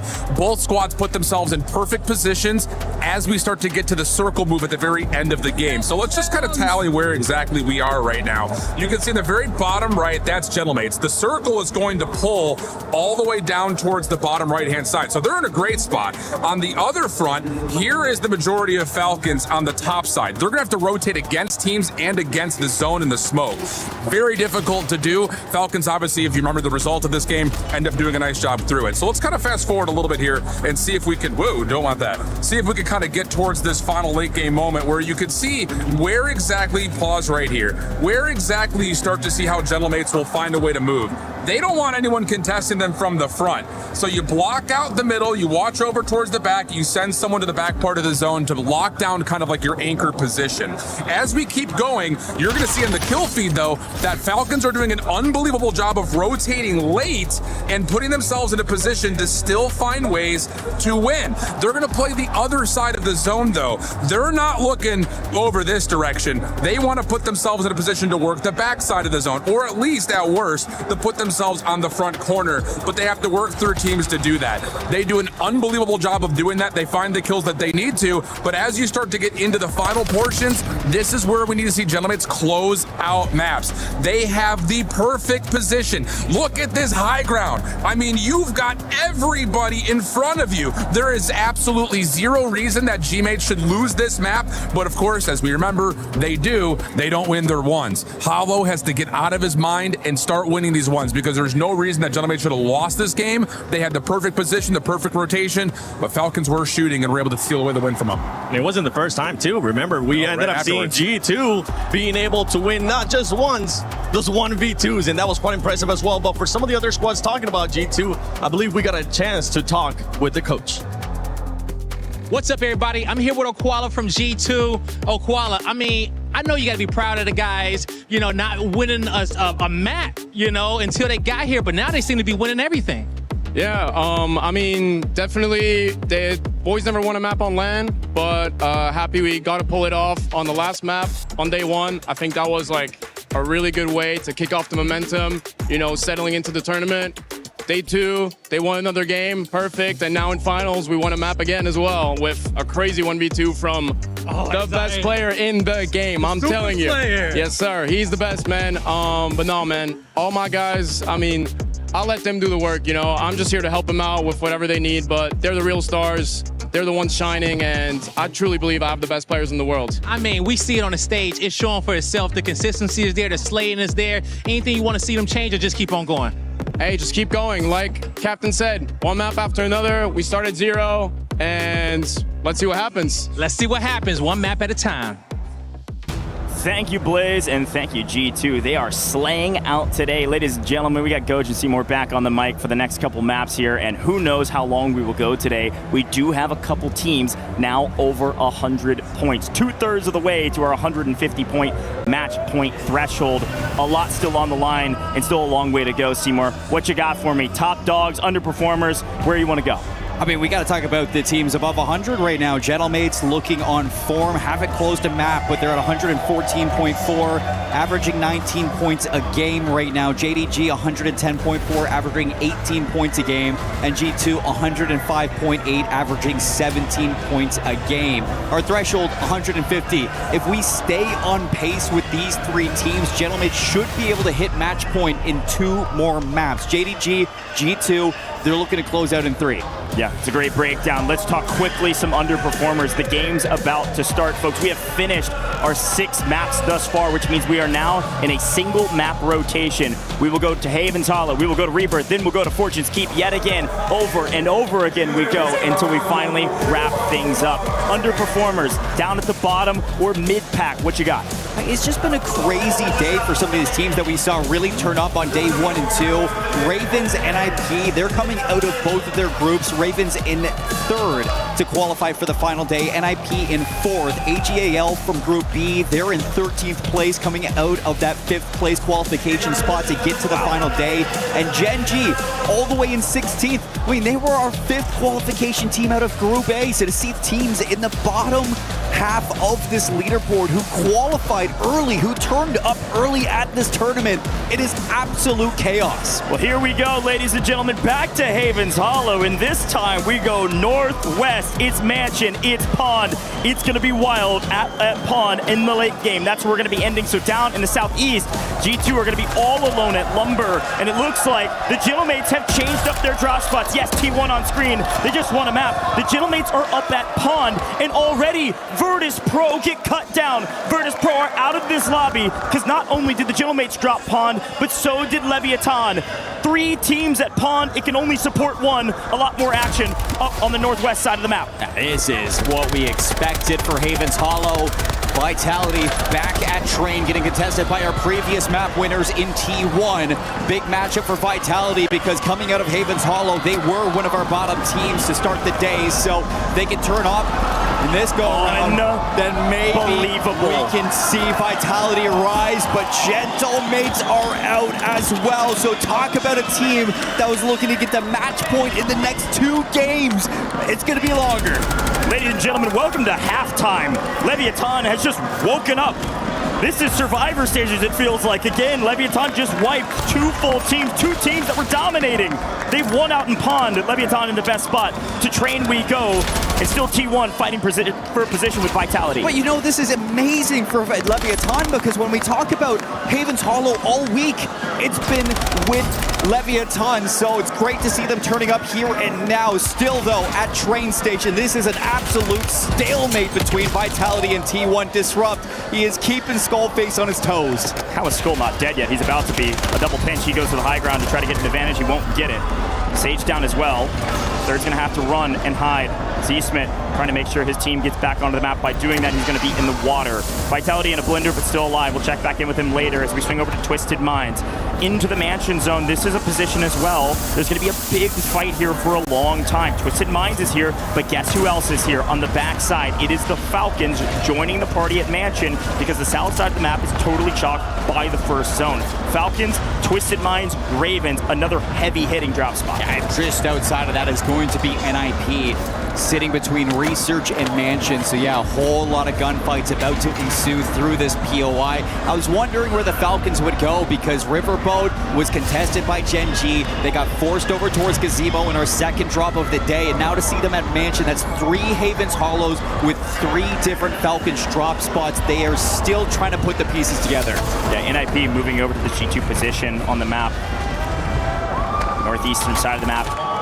They're just going to hold any team rotating out of Research, and there's actually a couple still there. You still see Novo playing out of Research regardless of the zone, PBJ as well. AGAL have been shoved out of that position. They actually went back to mid-map at Barn and Chapel and seem decently comfortable here. Athletic in the area as well. So right now, it's a waiting game for the likes of NIP, but G2 not going to wait. They were down in Lumber, and Lumber is already deep inside the gas, so they had to rotate. They rotate through Coal. There's nobody there. They come up to the top side at Research, and they're catching the wrong end of a couple streaks. Scythe goes down. PBJ on the run from servers. A big fight on the edge of the zone. NIP going to be wiped out here. G2 looking to get the rest of PBJ, our second place team from game 1. On Havens Hollow, Bray's in trouble, and it's all down to 1. Anchor gonna have to stay alive in the gas, sitting in free search. G2, they know that. They're looking for him, but they're not gonna find him. Yeah, in the meantime, you saw it in the kill feed. Take a look at the top of your map. Mini-map is going crazy because Twisted Minds wiped most of the Ravens, able to restabilize all Team 3. Same with the Ravens up in the skies. Let's see who goes into the Research side of this zone. Rotating in from Main Street, it's going to be a lot of traffic. 5 trios going to be crossing each other's paths. JDG inside of Bowling, Gen G moving into Fight Dome, and T1 coming in to sweep it all up. Yeah, they're on a heater right now. Disrupt on 6, unfortunately cut down. Momentum stifled for a moment as JDG hold the line. The problem is everybody's going to be held. It's actually PBJ that has worked their way to Chapel, going to be playing edge of zone while all these teams fight each other. We'll see what scraps and remnants of the teams. The staggering bodies of zombies that are slowly working their way into the edge of zone, while Pond is still a battle that Leviathan has been winning, but unfortunately, a big contester is somehow AG has made their way over here, regained all 3 in. It's gonna be a 2v3 where Leviathan had held so much value on the map. They had so much real estate, and now they're in trouble. For a second, it looked like Ravens got wiped, but it's a false positive, still alive, floating back in. As they go back over towards the mansion, Twisted Minds, Falcons, they are farming them right now. Vitality, they are also in trouble, looking for the regain in the bottom south side of that circle, closing forward. They're going to be held by JDG at the moment, as well as T1 going to be fighting on in Spam. Closed out our last game 6. Can he turn up to take down the top dogs of JDG, the top dogs of Main Street? Disrupt's gonna find Colonel God as well, and Melvin just looking to stay alive on the rooftops. Yeah, Echo is still very safe on the top side of train station. JDG, not so much. Melvin down, FLS last alive. Continuing their reign of terror, G2 has worked through the eastern side of this zone from Research and are making their way to Mansion. So more fights happening at Mansion while we still pay attention to this south side rotation where Vitality, been scrappy, been able to stay alive. They've done a great job of placements, but you heard it from Coach Ebates. They still need those kills. It's been their story throughout the course of the year. Let's see if they can pick it up in the second half. Top 13, still alive. Falcons looking for a turnaround inside the mansion. Dongy, low kill count. That's their story on Havens Hollow. It's just been, they have a win on this map. It didn't translate into points. Now we can see Twisted Minds trying to take them on inside this battle of 2 titans. It is going to be something storied, something that we talk about in this rivalry throughout pretty much every WRS. Right now, Mansion is a layer cake. But down on the south side of the map, Novo have somehow restabilized, worked their way from the bot side of Research after being put into a blender. And here they are, working their way on the edge of map against PBJ, who they were fighting earlier. Still a lot to do You've got to move to new zone. You're going to be out in the open unless you get up into Mansion, but you find a freebie on the outside. Praise thought maybe they were the last team on the south. Unfortunately, that is not the case. Vortex going to full send here. Down goes PBJ. They are out of this lobby. Novo slowly but surely starting to turn up. And Raven's going to be eliminated as well. Top 11. Trying to get into that top 10 multiplier now will be the rest of these trios sitting inside of Haven's Hollow. Circle's going to be closing further towards the north side mansion. Just a small chunk of it still there. Majority of it is going to be the backside of Pond. So this is going to be a big map rotation for AGAL alongside Leviathan, so who can win this top side. T1 are shooting. They have woken up since their win, and they continue to find kills. Echo, yes, is first, but he is the anchor. He's the IGL. He's making the calls, and the boys are shooting straight. Quick listen in with T1 as they rotate into new. Come on. He's like top right. I'll buy some more shit, bro. Okay, wait, left, kill one. This is their team. I'll buy double advance if you drop me cash. Yeah, drop cash. Money here. It's all here. Yep. The right kid's gonna be on the other side of the wall. Well, he got PA, so I don't know, he might just run. Oh, my PA. Yeah, I mean, he might just suicide run. He might have died right now. Okay. Went for the advance. They give us space. We got space. Disrupts on double digits, and the boys have stayed patient, and there's an opening on the south. They're gonna rotate in, but up to the north pond, it's utter chaos amidst the listen-in. Look at what the Ravens have done. They've swapped over. Leviathan have joined the party. AG went down. AG won out the fight at Pond, but they get swarmed by two different teams. Leviathan have reclaimed their real estate. Now they got to fight the Ravens for it. Falcons are out, so that's going to be Mansion for Twisted Minds around the backside. This Pond rotation is going to be everything for who can win it, and now you don't have to worry about the Falcons. Look at sweep up and clutch again on Haven's Hollow. Ravens versus Leviathan. Here comes Amir. 5 kills, looking for more. Leviathan are rising from the depths of the sea, near bottom of the leaderboard. They desperately needed points, and they're going to get a few more. Criminal God finding Heeds with the cluster means the Ravens are in a deep blender. Spam on 7, Disrupt on double digits. T1 still in a fantastic position because now that they were able to move straight up the middle, they're actually moved all the way up to the western side of the zone. They're going to be able to hold Leviathan rotating in. They've literally cut this in half. Leviathan went from being in the best spot to possibly the worst spot in this rotation because not only is T1 watching them, but AGAL is still very much alive on this hill. So this is going to be an uphill battle for Amir, Dark, and Criminal God with 9 trios left. 11 seconds before this circle starts to close in. Look at how many people are inside of the mansion. It is so many names, so many colors, so many things to watch in such a close quarter battle. Yeah, no squatters' rights in this mansion. My goodness. First team to leave is going to get obliterated, so everybody's holding the line. Zedark, wait, does he know? Does he know that there's some folks right next to him? I don't think Did these guys regain? These guys are still in the game. AGAL still alive. They're able to fly back in and just hiding in a shack. There's about to be a jump scare for Leviathan and many more on this side of the map as AG have found their way to ratting out for some placement, ratting out for some multipliers. But it looks like Shifty has found an angle on one, while on screen, Leviathan still battle for their lives. T1 have held them near flawlessly, but Criminal God has been allowed to sneak through. He's actually found the angle. Deus Amir is just putting the team on his back right now, and Scum is going to help him. Down go T1. They had the perfect hold, but there was more people than they wagered for. A full send from AGAL. No more ratting out. They want the multiplier, and they want more kills as well. Barrel stuff gone. Criminal God, Leviathan, they hold the line. Ridiculous push, a great rotation, and they've only lost Zedark and Criminal God, so that means Amir is all by his lonesome. Good luck, my friend. There are still 7 teams on the map. We go from 9 to 7th. Circle closer onto the east side of this mansion. The only thing on that high ground that's going to be available will be the top patio on the outside of that roof. It's going to be well fought over by the Ravens, but it looks like G2 are going to try to take over this rooftop, backing up Novo, chasing down these kills, racking up some much needed KP at the end of the game. If they get this top 5, it's another big one for G2, but Novo are trying to take over. Still 7 teams left. All about to be stacked on top of each other on the edge of Mansion. This next zone pull will dictate the rest of this map. Do you have to leave Mansion? Novo finally cleaned up. A nice job to rotate all the way over here and battle for a top 10 position, but nothing more than that. Where does it Need go? one more team to die for the multiplier, and Twisted Minds is in a great spot if it pulls outside, and it pulls to Pond all the way to the west.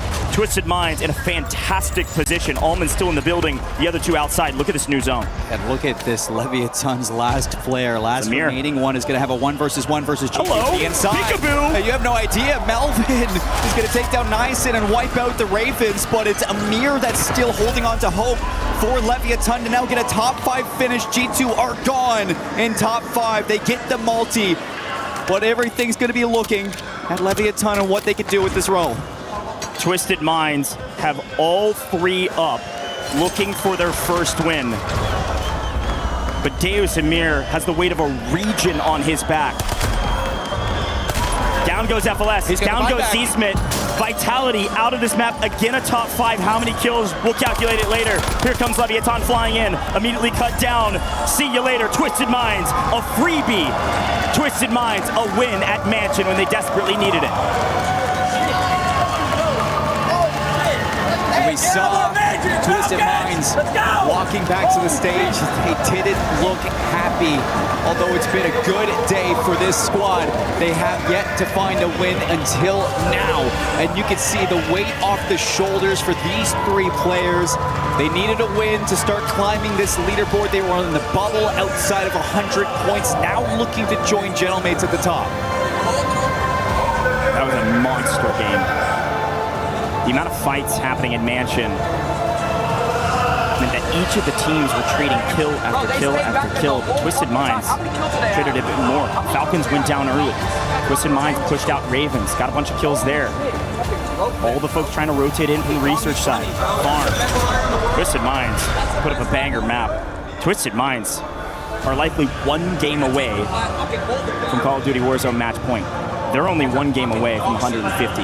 I don't know the exact math, but it's actually fairly close. It's like it's a Twisted Minds game away from 150. With games like this, Almond on 10 kills, Shifty on 11 kills, 12 at the end there for Almond. Listen in.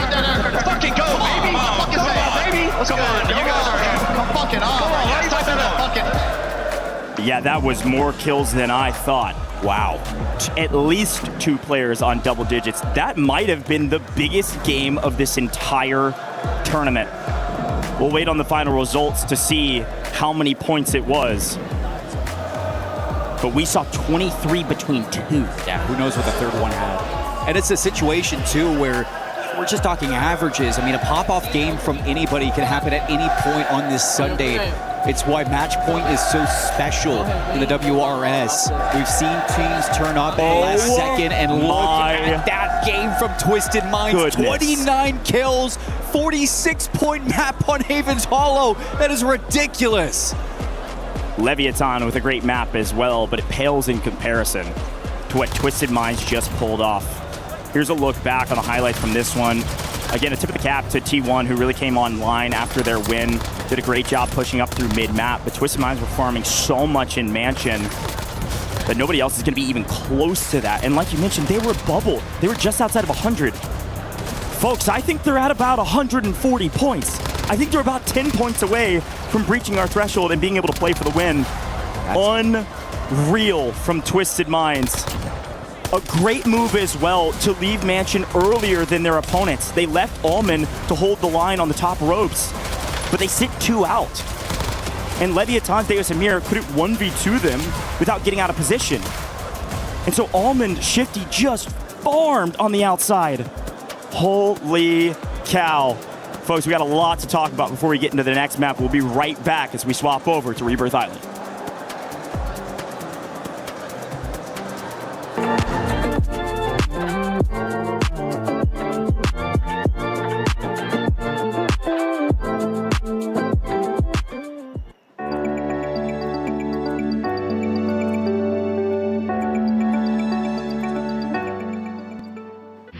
A lot of people are haunted by their past. I'm inspired by it. They're not just playing for themselves, they're really playing for their entire family. They have defeated their demons! They have crushed the curse! What's up, everybody? I'm here with Coach Tenix from Leviathan, the best team in LATAM that we got on the main stage. The only team in LATAM that we got on the main stage. But you guys are representing so well. How proud are you of the boys' performance so far in its finals? Well, we are the only ones. How you think I'm gonna feel?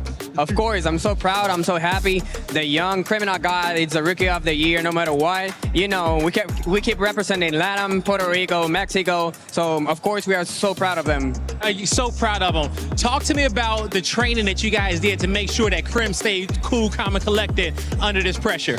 So basically, they don't have pressure on it. Just we came VOD reviewing everything. We did our VOD reviews, our maps. So things are not going like our plans, but you know, at the end of the day, this is match point. At the end of the day, this is Call of Duty, you know. It's Call of Duty, baby. Now, we've watched how Amir been leading the troops. You know, what do you want to see from the team going into the second half? What do you want to see change for them so they can get those points to get to the top of the leaderboard? Stick to basics, stick to what we actually know. We have been practicing for so long, so we're going basics and putting pressure on it. Putting that pressure on it. We got a lot of LATAM fans in the chat. What you want to say to them in Espanol? Yo los quiero un montón, gracias por absolutamente todo, por ellos. Si nosotros estamos aquí, ustedes también. Sigan soñando, vamos a ustedes. Y oye, si ustedes se lo proponen, pueden lograrlo. Vamos para encima. Let's get it, you guys. I mean, man, we are all over the place. There's so much action happening in Warzone, and you ain't never seen me and a Flash in the same place at the same time. He can teleport, I seens it. Shh. Now, when it comes down to this matchup, there's nothing quiet about it. The goal just right. Okay, Tainted Minds, 141 points on the board. We might see our first team get to match point finals as we enter Game 8, Lace.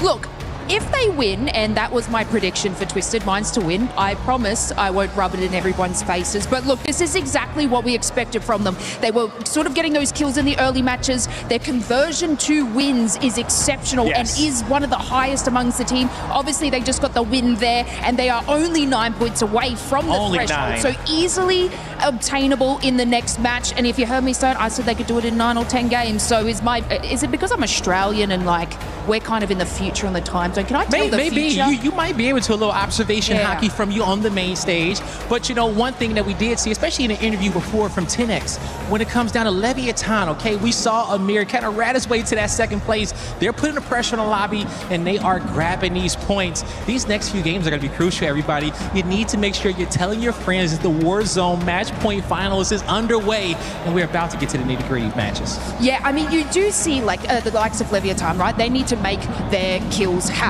Is it a little too late? Potentially, when you've got all these other squads that are mountains above them. But we saw that in that previous match, right? Where they were opening that position, they were able to lock down the building, and it came to it that AGL then tried to push them after that, and they were able to sort of be able to do that. So they have the strategy and they have the plan to be able to get those points quickly, but is it a little too late? But it's time to find out. Our players are ready to go. The next match is ready to drop in. Let's get it.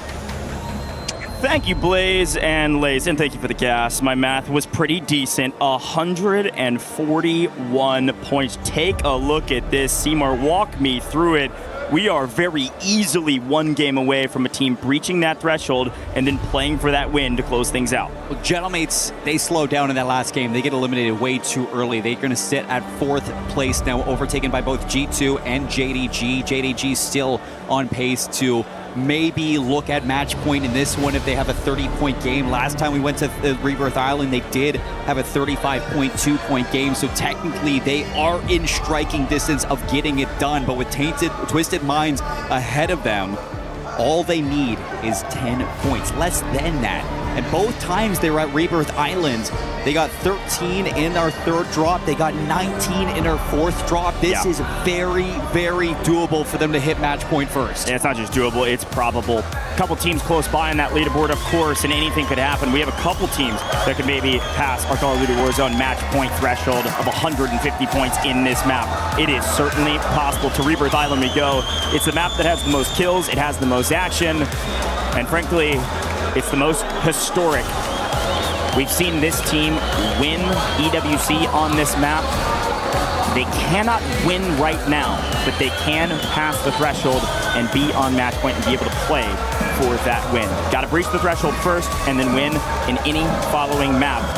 Leviathan, a nice comeback, but again, dwarfed in comparison to what we saw from Twisted Minds, which was the biggest game of this competition yet. They told the Falcons, don't ever come back to Mansion. Here we go, ladies and gentlemen. It's time for some Rebirth Island. Let's see where people are dropping. Let's see what's contested, and let's see what Twisted Minds can do. 10 points are needed or a little bit less, and a lot of other teams looking for some big maps. Here we go. Dropping on into the islands, and a lot of teams are going Stronghold right away. You got Falcons, Leviathan, as well as PBJ going to be dropping on top of each other, and that is going to be a whole lot of action to be paying attention to. We kick off, though, with Twisted Minds, who drop back at the factory, uncontested by the Falcons, but dropped on by JDG. Yeah, things are changing, and the Falcons feel that they desperately need to turn the tide, so they go all the way back to Stronghold like the good old days. Did 5th last year with a different roster, but this is where they drop. Let's see what happens. JDG and Twisted Minds on top of each other. JDG certainly know it. JDG know that they likely need to get active and push out Twisted Minds fairly quickly. Of course, the Gentlemates will find a couple kills in mid-map at living quarters. Watch out, here comes Twisted Minds. Trading blows, actually 2 down. JDG gonna be able to wipe 2 of them. The third, though, way out onto the boat. No problem for Twisted Minds. Anchor's doing what the Anchor does best. Almond knows you just need 10 points. No need to take these fights. The points will come to you, but Slappy nearly catching an angle. Looks like the rest of Twisted Minds gonna be able to drop down, but JDG, they're not gonna let up at all. They are still hunting, so you look at one of the players who's dropping in to maybe reposition this Anchor and see if you can pull a fast one on JDG. JDG, again, is in 2nd place. This is the battle of the behemoths at the top of the leaderboard. Chance for JD Gaming to not only wipe a team at the top, but also potentially flip the script and move to the top. But a long road to get there. That fight will go on for a while, so let's check in on the other side of the map. Is PBJ getting really aggressive? They desperately need it. Leviathan in a bit of trouble. Criminal God by himself for now. Teammates in the air. Gonna try to get something, won't get it. J Bella Believe working together. Criminal God goes down. Talk about a team that looked good yesterday on Rebirth Island. PBJ, J Bella, just alone was dropping 13 kills on this map, so. Oh no, bad news. AGAL out of this lobby early. Eclectic, wipe him out, send him back to the lobby. A tough day for the gentleman. Yeah, tough day for the team sitting in 12th place at 69.2 points. Falcons creeping on in. Dongy on the pinch, PBJ in trouble. J Bella already down, and it looks like there's gonna be a trade from Praise. Can he stay alive for the squad? They have the Anchor floating. Watch out for the third party though. Leviathan hearing the shots. It's a signal flare to come join the fight. And you see the Gentlemates also, they've got their fraggers in the area. PBJ all 3 up. Gentlemates looking to get a piece of the action down here. You don't oftentimes see this many players down in Stronghold. But I'm loving it. It looks like Amir actually getting shot in the back by Ankyo as the Gentlemates continue to find a couple bloods from living quarters. Well, this is one of the first times that we've actually seen Stronghold still in the circle this late in the tournament, or this early in the rotation. So teams are going to be looking to hopefully hold down this power position, but we look over towards Vitality on the docks. They got Novo to deal with. Smith on a kill. He's rotating around. It looks like Fede is going to get caught. Novo's still very much alive. They're in control center. They're up the hill. I want to take my attention over towards Turbine, though, and kind of look at this one, because you got Team 1 and G2 battling it out, and G2 has been fantastic on this map all day long. Yeah, big fight over there. And in the meantime, it was Virtus Pro that also is getting put into a blender. They're just regaining. It looks like their third's going to fly into the water. You don't see Virtus Pro at the docks or control center.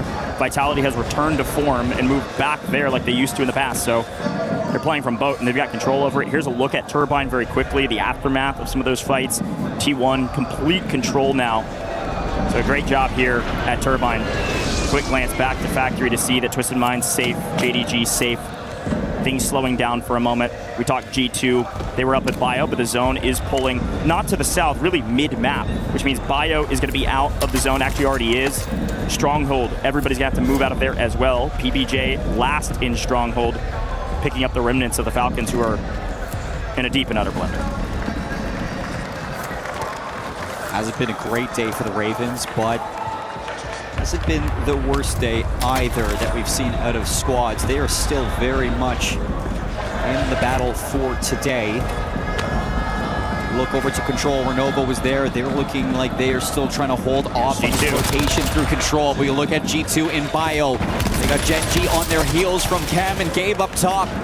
That's really looking for some kills. Big man chasing him down. And G2, we know this squad on Rebirth has been something to worry about. And Gabe trying his best to stay alive. He's not able to get away though. Anxiety's gonna cut him down. And there is still a couple players alive for Gen G, although you do lose out on the one that's sitting on Turbine, so everybody's got a bunker up in Chem. Unfortunately for Gen G, they cannot get out of the regain blender. Gen G is bottom of the leaderboard. No hope in sight, unfortunately, for them. Gonna have to figure it out. Gentlemates have found their way. First time on screen, but 6 kills for Enkyo, actually, from Living Quarters, uncontested. They've just been farming some of these teams at Stronghold. And if there's anybody who wants a little bit of a bounce back on Rebirth Island, it's gonna be Gentlemates losing that 1 versus 2 to Anxiety. Ravens, we see them overtaking headquarters. They're gonna have that high ground that everybody is sought after. NIP usually in this position, but they are nowhere close. Twisted Minds probably only needing about 5 more points. About 5 kills is what they need to breach that threshold still. They've been very quiet, very patient, knowing that the kills will come to them. You see them pop up with the kill feed there shortly. Gromlock continuing to find more. So my mind goes to, yes, a big fight on screen, but my mind goes to JD, G2, Gentlemates, T1, all technically under 30 points needed. This is a fairly easy scoreline for those teams to get if they're able to make it into the high multis. We've seen 35 plus games before. No reason these teams can't do it again. Still 15 trios left. Lots of kills, lots of game. Lots of patience to be shown there, but Fede, the rookie, wow, what a shot versus Noobs. Over towards Doc, a battle between both Novo, Falcons, as well as Vitality is ensuing. And it looks like Falcons are the ones forced in regains. Virtus Pro started hot and have started to slowly fall off. And T1 are just finding some freebies in the water on them. They're still on the map. Let's see if they can figure it out. At this point, people are swimming, just trying to hold on for dear life and keep themselves in the lobby, which they're doing a pretty good job of. We still have 15 teams on the map. As we move into new, it continues to go central. You can see our new zone on screen now. It's going to cover prison, but it will still also cover the boat and control center on the northwestern side of the map. So folks on the south, folks in factory, JDG going to have to get a move on either through living quarters to fight Gentlemates and PBJ, who are now on your screen. Yeah, PBJ trying to hold the Gentlemates back. You also have Ravens at the top of this hill. Potentially third party. Ravens going to take a look at control center. That's going to be the third party for King Chalk onto Vortex. A wipe onto Virtus Pro, finally leaving the lobby. That's going to bring us down to top 14, and it looks like Twisted Minds are going to start working up the factory into JDG's position. Let's do a quick listen in with Twisted Minds. They only need a couple more kills. And on the boat again. Yeah, by their louder zip. Careful, yeah, this other team trying to look to third us from HQ, by the way. Yo, HQ 30, HQ is 30. Yeah, do that. You trying to get out or no? I'm with you, Shifty. He's close, he's close. I don't see him. He's close to his teammates looking over. Guys, weak, it's weak. We got your factory. One's on him. He's on the box, weak. On the box, weak. His teammate's looking over again. Yeah, I got we need to make sure someone plays out, bro. Yo, the other team's gonna third us in a sec. Careful. Yeah, he got a scanner. He's back in basement. They're taking the scanner. Yeah, one's on the railing. Cracked one, this one. He's second railing. Yeah, I have one on me. Can you double this guy? Yeah. Where are you? Basement. Yeah. Pitching it. Ready? Yeah, go. There's only 2 there now. You're not. Still on the left. 2, with advance. I need it. Got 2 of them. I'm starting ground and get backing up a little. Yeah, we need to just wait for these fucking points. Yeah, they're gonna play with Brent. Yeah, just run out to me, run out to my side. You can tell Twisted Minds is playing patient. Unfortunately, Blast goes down low and gets punished for it. Allman last alive for his team. Fire Sale was active, so you saw a couple teams. You even heard the comms. Advance were in the air. Twisted Minds are being hunted. Twisted Minds may not have enough points yet. Allman has to stay alive. He's got him most wanted. He might go down here. Shifty is back up in the lobby, but Twisted Minds, enough in the blender that there's a chance they do not cross our threshold, especially if Shifty gets gunned down upon landing onto the map. I'm sure the comms of JDG right now are tracking track down this last Twisted Minds player and keep this lobby going, keep them away from match point. You can see that Resurgence is now disabled, so Shifty is alone. He's got to buy back. He doesn't have plates. He gets Blast back in at least. So 2 players able to regain for Twisted Minds. JDG have left them alone. So Twisted Minds will be able to stabilize. It's going to be the battle for Prison, ladies and gentlemen. We haven't seen one of these circles in a while. Everybody moving to mid-map, and the Gentlemates on a bit of a heater. Little Prince on 7. Plenty of damage to boot. Been backing up his teammates. I was about to say they're at least on double digits. Reminder, Gentlemates probably only about 20 points or so now, on their way to reaching that threshold as well. I'm sure you all can hear the drums. It's all Gentlemates fans right now, hoping, praying, and screaming that their team will be able to breach the threshold first. Vitality have done a great job of changing up their drop spots and finding a changing of the tides for them. They're about mid-pack right now, a lot more to do, but the Gentlemates back on screen because they're winning their trades. Playing great together as a team. Methodical gameplay. Unfortunately, the door was open and they lose Enkyo. Novo's got to be careful. They're just down to 1. And there's a couple of teams here, PBJ, Falcons, all chasing this one last player for Novo. Should be able to drop the known if he can get that buy. But the circle's closing in. There's not a lot of room to work here if you're any of these teams. The circle pull is all the way center.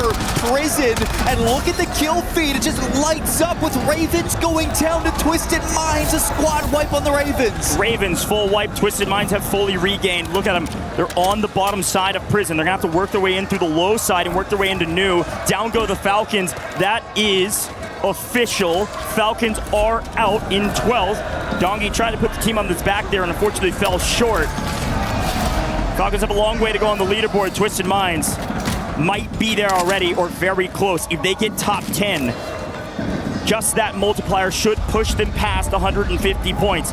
Twisted Minds likely in a position to win this competition in the next map. But JDG could potentially be there as well. All of our top 3 teams are still alive, JDG being one of them.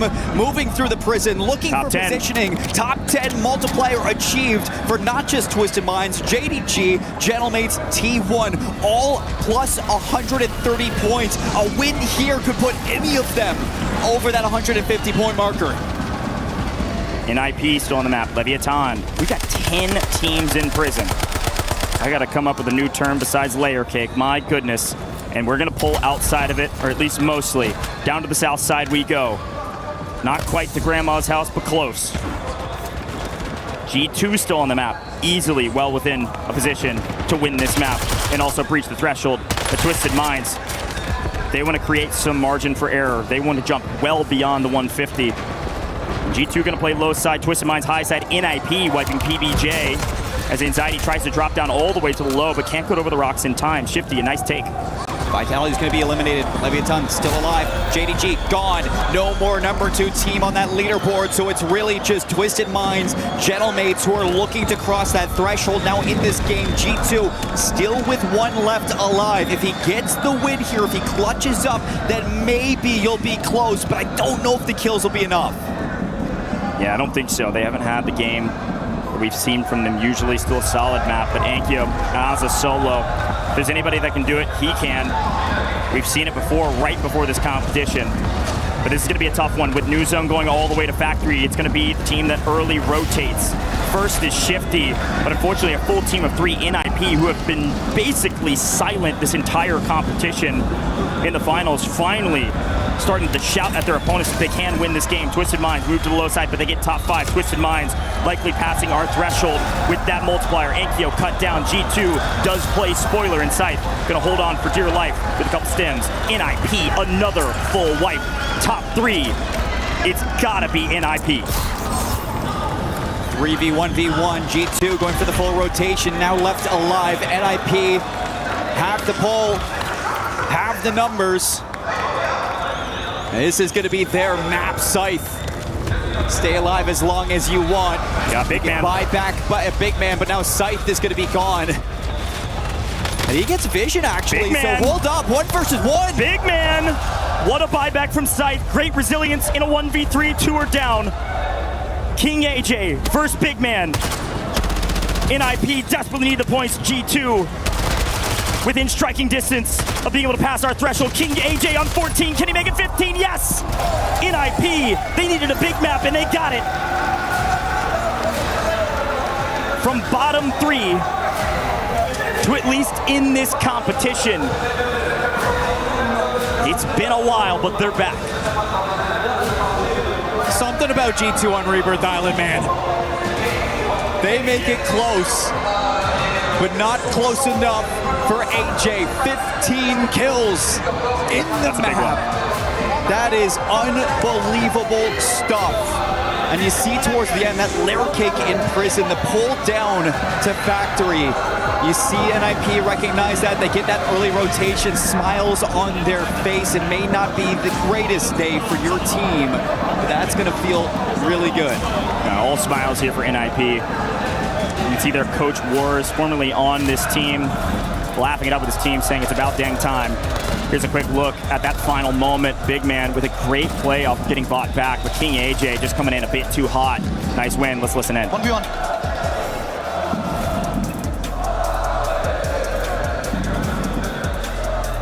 What player you are, bro! You're the best, bro! What player you are! You're the best fucking #1 player, bro! Oh my god. You're the best. I love the celebration. A lot of excitement because they know that they're still playing for a ton of cash. And who knows how long we'll play. It's match point at the end. I mean, we could go as long as all night. Here's the thing. Looking at the map, Twisted Minds made it to a top 5 position. There is no question in my mind, 100% certainty, that Twisted Minds have breached that 150-point Warzone match point threshold. What that means is that Twisted Minds are now on match point. Twisted Minds could ace right here. They could win this next map and win it all. There it is, ladies and gentlemen, official confirmation. Gentlemate's almost enough to do it as well. But Twisted Minds in a position to win the Warzone Resurgence Series Championship here at EWC 2026. The points don't matter for Twisted Minds now. All that matters is the win. The second page, you can see NIP have jumped all the way up to 10th. Important for prize pool, but they still need to double up on their points almost to get to that 150-point threshold. Taking a look back on this map, things changed. Drop spots changed. The Falcons go down to Stronghold, trying to mix things up, and it's chaos down there. But NIP battled their way through HQ to end up winning out in the Central Zone. We can see Gentlemates, I mean, they had a great game. Falcons dropped a little bit earlier. A couple of teams in prison towards the end that we were talking about were the Gentlemates. JDG as well, Team 1. A lot of teams that were looking for the win. G2, one of them. And if they walked away with the win, then maybe they would have been joining Twisted Minds in this match point final. And a chance to ace going into the next game. 15 kills for King AJ. I still can't believe it. The 1v1 at the end, a feel-good moment for NIP. But to close that one out, not enough to put yourself on the same level as 3's 3 right here. And that puts us forward into Fortune's Keep now.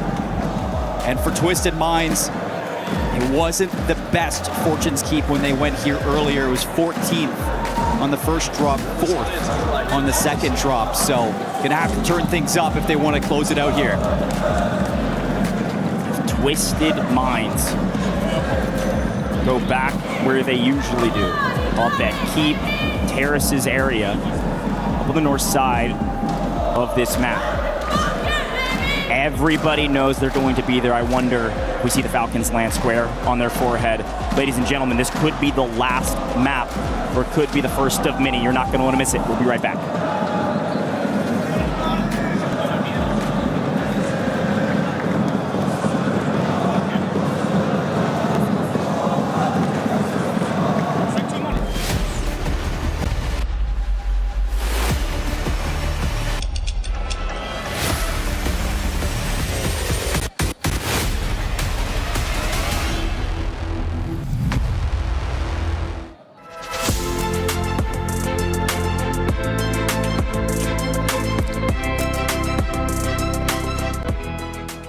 human body was built to move. Not trapped at a desk in one singular posture for 12 hours a day. It's time your chair evolved. This is Secret Lab Titan Evo. Ergonomically engineered for you, gamers, hybrid workers, artists, backing your every move.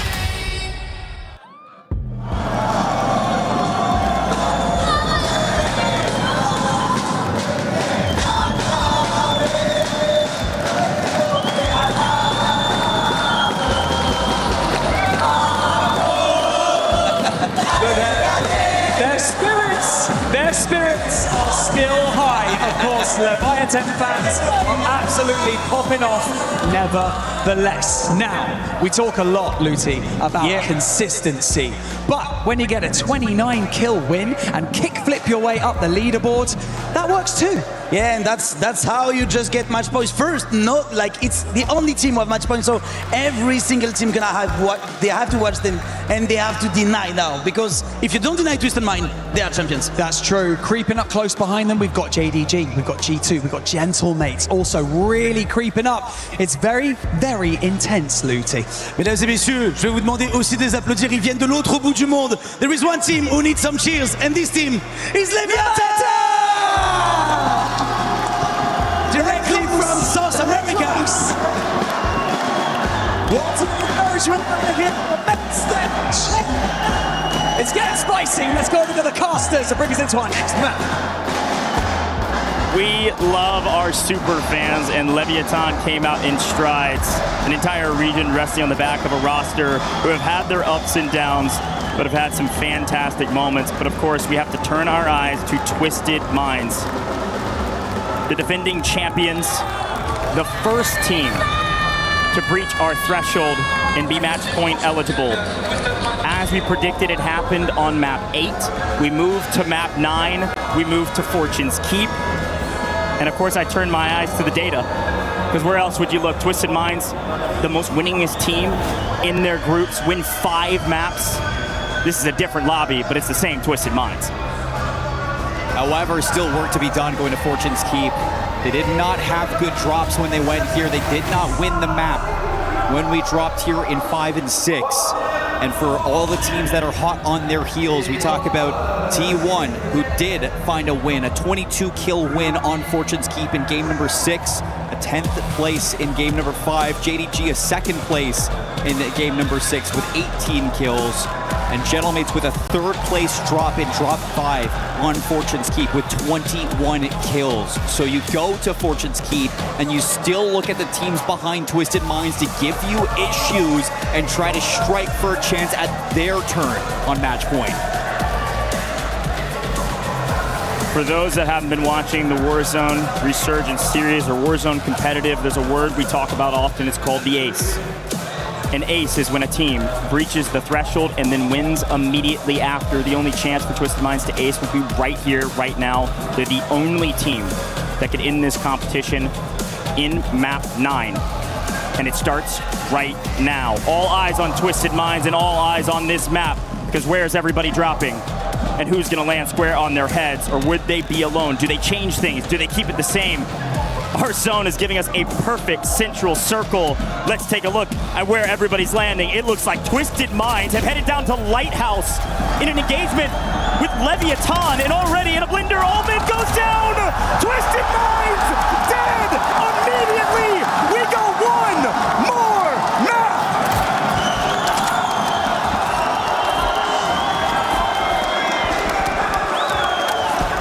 No doubt in my mind that was painful for Twisted Minds, but we get to see more Warzone today, and today is a good day.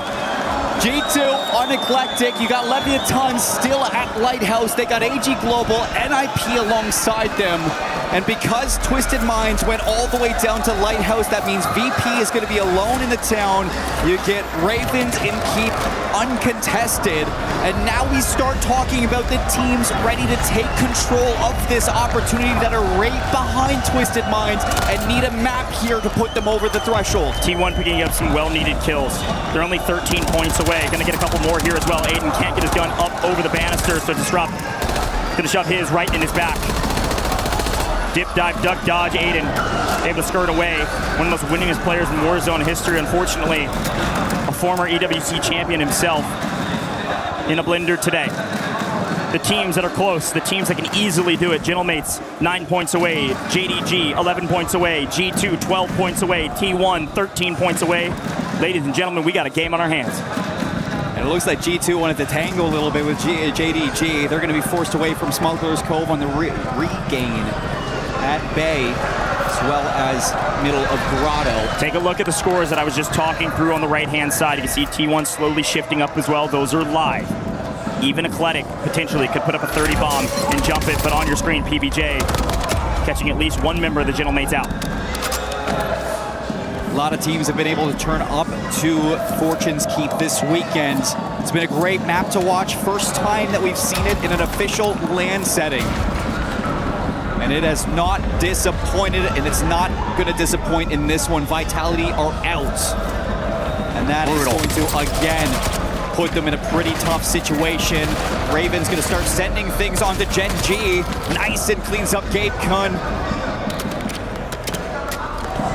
Ravens in a position where they desperately need to just full send every fight. Had a brutal day today. The opposite side of that, of course, the Gentlemates. All three back up. They're playing through town. They're on the south side of town, but their anchor is way back. All the way bottom left, all the way to the southwestern side of the map. So these two gentlemen on your screen, Bramalok and Ankyo, are going to go hunting. They know they need the kills, but they also need to stay safe. Quick look at JDG, a lot of the same. Two a bit split. Actually, all three together as they push up and look for Leviathan right around the corner at Lighthouse. 14 trios still alive. And you've got a team in the water that's going to be Novo on the boats. See if they can sneak up on Leviathan. JDG as well. Not going to be aware of this one, as it looks like Novo are actually going to be pushing on in to that fight. Eclectic in the keep. You got to worry about a couple of members here, and it's going to be underneath Winery that they're going right towards the Ravens. Nice, and going to be caught there, turns around, and hello, Gentlemates into the equation. Kibby's is going to be down, and Enkyo, he is finessing around these pillars. Hisoka in a little bit of a 1-versus-1. Noobs is down, and the Falcons, they need this, and they're going to take it. Bit of an overcook from the Little Prince. A weird engagement with a couple teams in the area. PBJ, Falcons, Gentlemates, a big fight, and Jay Vela actually the one to take down Ahsoka finally. The Falcons, Dongi's anchoring out way back on the backside of town because Graveyard has been busy outside of the map. See what Gen G is able to do from the bottom of the leaderboard. Anything can happen. It's Warzone, but these guys need a miracle. Couple of 30-point games, one after the other, and a lot of denial to the teams at the top. So we're starting to close this circle in a minute. It is going to be very central Fortune's Keep. A lot of opportunities for teams to make some late rotations, even outside of the circle. Falcons being one of them. PP&J just on the outside of that town as well. Gentlemate's going to be moving in, but we look back over towards the action inside of Smuggler's Cove. It's Eclectic pushing into Novo, keeping them out in the water. And just above them, it's JDG continuing to farm. Melvin's got 4 kills already. Yeah. They're just going toe-to-toe with this Lev team and cleaning up anybody that wants to step into their domain. Yeah, it's a great job from JDG. Just kind of hold their own, play patient. They really don't need that many kills, so they're just picking up the stragglers. It's a great check-in with them on the south side of the map because everybody's trying to fly in and find some real estate. There's plenty of it on Fortune's Keep, but nobody on the south side of the map wants to fly anywhere near JDG. Look at the Gentlemates again. Fraggers chilling. Gentlemates in an okay spot as they rotate in from the west side of the zone. Everybody's starting to advocate from town and work their way closer and closer to mid-map. Falcons restabilize as well, but they're in the area, and a mistake here from Noobs could mean a full sin from the Gentlemates, but not quite. Hisoka up at the tower. Gentlemates having to decide, do we want to go north or do we want to go south? And it looks like they're swinging hard north. They're swinging right into the Falcons too still. So PBJ just going to avoid them. To the north we see Virtus Pro. Falcons got to be aware of that. I'm sure they have that noted. But they're going to walk right into Virtus Pro if that is the case. Closing into the next circle, PBJ getting caught by Gentlemates. A little bit more KP for Gromalok. And there's another one. Dongi going to keep PBJ on the regain. Finished off. Falcons in trouble. Gentlemates are recognizing this, and they're holding them in the graveyard. Noobs again able to snake his way out of going down early. And Hisoka gets landed on and gets obliterated. Gromalok, a nice win. Reminded the Gentlemates they probably need 4 more kills, or maybe some multi. Doing a great job of keeping the Falcons at bay, and even Donkey sells the Falcons.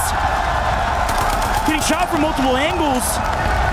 They try to get out, and they go down in 14th. They can't get anything going. The Falcons are near bottom of the leaderboard.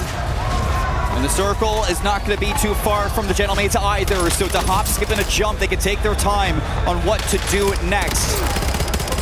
JDG forcing a fight into Leviathan. Melvin now on 6 kills, back over to the loadout. High ground is acquired. Novo starting to creep in from the coast. Off the water, into the action. PPJ gets eliminated back over towards the town. And this suddenly becomes really important on who controls the south side of the map. Leviathan, they want to take down JDG. A big fight on the south. A bunch of regainers in the water as well, including the entire team of Novo. But for now, JDG, they're doing what they need to do. 7 kills shown between 2. And Leviathan are battling their way up this leaderboard. And I think unfortunately for Leviathan, they need to wipe JDG. They cannot allow another team to get past our threshold, and JDG is close. Leviathan lose this fight. JDG likely passed it. A big fight though, because Novo is joining the party. Could be bad news for JDG. Smartly playing on the outside. Dark's just going to barrel stuff 1. Looking for the second. Gets traded out. And they're gone! JDG! The perfect pinch! They're out! And I don't think they've done enough. No confirmation yet. JDG were playing for the scraps. And unfortunately, they get tossed to the wolves. Back to the lobby in 12th. Avoiding the multiplier. G2 also going to be in trouble. 3 out of the 4 teams that can cross that threshold still in this lobby, but only 2 of them are in a safe spot to actually get it done. That's Gentlemates pushing into Grotto, and just on the outside of Keep, it's going to be T1 sitting on the wall. Resurgence still active. G2 just holding on for dear life, and they get their lives back. Again, with JDG out, no confirmation yet whether or not they passed the threshold, but it was really dang close. The Gentlemates, G2, T1 next up on the ballot to be in position to pass the threshold and potentially win this competition in the next map. Still more work to be done. Our zone pulls a bit off central. Is going to move towards Gatehouse and Spiral. In IP, they heat it up and they're staying hot. Vision's on 6, but they are playing southeast. They're coming from Winery, and they've got a team right on their back. Watch out for Gen G right behind you trying to play spoiler. Yeah, Gen G's going to be pushing into this one, and not far behind them will be Leviathan. Still trying to avoid Novo. On the bottom of Grotto, that's big man down, but he was able to get both of his teammates back into the mix. So that double buyback is going to allow G2 to still have an opportunity to cross that threshold as they're going to drop into the outside of Gatehouse, close by T1. That's something you got to think about. They do get their 3rd back, and here they go, right into T1. A big fight. VP finally rearing their ugly head again, finding some kills on Novo. But G2 in a position to still pass the threshold on the edge of Spiral. They're going to have to work their way through Gatehouse. Let's take a quick look at G2's comms and see what they're thinking as they go just full sitting down the middle. Front me, dead. Just chill. Front me, got another one for me. Dead. On me. Come. He ran out. Bunker up, guys. Bunker up. I'm grabbing the sloot. I'm going back. Let's just hold one side. From top. There's a kid on the buy, on the keep buy. In the garden. How many points we at, bro? Top 10? We're at 6 kills. We're at 8. Okay, we need a couple more kills. How many points do we need? H12? Yeah, 12. We're safe here, bro. My pull back. Comms were all intel. And a great slot right up the middle for them to make a way to the new zone. Zone does pull up towards Spiral. It does pull up towards Gatehouse. And the Gentlemates on edge of zone, yet again, are not being given anything. They got to keep fighting for it. G2 find more kills. We're into our first multi, and NIP are down. Gentlemates close. G2 extremely close. The Gentlemates have to fight for this new position, and they got to fight through Eclectic. Yeah, look at that zone pull, too. It's going to be a lot of work for Gentlemates, but we've known Gentlemates to do this work in the past for Fortune's Keep. All the way underneath the grotto is where they need to get into this Spiral Keep. Can they find their way into the circle? We did see Vitality go down. T1 still battling their way through. In front of them is going to be Ravens, and Ravens now down to G2. Spam gets caught by VP. Disrupt's in trouble, all alone. Needs top 5 multi to have a chance. He doesn't get it. That's 7th. I don't think T1's done enough, but it is extremely close. Too close to call. The mathematicians will have to do the work. And M8 find themselves nearly top 5. Yeah, Gentlemate's going to push into the church. They got VP above them. On the outside of the circle is going to be Eclectic trying to make their way into the safe zone. Look at the pull. And you are going to be a rooftop warrior trying to get through this courtyard, but the only thing that's really going to be blocking you, shrubs, a little bit of natural cover on the walls, and one lonesome building on this cross. And look, G2 actually just pick up a car. They're going to go for the early rotation. Great rotation from G2. They're here first with stims in hand. They're going to be here potentially last as well, but we have to pay attention to the top 5. You desperately need the multiplier. Gentlemates are still here. They're still fighting, and they're still not getting a zone pull. They need this multi desperately. This multiplier will push them past 150 if they're not there yet. VP. One more team has to go. Could Virtus Pro be the team that sets them up? Eclectic's gone. Gentlemates have done it. Gentlemates are past our threshold. With the top 5 achieved and a new multiplier, the Gentlemates have made it. They can't win here, but they could win in the next map. But the question is for G2, they made that early rotation and they're just down to 1. They still need to cross that threshold. You still need to do the work. Virtus Pro on a heater. It's about damn time. 10 kills for Grimy. And in a power position, but without the zone, they've got to make a move, and it's on the buy station. AGO barrel stuffing his opponent. They're picking them all up. Gentlemates is wiping everybody. There's no question now that they're well past the threshold, and they're on their way to another map victory. They can't close here, but they can close in the next one. Let's see what the Gentlemates can do. You got Gen G early rotating to the new circle. G2 is still very much alive. It's getting caught, though, by VP and AGO as well. G2's down. Gen G's down, and the Gentlemates are charging. Gentlemates have won the map.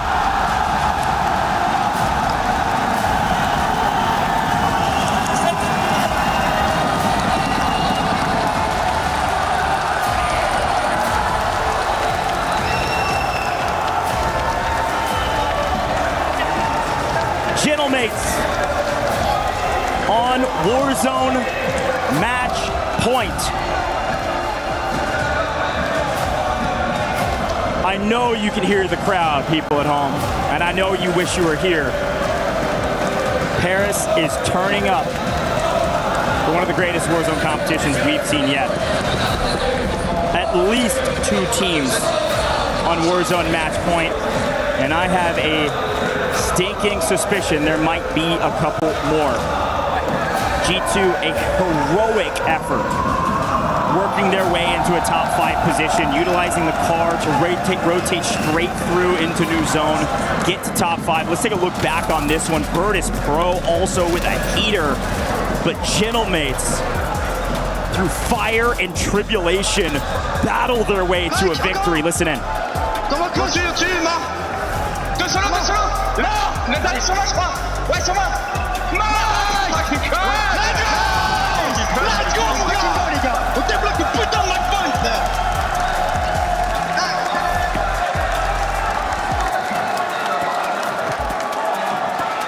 It is so close at the top. And the Gentlemates just put the fear of God in Twisted Minds. Could be one more map, could be many more maps. But all I know is it's going to be a dang good time. This is one for Gentlemates that they have been waiting for a very, very long time. I mean, we just talk about the year that this team has kind of gone through, and that LAN, that official LAN has been eluding this crowd for so long. You go to Paris, you get to watch your team, and this is one they'll remember. The time to celebrate is now, but you never know what could happen, folks. Could be one more, could be many. We'll see you in just a moment.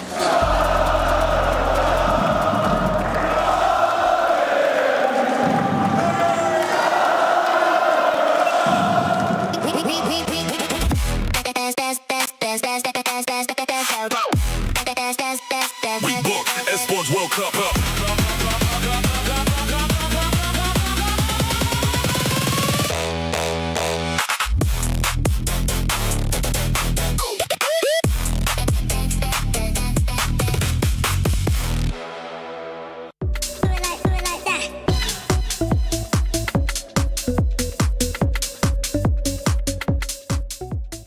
He can come in here and play my game.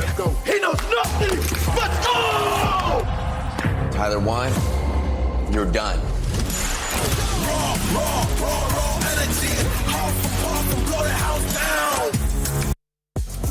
I'm side stage here while the games are taking place, and I thought I would catch up with my friends, the Ghosts. They've had a lovely time so far, and I thought I'd just... Oh, you've changed your... What's with the hair? Who's that? What's with the hair? I've grown it. Who's this? It's Sophie Snaz! Sophie, come here. What are you doing? Who let you in here? Sorry, I snuck in through the back. I'm sorry, guys. I had to get in here and see the amazing atmosphere here today at the EWC. It is amazing so far. We're having a really, really good time. Mate, look. What a tournament! What an experience! You've been in tournaments before. You've had a stressful time. What's it like? It's stressful, and I can't think when I'm stressed. I can't deal with it under pressure. So I can't imagine the pressure that these guys are playing at. They're playing so well, calm, collected. It's incredible. True professionals, if ever we've seen them. Well, you've already snuck your way in this tournament. Have you managed to sneak your way around the venue and catch any of the cool sights and sounds? I have. The stage where they're giving away the trophies is insane.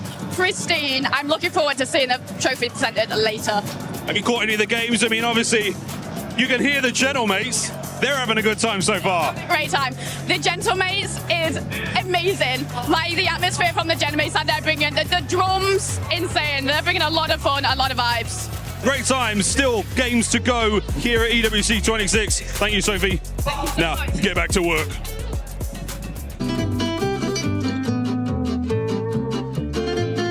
What's up, guys? Welcome back to the EWC at Paris. We got blind ranking for players out of Warzone. I'm sitting with the Nemesis team, come from across the ponds, from what I hear. How you guys enjoying Paris? Good so far. We haven't really got to explore, but we will soon. Yeah, it's very hot. Beautiful city. It is very hot today. What we're going to be doing, basically, I hand you a name, and then you guys decide where it wants to go on the tier list. And once a team is, or a player is locked in, it stays there. You don't get to move it after. So make sure you choose wisely. And we're going to be starting with...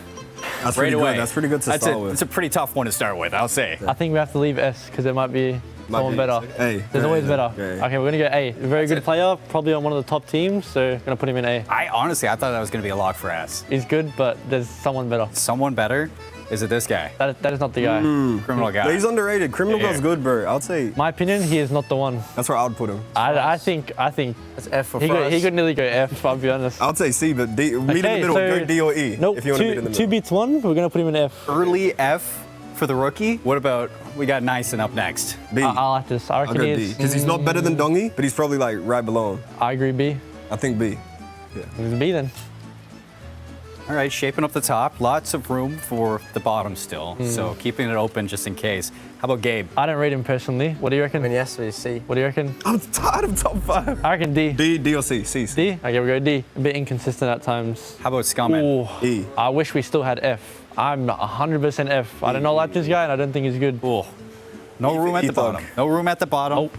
Rounded out, S and C left over. We got Shifty up next. You know what I'm saying? Like, I've just been doing this. It's S. Yeah. There's only one. You can't be below Nyson. There's only one person I can put above this guy, and he's not going to be on it. So we're going to put this guy S. Multiple world champion. won multiple lands, so had to put some respect on his name. I think Dongy's teammate's going to have something to say about that one. I'd say they're about tied right now. I'll speak to him. How about the last one? We got another rookie for the year. That works. That works. That actually works out. Yeah, see. Yeah, he's that works out. Pretty good individual player. A bit inconsistent in the team recently, but I think that is actually a good order. I maybe switch these two around. That's about it. You guys feel the same way? Yeah. Everything maybe looks good? switch those as well. But yeah. I think that works perfect. Yeah. I think we did pretty good. I think that's a good tier list. Do you want to change anything? Me personally, I don't know about them, but I'd switch these two.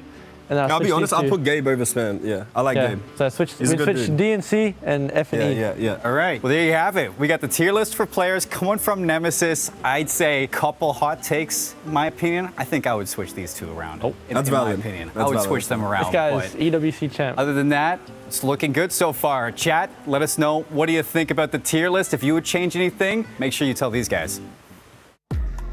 Shifty is an EWC champion. He's looking to do it once again because Twisted Minds right now, they are performing here and they're also performing at a different stage. Yeah, it's time for a quick CC update because there's a lot of chaos going on here today. Specifically, if we're talking about Overwatch, Twisted Minds versus Zeta Division. Now, this is a big one because they're actually 2-2 right now in their best of 7. It is back and forth. This is a day where if things go their way, potentially Twisted Minds could be taking home 2 wins, and that would be insane when it comes to CC standings. It would be. Thank you, Glitter. We appreciate your time with that CC update. Now, for some of the other squads, we just saw Gentleblades being able to get that win here, and we now have 4 squads in match point, baby. Dude, Gentleblades look unbelievable. The only slight you could knock them for right now is the fact that they dropped a couple of 1v1s that they really should have been able to win, but that's all in the past. Now it's about what happens from here on forward. You know you've got teammates that are looking like they're absolute demons in the lobby right now. You know that you shouldn't be afraid of the other names on the other side once you start squaring up.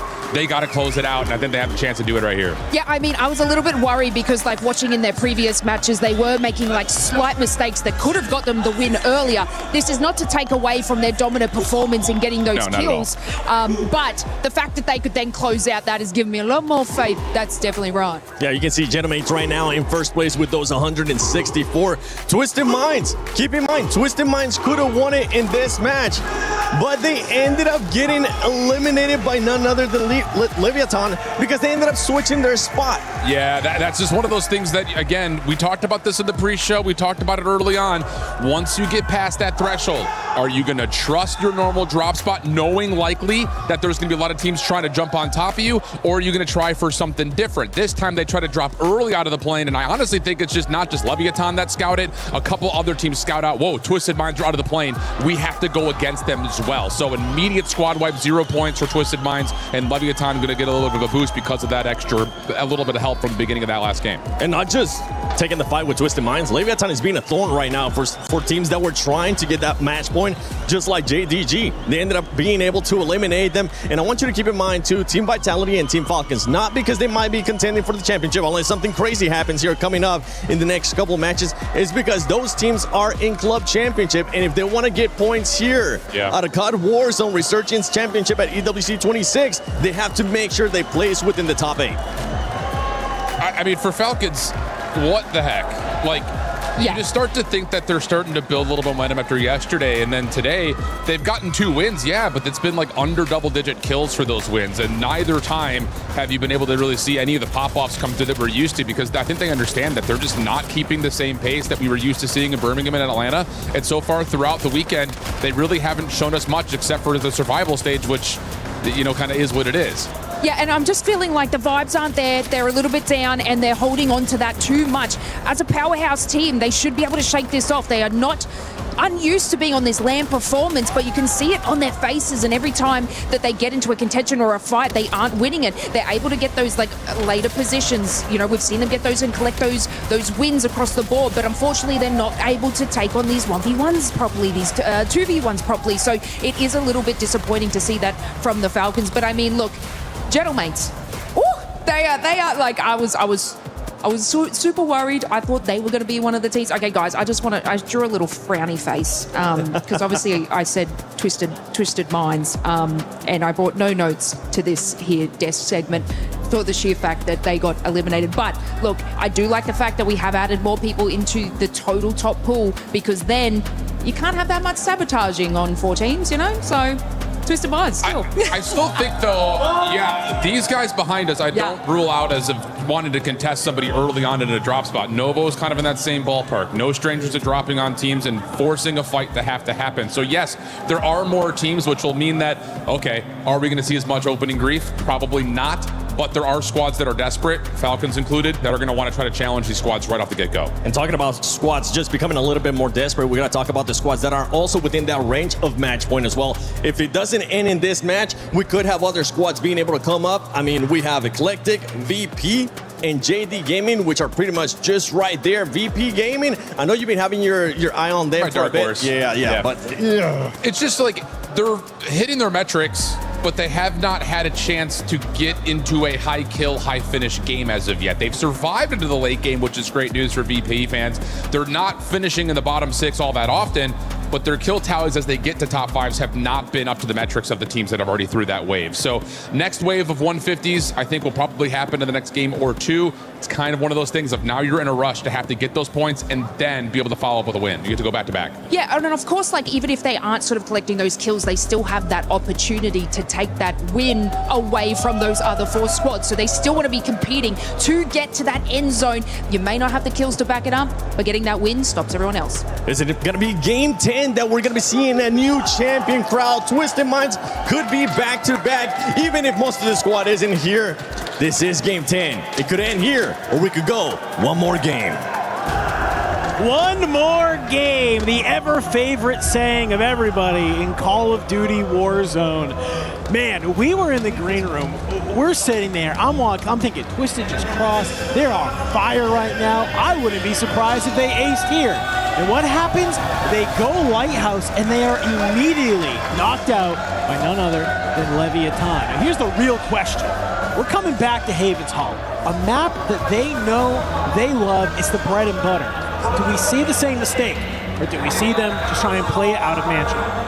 Honestly, I think I go back to the map we just saw in order to kind of give us the gleanings of what we want for the future. And for me, Twisted Minds changed their drop spot despite an average placing of 2nd playing out of terraces this weekend on Fortunes. So I think the reason they changed it, they expected Falcon to go and fight them up at terraces, change it up, and invite and say, this is actually our home turf, our backyard, get the hell out.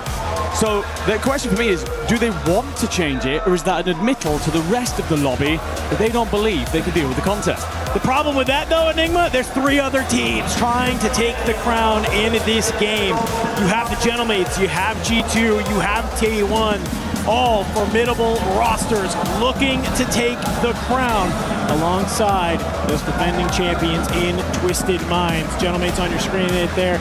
You can see Hollow getting the boys ready, hyping them up. They're coming off of a map win. They feel the energy in the crowd. They feel the energy of the arena. They feel the energy in game because they are shooting. As we get ready to load in, ladies and gentlemen, it's a Western zone pull. And when we're talking about what some of these teams on Match Point love, it is a Western side of the map. Certainly is. Gentlemen to be immediately into the fray. Nox coming on through. Hollow will drop Phrase. You lost Gromelot go in the process. Hollow's then going to be under pressure. Enkyo tries to dive back out. Timing nearly goes completely against him. PA going to be dropped in from the top just to ensure you stay up. Got to make sure you don't run into your own path line there. And, well, thankfully with the new update, you know where they're coming from. So at least he's able to guide his way to safety. But scary for a moment for the Gentlemate onto T1 under pressure at Church. And they don't actually even land directly at train station for them. It's about, let's just land a little bit away from us. Let's not try and take this heads-up fight against Vitality if we don't have to. But here in the mansion, we were questioning it. Shifty slides on out. He's not ready because look who's here. It is the Falcons. They have decided to land in mansion, a spot that they are very familiar with. The Falcons will try and seize this into their own hands to push us one more game, but they have a long road ahead of them if they need to make that happen. Yeah, it's a gauntlet that we have run through here, and this one will feel like a sprint, but much more of a marathon. Gonna stay alive till the very end. Spam tucks himself into the wall, just making sure to avoid any trouble for now. Echo brought back into the skies. The 2 young guns will start to press towards Church, and unfortunately, well, disrupt, and Spam won't get very far. And Echo in trouble as well. T1 all at sea right now. They will just about get one player back into the skies and off to the east of Maine. Either way, another match point team hanging on by a thread. Twisted, have picked up a pocket of space on the north side of Mansion. G2, they're doing the typical. They're out at lumber. They will have a fountain of contracts. They will have a amount of opportunities here to stack cash, get themselves all bought in and ready to go for the long rotation. I think if you're any of these match play teams, you're probably happiest if you are G2. It's pretty no man's land on your side of the map. It's a pretty wide rotation in. You can just try and do your best to avoid everybody and just maybe make your way into a power position for that end game side. Because what we've seen from the other three teams so far, it's hectic battles already. Continuing to rage on here at the Mansion. Getting shock. Trying to take it against Shifty. He realizes I don't have to take this fight. Let me go ahead. Let me back on up. We'll try and gain some space, but you know, it's not only just the Ravens here, it's the Falcons as well. A lot of brains and birds here at the Mansion. Well, you've got Nova rotating very early out of research, avoiding the issue that they so often have in these zones where they get held early, so they might meet everybody and turn this whole Mansion kerfuffle into a much more of a deeper scuffle.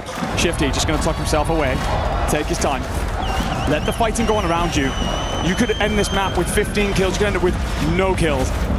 All you got to do is stand on top come the very end. Gentlemates have set themselves up around the gazebo side. Some of you may know this as Nate Dogg, not in the lobby, so I don't mind calling it that for once. But either way, the French side with the home fans beckoning, begging them to get over the line. Holding your breath for now as everything kicks off elsewhere. Oh, Disrupt, he's found himself in a good position here. Spam a little bit away at that fire station. And I think if you are Disrupt, it's just about maybe hoping that you get a little bit of a scam moment. What are you waiting for? Pops on out. Shots are there. You get the knock. You don't actually get the full. Gun swap will maybe finish the job for you, but the trades are enabled. T1 a little bit too aggro on that fight. You might be thinking to yourself, they don't need the points. Why are they taking it? It's because you need the space. No, certainly do. Confirmation, by the way, that JD Gaming will cross threshold. So should we see them in the next map, they have an opportunity to close as well. Because they've been in driving seat for so much of this afternoon, unfortunately stumbled on the last few. They're now hoping that all these other teams don't close this. T1 will get themselves pushed up towards Train. G2 moving through East Main. It's going to be Gentlemates, of course, playing in from the south. G2 have a lot of space, actually. The entire eastern side of the circle cleared out, all the way pushed up to Bar, and they basically own 50% of the landmass that's available. You lose Enkyo, but a little bit of a push in. Resurgence still up, still healthy, timer still low. Don't have to worry too much about it, but you do just have one member of the Gentlemates alive. At least gonna be Gromalok will just lay in wait. Hang on, Spam back over here at the train station, takes a fight against Z Smith. Wrong person you want to do that to, buddy. Spam dropped. You can see you have Echo here, Disrupt flying in from the sky. Yet again, still a blender for this team. And it looks like two of our teams, it's not a great map for the other two. They've at least put their feet on the ground, and they're making their way into the best possible position. Virtus Pro go out as our first team here in map 10. 23 points from threshold. They'll have to go again. But all they can do now is sit and wait in the spectator camps. Tune in with the sides that have already made it over the line and hope to watch them be cut down. Blast is going to hold his angle here on Dubs. The doorways that so often lead to players flanking them on this Mansion rooftop.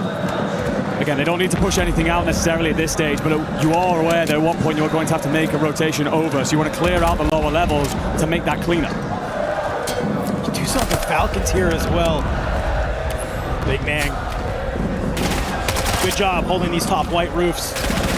Disrupt though, here it's a nice double joust. Unfortunately for you, both members of T1 are ready and waiting for that one. Praise Jay Bella. Put into the dirt. You got Believe still alive, but he's over at fire. No opportunity to help out the boys. And for T1, they'll continue to stay alive. Back on over towards the Mansion we go. Novo, Twisted Minds, continuing to battle it out here. And you do have a member of the Ravens still alive here. That could cause some chaos. Shifty gets dropped by Novo, but the trade is instant from Almond. Just continuing to hold this rooftop, glass side. Not let anyone up. You're going to see actually Almond play around the backside here, and while his two teammates look to control the front, maybe a bit of a pinch play coming through. Not sure if they need to be aggressive on the back of it, but for now they can just lay in wait. Try and cut down anyone that's rotating out. Play exits. Shifty will actually get the inkling that Nearson's going to be at the doorway. Stays up for now. All three players survive. T1 off the back of that incredible play from Spam and Disrupt. That dynamic duo coming alive, slaughtering PBJ. will set themselves up at the chapel, hoping it will be the safe haven and answer their prayers for the later stages. G2 have had the easiest rotation in ever. They've just walked their way all the way from Lumbermill here to Barn. They've taken out a couple players along the way. You saw Scythe getting in the kill feed there with some kills onto the Ravens, but it hasn't really been any opposition. The problem is where they are, you have T1 right in front of us, so maybe they finally will meet some opposition there. JDG on that southern side. Well, meanwhile, here at the top, the battle continues to rage on. King Chalk dropped alongside Soka. And you're just holding the glass side if you are Twisted Minds. Fully aware that the Falcons are continuing to fight this.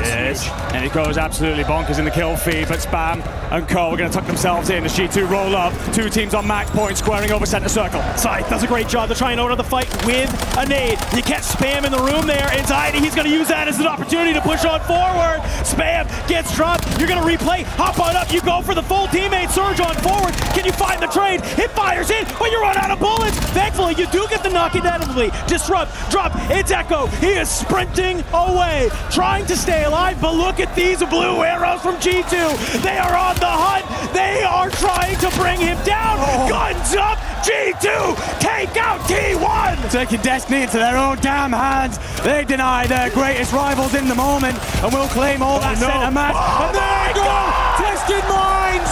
The Falcons hung around, stuck around, and continue to slaughter them in their own damn backyard. The Falcons will push this yet further as we're down to now just two more teams on match point. If there's anybody who's going to take this map into their hands, it's Hisoka.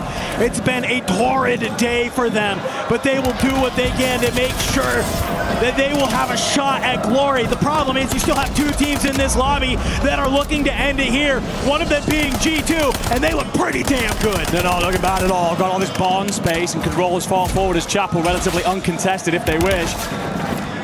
The Falcons, you might have dealt with Twisted Minds, but how long are you left for this world? Soka and Dongi are going to make a stim play here. Again, not going to keep you in the fight for very long. Got to move at some point.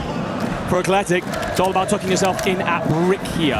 Right next door, the Gentle Maze. Our other team on match point. Still playing on the sim side though, down below. It's a couple of different players. It's going to be Athletic here. Gramalot, Hollow, they're doing a great job. Athletic tried to move into their house and take it, but the Gentlemans, they're going to say, no, no, no. This is our house. The only problem is in all of that, you lose Enku. It takes you an extra half a second to get that kill through, so for now you're going to be outnumbered by several teams rotating over. JD Gaming going to be one of them that's stuck to getting to the nearest buy. So you're hoping and praying to find a timing and move on up to be involved in the later stage of this fight. G2 starting to move forward, sending some shots over to AG Global, but you have Leviathan stopping you in the way. You have to be perfect about how you want to play this rotation. And I like the positioning where you just have one player just kind of looking at that mansion cross. Gentlemates will manage to get into zone. You cross here into fire. The problem is Slappy from above. He pops up at the right time alongside Melvin. You drop Hollow. Gentlemates, it's now just down to Gromaluk. He has $6,900. If he can finesse his way to a buy station, you get the boys back on in. But that is a huge ask and a must win now. Yeah, he's praying that someone's going to shoot at JD Gaming. If he tries to rotate train station side, he'll be met with company. Can't really get out north. It's all banking on the one play where JD Gaming face pressure from elsewhere. For now, taking his time, holding his nerve, the best play. And as the zone starts to creep inland, as train station is mostly dissected, as G2 squeeze up towards Chapel, they'll have two other sides nearby. Yet more checkboxes that edge them ever closer to closing this tournament out. Another team drops in the back. That will be Ninjas in Pajamas. And if you are G2, you're taking a look at that team's remaining number. And you're starting to feel the pressure as it continues to tick down. You can see on the top left side of your screen there, Zone will pull heavy left. So what stands between G2 and Destiny is going to be a number of teams, potentially one member of the Falcons, Leviathan, and also PBJ. Well, just hoping that the JD players vacate the area. For G2, it's about trying not to attract too much attention, but Anxiety keeps his head out for far too long. Soka cuts him, ensures that G2 bleed going into the later stages, so now none of our match point teams are at full strength. Soka will get found out. G2, they're starting to push forward. Let's go ahead. Let's see how they're feeling. The far right strangled up, bro. You can't even go right. He's holding. You have Sims? You have Sims or no? Yeah, I do. I'm just dropping him in it. Or Sims on top of my body too. I gotta play God. But the far right is strangled up. They're all holding. They're holding. I'm dead. They're holding heavy. Go far right, Ted, go far right, go far right. Scythe, he's the last player alive. I'm looking at the kill feed. I think the Gentlemates may have made an exit, and it's just Scythe. Stim just barely will give him the HP he needs. He starts to slide forward. He's not ready for Knight to be there. G2 have been eliminated. We need to ride this one on out because FLS continuing to stay alive. PBJ eliminated. It's Gen G still alive here. It's one member of AG. Of all teams to be stood here with a 4-3 as we go one more map. Gen G, who have had a torrid time, just waiting to close that one out. But for all the other sides now, it's looking at who else crossed threshold, who else got it done. I can tell you, of course, that JD Gaming did make it over the line. Eclectic were incredibly close. Yeah, we aren't done yet. So much for AGAL. Oh, absolutely not. Misery. Aiden seals the deal. Knight is done. Points on the board if you are Gen G. And a reminder of the fact that some of these teams will start to now mount massive amounts of points because the match point sides must slow down. That opens it up for everything else. We could still have a ways to go. You and me, my friend, we cast a match not long ago. It went 14 maps, 12 teams hit match point. There's nothing to say that we couldn't do that yet. No, I mean, that's kind of been the case, right? Everybody I've talked to, the number of how many games are going has been 12, 13. It looked like it might end there, my friend, but like you said, you and I have been here time before, and really right there, if you want to ask what happens, how does G2 not close that one out? That's just good old zone pulls, ladies and gentlemen. You're on one side, you're looking good, but all of a sudden you have to make your way all the way across the church over into what? Wide open train space? Like, that's a tough row for G2, and unfortunately they just meet too much opposition on the way. There's something poetic as well about, despite the struggles that the Falcons have faced, they're involved in cutting down not one but two of our match point teams. Gentlemates will look back at that fight of bricks and grit their teeth a little bit, suck the air through the room as they watch Enkyo fall, to feel the energy suddenly disappear inside of the venue here at Paris. But we will see another map, and to be honest, you and me were talking about this in the green room, we're not surprised to see it go on yet again. All these sides that are not on match point, even if you've had a torrid time, you believe you can get it done. You spot one of those players in the kill feed, you will hunt them down to the last. I mean, you saw it even in that map, right? Even with G2 on the T1. They know that it's only one player left. They know that it's Echo. They say, this is another match point team. We have a chance to make this a lot easier for ourselves. And what do? They just fly, and they're able to take down Echo. So you are probably blessing the stars a little bit for Hisoka. If you are any other team in the lobby, he'll gladly take that, maybe in Twitch gifted subs or any other form of currency. He could be ball. You know, that's there, but able to push us even one more map further. But I want to take a minute to talk about something because you brought it up, my friend. With that game, very early on, JD Gaming was able to cross. And we got to talk a little bit about them here in a minute. But we'll be right back, ladies and gentlemen, as we get ready to head into the next map and potentially the last on Reaper Time.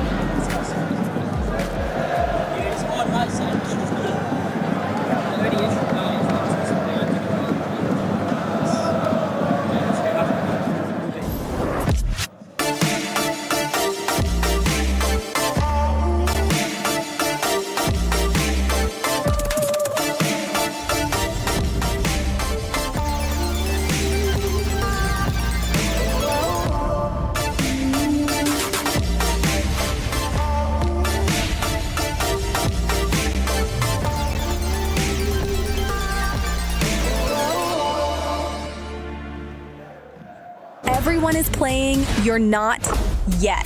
EWC Play is your all-in-one platform to compete in fantasy, pick'em, and quests for a grand total of $300,000 in prize pool. Build your dream fantasy team in 5 different games and track your score with live results tables.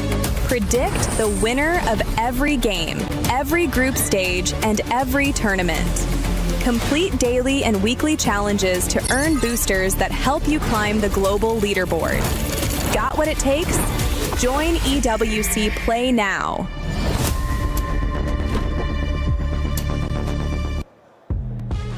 Marzagoch here on stage as this match point marathon continues. A nail biter. A nail biter! Mom, you better get the camera. Holy cow. We've got like 5, maybe 6 teams past our threshold. We'll see that leaderboard here in a little while, but all I know is that we're going at least one more game, baby. I guarantee you one more, an absolute guarantee. But at that point in time, we're going to find out soon how many of the more teams are on match point, because that was a big one, a real big one indeed. Yeah, it was really fun to watch because in the green room, I'm freaking, I'm jumping out, I'm doing jumping jacks to keep my heart rate high because frankly, it was a nail biter. But that zone pull ruined everything for G2 and Gentlemates. A different zone pull, there's a chance for either of those two teams. But instead, shoot, it goes the other way. Goes the other way indeed. Well, that is a crazy situation to find ourselves in. Match point finals continuing. As you can see on your screen, for the folks who are in the venue, it's starting to get tough. 5 of our squads eligible to win the tournament in the next game, but they must win it. Goj, pressure's on. And big shout out to JDG. We saw the leaderboard right before we got into that last match, and the big story where the team's already on the match point threshold, but JDG was only a point away, like 1.2. So they did well more than enough than they needed to be there as well. We now have 5 teams that could close it out right here, right now. I'm so pumped. Goj, in your experience, is there much a team changes now about how they play? It's not about kills, it's just about the win.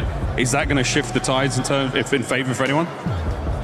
I can give you a real answer, or I can give you the fake answer. Both. The real answer is yes, they slow down a little bit, but frankly, what we've learned is that if you change it too much, you land on Leviathan and you get obliterated off rip. So watch out for changing too many things. Maybe just play your game and not full tilt, full send when you don't need the points. Hope for their zone to pull the right way, hope for a nice circle or two. Hope only gets you so far here, and as you know, hope that's the thing that kills you the most. We are now ready, ladies and gentlemen, for the next map. 5 teams on match point. Enigma, Dandro, get us through it. Whew. Get us through it? Brother, we're loving this right now. We're living the dream. We get to go one more game here at the Esports World Cup. I do have concerns about Goj and his high heart rate, though, so I get that, man. As an access something. Either way, we got ourselves 5 teams cross match point threshold. T1, G2, Gentlemates, JD, and of course, Twisted Minds. Now, I like a point that Goj brings up because he talks about the drop spot change that Twisted Minds did back on Fortune's Keep. They go to Lighthouse for some reason, probably expecting a heavy Conic Terraces, and it all goes a little bit pear-shaped. And I look at them again here on Rebirth Island. Their average position on Rebirth coming into today, 2nd. So there's not many reasons for them to change it up unless they believe that someone's headed in their direction and they're nervous about that. One of the teams that has been happy to contest them down there at points has been JD Gaming. I highly doubt that happens here, but you just never know. Of course, heavily circle dependent. But for T1 and G2, they've both been keen to play towards bio side. So a lot of our big teams are going to meet each other early here. Gentlemates, they will likely land living quarters and play that game where they try and hold out the stronghold team and kind of figure out what their rotation looks like from there. And that is essentially the set of markers that these 5 teams face. If you fail to get it done here, the team in 6th are Eclectic. They are currently a handful of points, less than a handful of points, from crossing threshold, and they are bloody brilliant at Rebirth Island. They are very, very good, but the problem is, like you mentioned, you have 5 other teams that are trying to get it done as well. If you are one of those 4 teams from the last map, you're probably thanking the stars that it's only 1 team joining you here in the next one.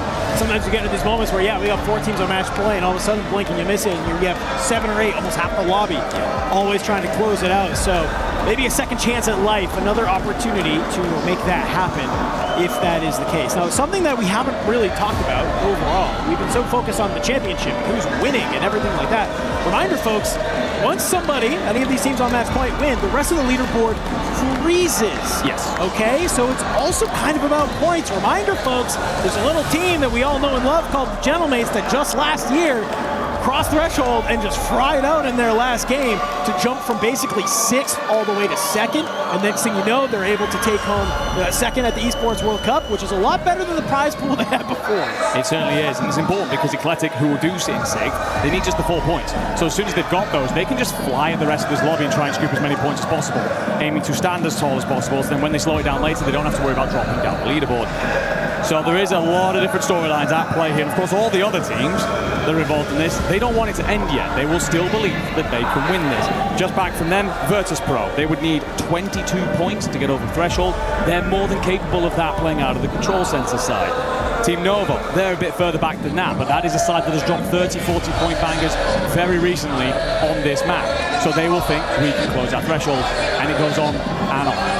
The Gentlemates fans banging the drums, sending the energy to their team to try and close it out here in map number 11. I didn't want to say this. We closed Birmingham in map 11. We closed Atlanta in map 11. Do we close the Esports World Cup in Paris on map 11? Of so many of those players, 15 of them in fact on the stage, they will be hoping so, and in their favor. The remainder will do everything they can to push it on yet.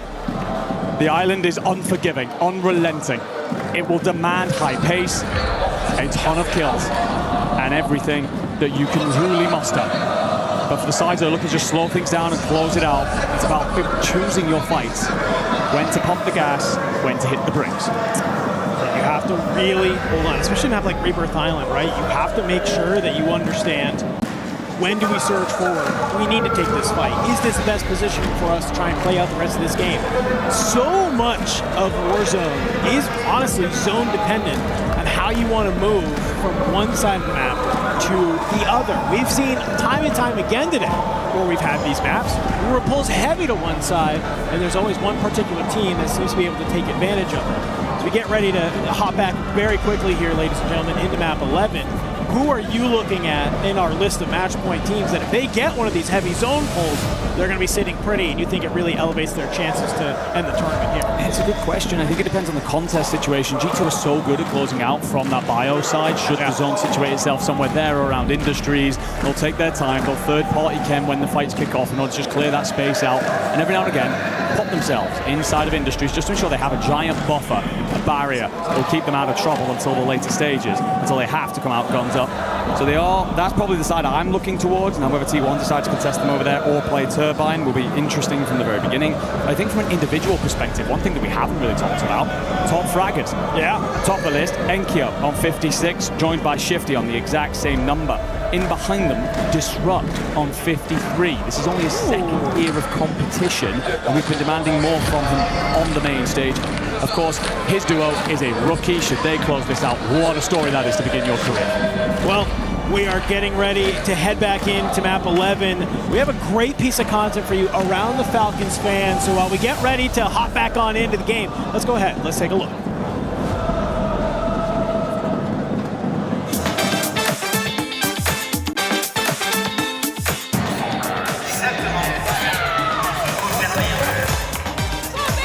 EWC is in Paris is different of whatever I've seen. I've always been around football, basketball, baseball crowds. This EWC experience is crazy. The superfan group of Falcons are lit. I mean, if you from the Bay, you know what lit means. Lit means you're hype, you're with it. We make noise, we go crazy, we go dumb. That's what we do. He's insane. His whole family, Hisoka's family is great. I have met his brothers also. Hisoka and his dad, and then two small Hisokas. That vibe, they're all great. The Falcons fans have embraced us as a whole, the family, Mama Soka, the kids. They have greeted us with none but kindness, love, respect. Basically put the red carpet out for us. You know what I'm saying? They showed a lot of love to our family, as well as my son's teammates, their families as well. We're very much grateful and appreciative to the Falcons. So the stage is pretty. It's pretty big. It's nice. It's a whole nother level of gaming. First off, I want to thank Paris for hosting this event. Beautiful event, beautiful atmosphere. The Esports Foundation, thank you for all that you've done for us, man. It's great. We love it. And all the fans that are tuning in, we appreciate y'all. Without y'all, we aren't anything. So with you guys here watching us, supporting us, it helps us become what we are right now. Thank you. God bless y'all. Let's go Falcons! I gotta agree with you, Tank. Paris is pretty lit. I'm not gonna lie to you. What's even more lit, though, is we're getting ready to head into map number 11. Certainly are. Yeah, I agree. Obviously, with Paris, City of Love and all that. Not that there's much of that out there on the stage. It's all about a battle to the death. You talked about it before we went to the content piece, and map 11 has been the closing stage of every LAN so far this year. Should we get that again? It's a number that will be circulating forever in our books for future events. Of course, 5 teams cross threshold, one of them right on the precipice. Then there is a shelf to Virtus Pro. After that, a bit of a setback to Novo Leviathan, Team Ninjas in Pajamas, AGAL. If you're wondering where the Falcons are, they're down in 12th. An unfortunately disappointing day for them and several other sides towards the bottom. Vitality, Ravens. I mean, we all had them in our books as dark horses. These are just teams all year long that have looked phenomenal, just through different points, right? They've all been absolutely lights out. I mean, Ravens kind of kickstarted our first stint of the year leading into Birmingham, like being the team to beat, right? They got to land. We were kind of had our questions like, okay, you've done great online. How do you do on land? We got our answer very quickly. They were lights out, shooting everything that moved and really kind of made a name for themselves, right? But now that we're here in this moment, we know Call of Duty, you could be day to day on this, and it just seems like for today, some of the top teams, just things maybe aren't clicking in the way they expected. No, certainly not. It is a tough read for some of those sides, but I mean, we'll keep uttering it because it does happen time and time again inside a Warzone. We could go a long way, even still. You're probably thinking, those of you who tuned in to watch, my God, these Warzone tournaments are long.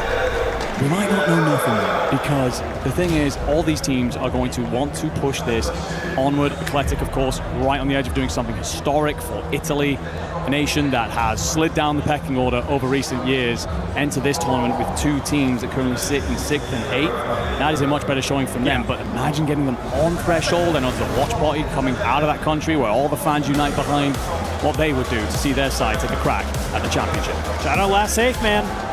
Help putting on for the community, help putting on for their region, a region that we've come to know and love. But we got to hop into Rebirth Island here, friends. So we have to always ask the question, does it end here, or do we go one more game? I know we got some emotes of that from a Mr. Rapal's. I want to see those spam in the Twitch chat that you're in right now, because who knows what can happen here. Rebirth Island has been the birthplace of Call of Duty Warzone Resurgence, and it could just be the ending point here for the Esports World Cup. Certainly could. And oh my God, I just got to look at the circle that we are heading off to. Ladies and gentlemen, prepare your eyes for a feast. This is going to be a bloodbath. If you wanted to send it on to more maps, you get a circle like this where it pushes everybody into one corner of the map. Bioweapon's going to be heavily contested. G2 are going to be squaring down with Leviathan, of all people who go at them. Right next door, JD Gaming, another match point team, and they're actually going to push this to third party. Ain't no party like a third party, as we always say. How are these teams going to battle it out here? Already kickstarting it. G2, I think they get a little bit of an idea that there's some other players here, more than they anticipated. Very quickly, before we get in, look at the top of your screen, 15 out of 16, Virtus Pro, potentially already wiped off of some early engagements. So back to the action. Melvin takes the fight against Scythe in the stairwell, is able to get the drop, able to get the full. Anxiety answers back though, kill on to Zark. It's just a nice little trifecta of action here. Diving in and out of the windows. Good shots from Anxiety. You gotta jump in. Self-denied. No opportunity to get back into this. And for Anxiety, I think he's done enough to stay alive, get the teammates back in. Now the question is, do they fly immediately onto Bio to help secure this power position for this zone? Or do they try and maybe stay alive, play a little bit more cautious? And they're rotating off towards Chem, where they will meet Gen G. It's at a torrid afternoon. AGAL and Leviathan will continue to send it at bioweapons. The rotation away for JD Gaming only gets so far. Slappy sat down, Member's going to try and cover. Does drop Aiden. Slappy will get back to his feet, both at low health. Go! Try and turn and burn. Won't get it. Gabe, Kuhn and Len cleared things out. FLS off into the ocean. Not a great play from Gen G there. It's a great swing at the right time in order to make it stay alive. And oh my God, yet again, we're down at the factory side, and look who is here. The Falcons, yet again. There's 4 other teams in the lobby that they can chug, but they're putting it on their back to say, we will make sure Twisted Minds do not make it further. They will not be the champions of this event. Screams are so cold if ever I saw one. If you want to know where the rest of the match point teams are, you will see Bromlock in the feed, knocking Believe. That is over at Stronghold, where the Gentlemates landed and have now begun a wild swimming route all the way up the northern side of the map. Not sure about that game plan, not one we see very often. T1, they're fighting a turbine, have garnered themselves a pocket of space. We already know about JD and G2, and of course your Twisted Minds, they're trying to deal with that Falcons pressure. So much action happening elsewhere around our map, but down at Bio, JDG taking a fight against G2. Scythe, he's still here, playing cleanup. Slappy, Melvin dropped yet again into the blender. Does JDG continue to go? FLS taking absolutely zero risks. The deepest breath of your life, and to the floor of the seas we go. Gentlemates on this swimming route that I was talking about. To be fair, if you don't run into trouble, it will literally lead you all the way to bioweapons. It just depends on where they want to get off, where they do want to head back to shore. Twisted Minds move through factory, breaching, clearing, looking for threats. Speaking of which, G2 have dealt with all of theirs so far, and as JD come back yet again, Big Man, Anxiety, and Scythe are locking this down. I mean, this is a power position for where this zone is pulling. They can ride this till the wheels fall off. And I love this Anxiety, hip fire, rev in hand. Take down Slappy. You're just not giving JDG an opportunity to even try and stay into this tournament. A little bit of a do-si-do around the shack here as you were trying to bring one of these members of Gen G down into the line of sight of your teammates. It's going to be Gabe inside. Good armor crack from Anxiety, but you've already done what you need to do. That's back Gen G down. Give over to Bio with your teammates. I love his positioning in that fight. Very disciplined from the young man. He decides to back off, put himself where the windows of bioweapons are exposed, and it allows Scythe and Big Man to cover his retreat. We'll get back together as a three. Try and, again, lock down that northeastern corner. They've done so well through this year. Swatting away all comers. T1 will dodge a precision airstrike. Great shots out of spam in the end to cut key bays. Twisted Mind trying to move through Harbor here. Looks like they have dealt with Falcons on a day where they can seemingly do no right. G2 continue to just mop points out of JD Gaming. Again, it doesn't matter how many points you put on the board. If you close out, you win. So for JD Gaming, this isn't a bad thing necessarily, but you can't build your way into the map. You can't get advanced UAVs, intel, etc. You are fighting from behind. G2 currently have 13 kills. JD have 5. Give you any sort of an idea of how that contest is going back and forth between those two teams? I don't even know if I can call it a contest. Feels like a feeding frenzy for G2 at that point. But already, some great defense coming out of G2 here. Like we said, it's going to force so many of these teams to have to get pushed to this side of the map. Look at the Gentlemates out into the water, and I'm seeing shots coming out of Z-Dark down into them. If I'm the Gentlemates here, this is not the position I want to try and be in. Honestly, I just don't understand this rotation. Maybe they pull it off and call them geniuses, but felt risky to me. And Gromalok now, he'll be sat down next. Halo's under pressure out in the waters. Can you stay up? Just about dodges a bullet or two. The new velocity mechanics in the water probably cutting him clean, but we will just about burn through the Resurgence timer. Should get Enkyo back up momentarily. Gromalok a couple of seconds after that. Yet again, you do not want to be just trying to rely on water physics for your tournament dream to stay alive. And the problem is when you're out here, you have about 6 different teams looking out into the water, looking to cut you down. Next circle pull absolutely massive, by the way, not only because we soon approach fire sale and the advance and everything that goes on with all these sites being forced into a small area due to the way the circle works, but it will tell people whether we are heading more towards bio, industries, chemical, etc., and they'll all have to get on their bikes to put themselves in win condition. Shifty tries to lurk his way up the stairs. However, for you, the Ravens controlling top prison. They get a little bit of a peek, and they will bring you down. Blast is the last player alive from Twisted Minds for the moment, playing top red.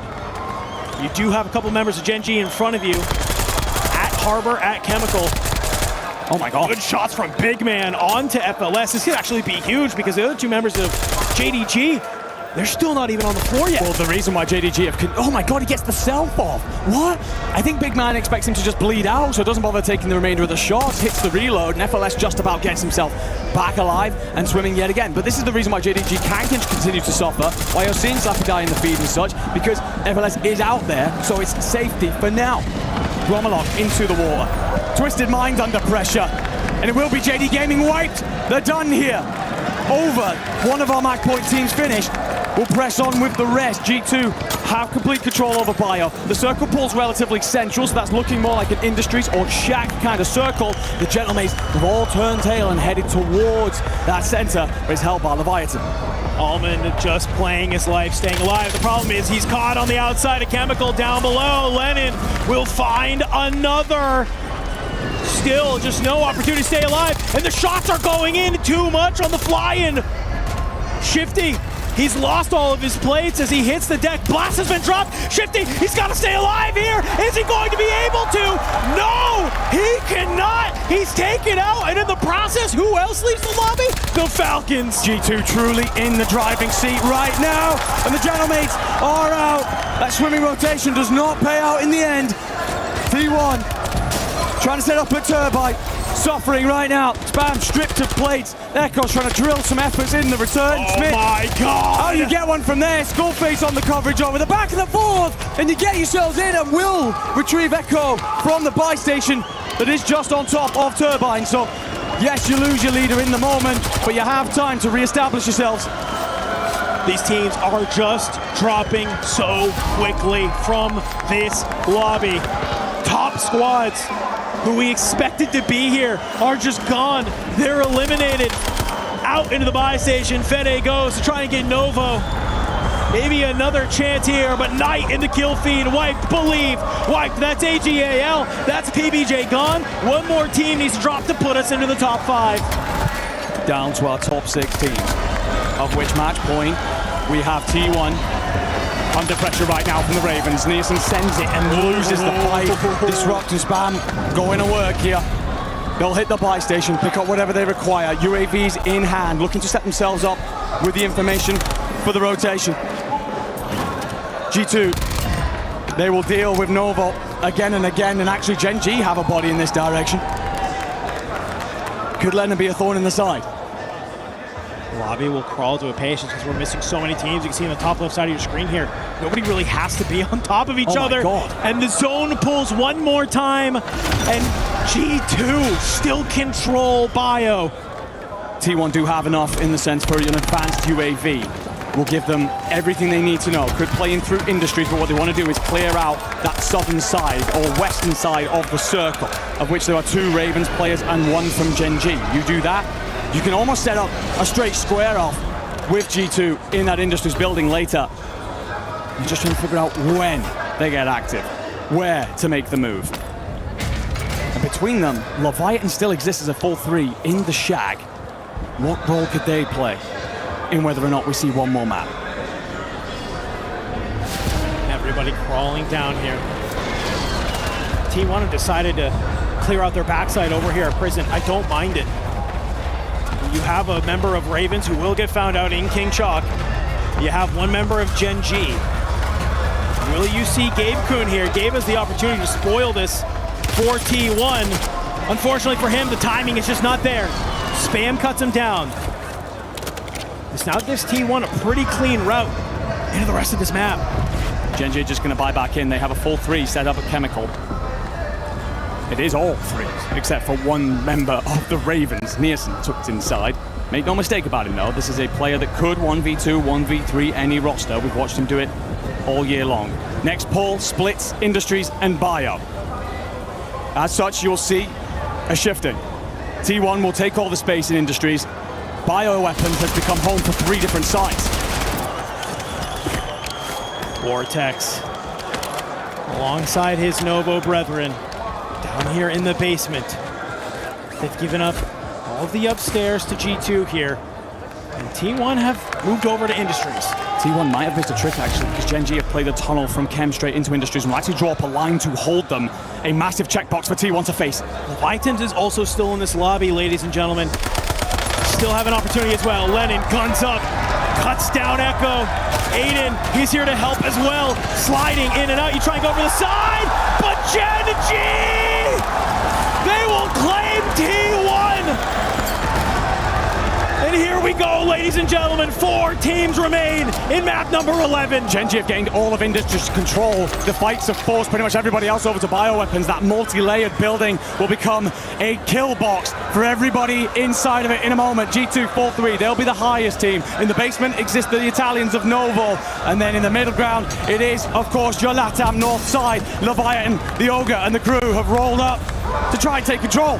But look at where the zone is pulled. Genji, they're in such a good opportunity here. Gabe Kuhn's going to open up the fight onto Anxiety. Sight has to stay down below, start calling in the streaks. You haven't got the full on Anxiety yet, and you're actually going to move over and get this tap. You're going to let Leviathan, you're going to let Novo go ahead, battle it out. Meanwhile, Sight, he's jumped up. He's been able to find Aiden. You have managed to get yourself pushed up into Chemical. You have the numbers advantage, but you're getting banged away at by Leviathan on the backside. One of you gets dropped. I don't think there's anyone to trade that, though, so you should be able to get into his feet if you're Anxiety and Big Man. You need Field Medic here, though, if you are Anxiety, and you will get the tap. Zone will continue to move over, but Leviathan, you can see it on the top left side of your screen. They're starting this rotation. They've got to find a way through, though, cleanly, and there will be a fight, and Gabe Kuhn might have just called the tournament right there as he drops Amir. It means that you are outnumbered. Everybody else, G2 in the driving seat. It's all three members of G2. They find Gabe Kuhn. It's just one player of Leviathan.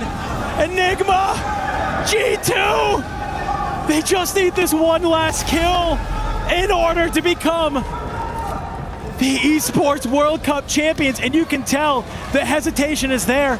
They don't want to throw this away. Zero risks, zero concern here. Nothing to be worried about. Actually, Sight's just going to get aggressive. They're sending Krimi. Krimi just trying to make the 1v3 of his life. Rookie of the year for a reason, but it doesn't matter! G2 have done it! The motto, nothing is granted, everything is earned. And if there is one team who spent the entire year earning it, it was G2. They came into the Esports World Cup last year with no expectations. Everybody had all of this noise, everything to say about them, everything to say about Big Man. And what did he do today? He shut them up. He silenced the haters. The brotherhood that is G2 shall get it done. A roster that has been doubted immensely over not just this year, last year as well. They finished 17th in the end at the Esports World Cup 2025. Everyone questioned them. You had no nerve, no bottle. They've improved bit by bit through this year. Anxiety showed his level in Atlanta to top frag. But could the rest of them make it happen? The answer, a resounding yes.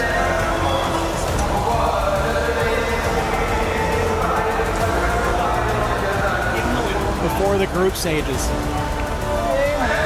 G2 had never won a map on land. All it took was one to put belief in those boys that they could do it. All it needed was a map win on land for them to be in the driver's seat here in map number 11 yet again to close out the Esports World Cup here in Paris. What a fantastic moment for those three. You can just see the elation on their faces, the sacrifices they've all had to make to be a top team. And already you can see the chatter has started across the aisle. Soka's going to do his damnedest to try and get in the head of Shifty, but I'm going to be honest with you, one of you had a day where you had a chance to close it out. There will still be those closing questions, of course, but I think for Soka and the Falcons, this is very much a walking away with your tail between your legs. Again, going back to G2, like all the questions, everything that they have faced this year, no one took them seriously. They couldn't do it online. Online Reapers, that was the type. Yes, but here in Paris, they have been so incredibly consistent. It's the balance as well between the roster. The kills, Anxiety and Scythe, 52 apiece. Big Man, 46. If you need your brothers, if you want to put your arms around your friends and ask them to drag you to war, that's how you do it. Together. 26 kills and a win to end map number 11 here for G2. They were not going to go quietly in the night. You saw them. You get the zone pull. It's been a year of controlling bio for them. They see that and they say, great, we don't got to move here. We know exactly what we have to do. Everyone else around them had to move. They had to go from one side of the map to the other. For G2, it was let's plant our feet strong. Let's hold the line and make sure nobody can take this from us. And by God, did they hold the line. And when you think about how many teams sent them, at least 5 that I can think of off the top of my head, JDG went again and again and again. And even in those late stages, you had a knock come through. Instantly, Anxiety and Big Man raised Scythe to his feet. We're not done yet, though. Let's get this one done. Let's close this out. Aside with incredible spine and just understanding that they were never the side that we all said they would be, that they would get here underneath the lights in front of these fans. They would feel far too much pressure. And you can see for a lot of those players on your screen, Blast from Twisted Minds, you know, they're giving some props where props is due, right? They're saying, hey, you know, you guys have been a competitor all year long. Like, G2 is not some random team that came out of nowhere. They were top of the board. They were always top of the line, sometimes being the first team to cross match point threshold, but they just were never able to close it out. So I think for a lot of these competitors, they're giving respect is due, saying, hey, you guys went back to the lab. You figured it out, right? You're here. You are now Esports World Cup champions. But we got to talk about some of these other teams here, my friend, because yes, G2, they're going to take the title, but we have so many other teams. Because we got to talk about second place here, man, in T1, surging from behind out of nowhere. A team that started the year incredible, had a little bit of a lull in the middle. And listen, I understand you don't get the championship, but you do get second place. So let's take a look at some of these final moments here of how G2 was able to close it out. I mean, it just comes down to a 3v1v1, my man. I have the buy. He's tunnel. Do you want to ape him? Yes, let's go. Ape him. I'm watching the buy. Go. He's not here. He's in front. He's weak. He's on the stairs. On the buy, go. He's running deep. Hold. Let's go.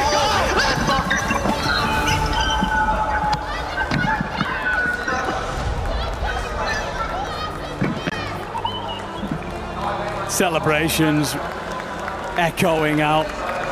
Hugs with shockwave so loud, the mics are picking them up from meters away. Deserved champions in the end. So many other things to say, but what we want to know right now is exactly how those boys are feeling. So let's send it on over to Porte and interview G2. Wow! In one of the most nail-biting and exciting and chaotic match point finals that we've had here at EWC, G2 Esports, you've managed to do it. Anxiety, trying to put into words how you're feeling right now, bud.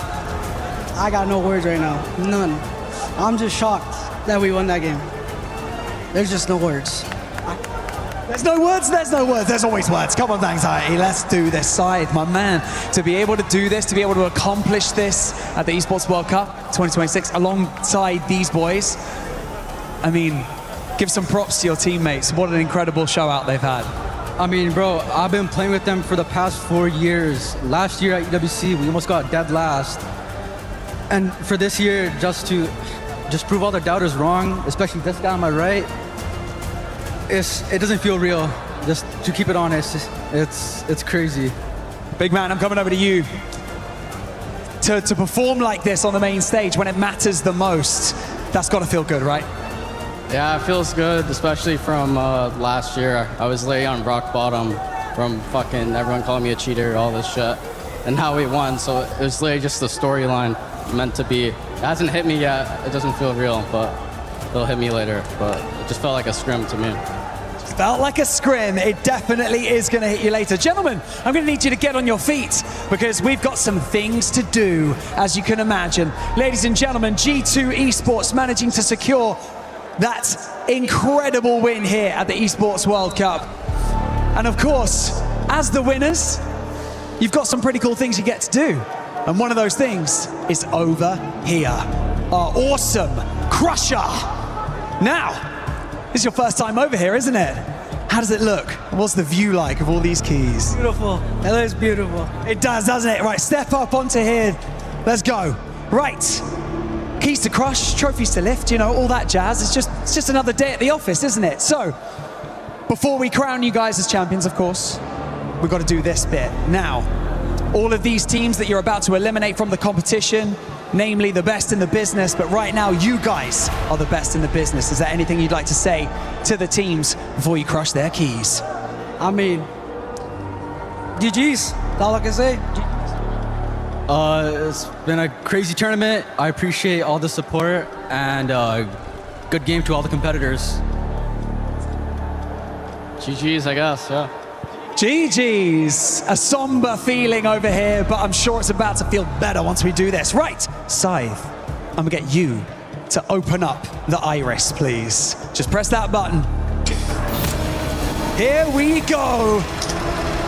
Two have already gone, but see you later. Okay, we have the remaining keys from this competition today. Match point finals is about to be over once you pull on that lever. So Anxiety, delicately pull on this lever in 3, 2, 1.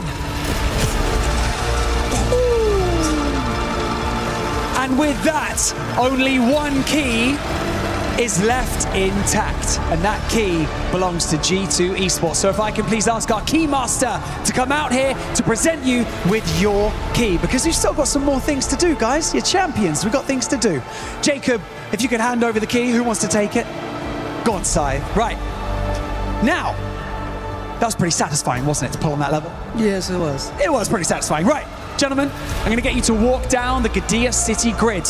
I'm going to get you guys to place that key in the center of your trophy and seal it as champions of the 2026 Esports World Cup. Once you've done that, I want you to lift the trophy for everyone to see and just bask in the moment, boys, okay? Ladies and gentlemen, make some noise for your champions, G2 Esports.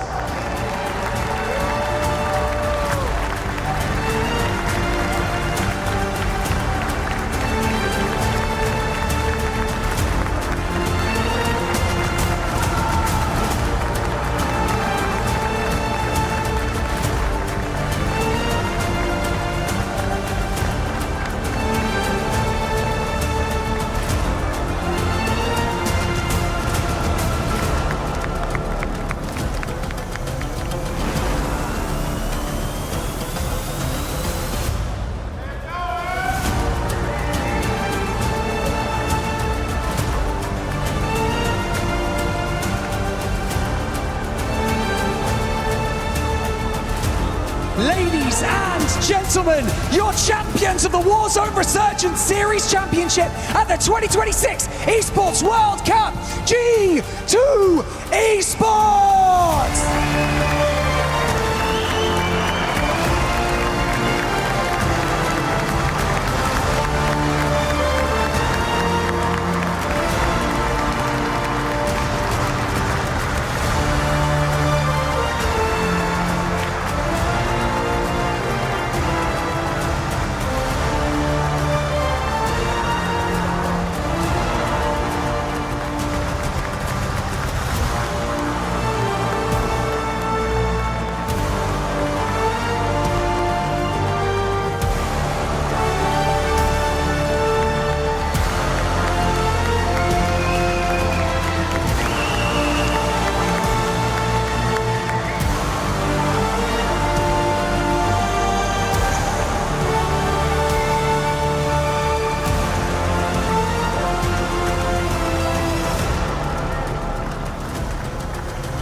Gentlemen, we're not done yet. We're not done yet. First and foremost, one thing that we have to acknowledge out here in the Esports World Cup is that none of us would be here without the fans. And so, Sai, is there anything you would like to say to the G2 Esports fans out there and the guys who've been supporting you throughout your whole journey to the Esports World Cup? Yeah, I mean, I appreciate all the support. I can probably count all the supporters my hands, which is less than 10, right? So it's crazy to just prove all the haters wrong, and if they hate you, that means you're doing something right in life. So I just appreciate all the support nonetheless. You're not wrong, and obviously Coach has been having a great time running over and celebrating with you as well, so I'm sure that there'll be lots of celebrations to have later. Now, we have one more thing out here, don't we? We have our Sony Tournament MVP Award. And so one of you has indeed won our MVP Award. If I could get Jacob to come over here. Your Sony Tournament MVP is Anxiety. Congratulations. Make some noise for Anxiety, everyone.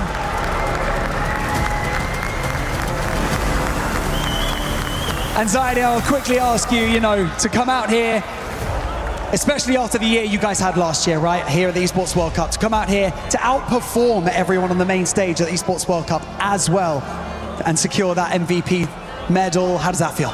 Feels amazing. I mean, I had no words. I lost my voice screaming. This is amazing. Honestly, it's been amazing to see you guys come out here, perform so well, to silence the haters, like you said, Scythe. And so, for one last time, I'd like you guys, Big Man and Scythe, you can hold on to that MVP award. I want you to lift that trophy one more time, cement your legacy at the Esports World Cup 2026. And we'll do this one last time. Ladies and gentlemen, for the last time, make some noise for your Warzone Resurgence Series champions at the 2026 Esports World Cup, G2 Esports!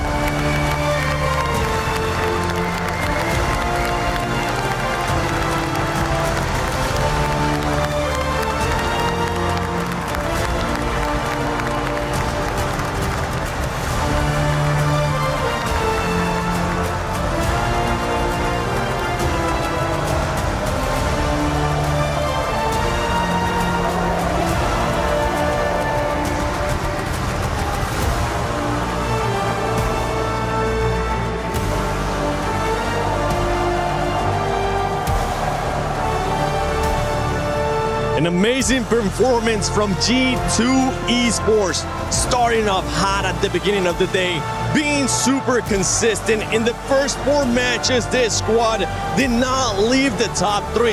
And boy, did they show up here at the end, getting the final win and securing that championship.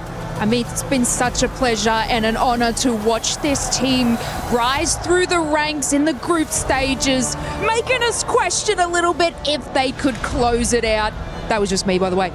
But to be able to come through right at the end there amongst some juggernaut teams, I mean, G2 deserve it. Tenacious squad. They never gave up. They really did fight ferociously throughout the entire competition. Talk about maybe not feeling it, not letting it sink in. You don't realize you're a champion just yet. I think it's starting to hit. And anxiety as well. That MVP, so well deserved. That 2v1 against the Gentlemates, that shook the whole venue. We felt that one in our bones. That was a raunchy moment in a long-standing tournament. These guys played their hearts out, and it shows. What a great, great match. An impressive match, honestly, an impressive day here from G2 Esports, and you can see it now. It is starting to hit them. They are starting to realize what they have just accomplished here at COD Warzone Resurgence Championship at EWC 26. Overall, an amazing day for them. But when we end up talking about some of the other squads, right? So many squads that were also being able to be consistent throughout the day. Gentlemates, at one point we thought it was going to be them winning that championship. How close they came.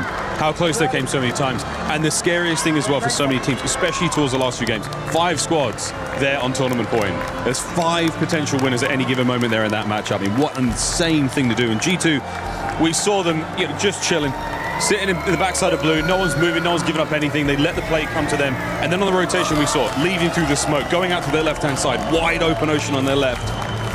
A single revive, 2 smokes made all the difference between them then and them now. And then not only that, you know, they've had months of getting to this point. Last year didn't work out for them. They took that back and they decided to be champions this year. And that's taking down the likes of Twisted Minds, Vitality, VP, the Falcons. This is an obviously beautiful moment for them. And I'm going to start crying in the club too. Don't do it. Don't do it, Lace. You set me off as well, Lace. But another wonderful thing for this squad, proving the haters wrong. I could say with certainty, one of the greatest feelings as a player. Aside said it first. You know, he may not feel like they had as much support from social media, maybe from the fan base. You know, G2, a massive organization in Call of Duty. But now, you have to feel like you've grown. Anxiety's play, the excitement, their big man story, Science gameplay, and just that moment.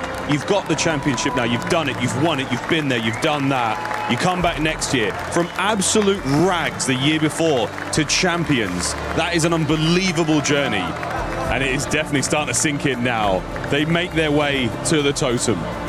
The emotion just showcasing here from these players. Tears are going to be running down as they make their walk to the totem to finally cement their name into history here at EWC 26. And I can't wait to see what that reaction is going to be like as well from some of these players. Seven, you remember every single step. You remember every face clapping, congratulating you, all those thumbs up. You remember every single second of this for the rest of their lives.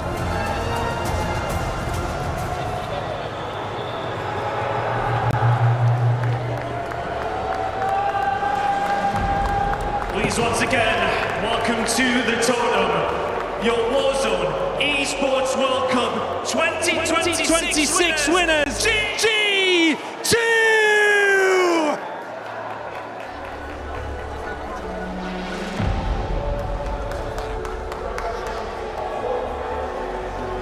G2.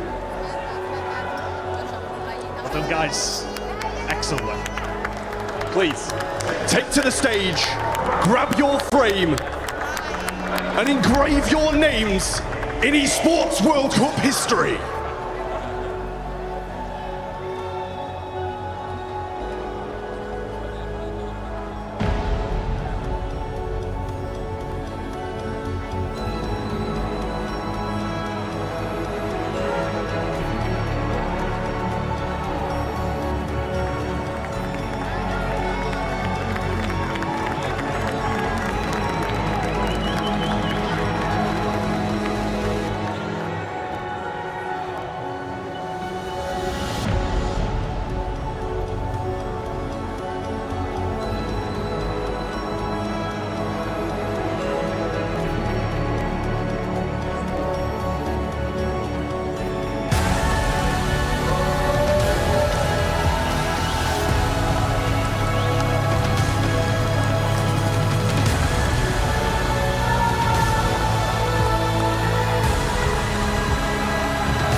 Paris, once more, your Esports World Cup 2026 winners for Warzone, the enigmatic G2 Esports!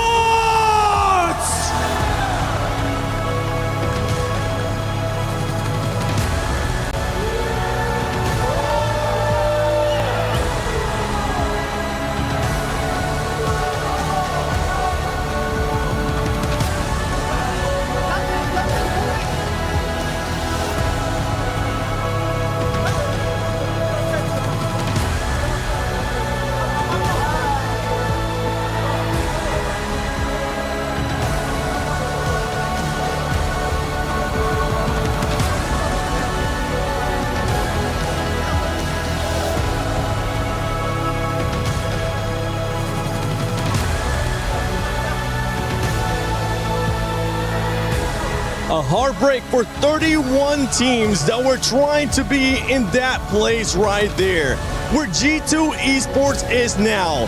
And that is none other than the COD Warzone Resurgence Championship at EWC 26 Champions.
Welcome to the EWC Spotlight, everyone. I'm Ovly. I've got Johnny and Shift with me, joining after 2 incredible grand finals. But something that was even more incredible that we just found out, Johnny has never mogged before, once in his life. Have you mogged? That was actually my 3rd time. So no. Okay. I'm just learning as I go. Look, in Overwatch, we don't really mog that much, but maybe that's the thing that's going on here at the Esports World Cup. Yeah, I feel like just because it is the Esports World Cup, why don't you give us one good mog to camera before we proceed? It's getting better. Ooh. It's getting better. Ooh. I'd rate that. This is, thank you, Ovely. I never knew that I needed to mog in my life, but I guess this is the first time for everything. It was very important. But I mean, listen, that was an incredible mog. But also, we had some incredible games this entire championship weekend. Look at this. Look at all of the winners that we've got on the board after the double trophy ceremony. Zeta Division coming in for Overwatch. We had G2 Esports that we just saw for Warzone. And then, of course, Team Spirit with MLBB. And Crimey, the 15-year-old winner for Street Fighter 6. Insane. 15? We're all washed. Crazy. Completely and incredibly washed. Wow. But let's talk about Warzone right now, because we did see some of those grand finals. It was crazy, but how did we get there? Oh man, the group stage was pretty electric. I mean, the storylines coming in, Twisted Minds would have been a repeat winner, but the team from last year split between 3 different squads.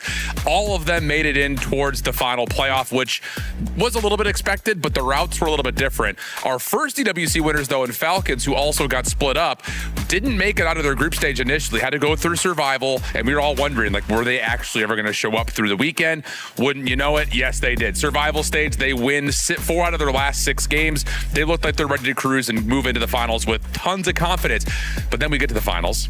Everything starts to change a little bit. Best 16 teams in the world, go figure, you're going to get a lot of bloodshed and a lot of carnage. We got that almost immediately. Twisted Minds set the bar, getting to match point first, but then everyone else starts to creep up, catch up. They start to grief onto Twisted Minds. Don't let them play the game. It's always the easiest way to beat a champion. And then go figure, we get into a final circle moment.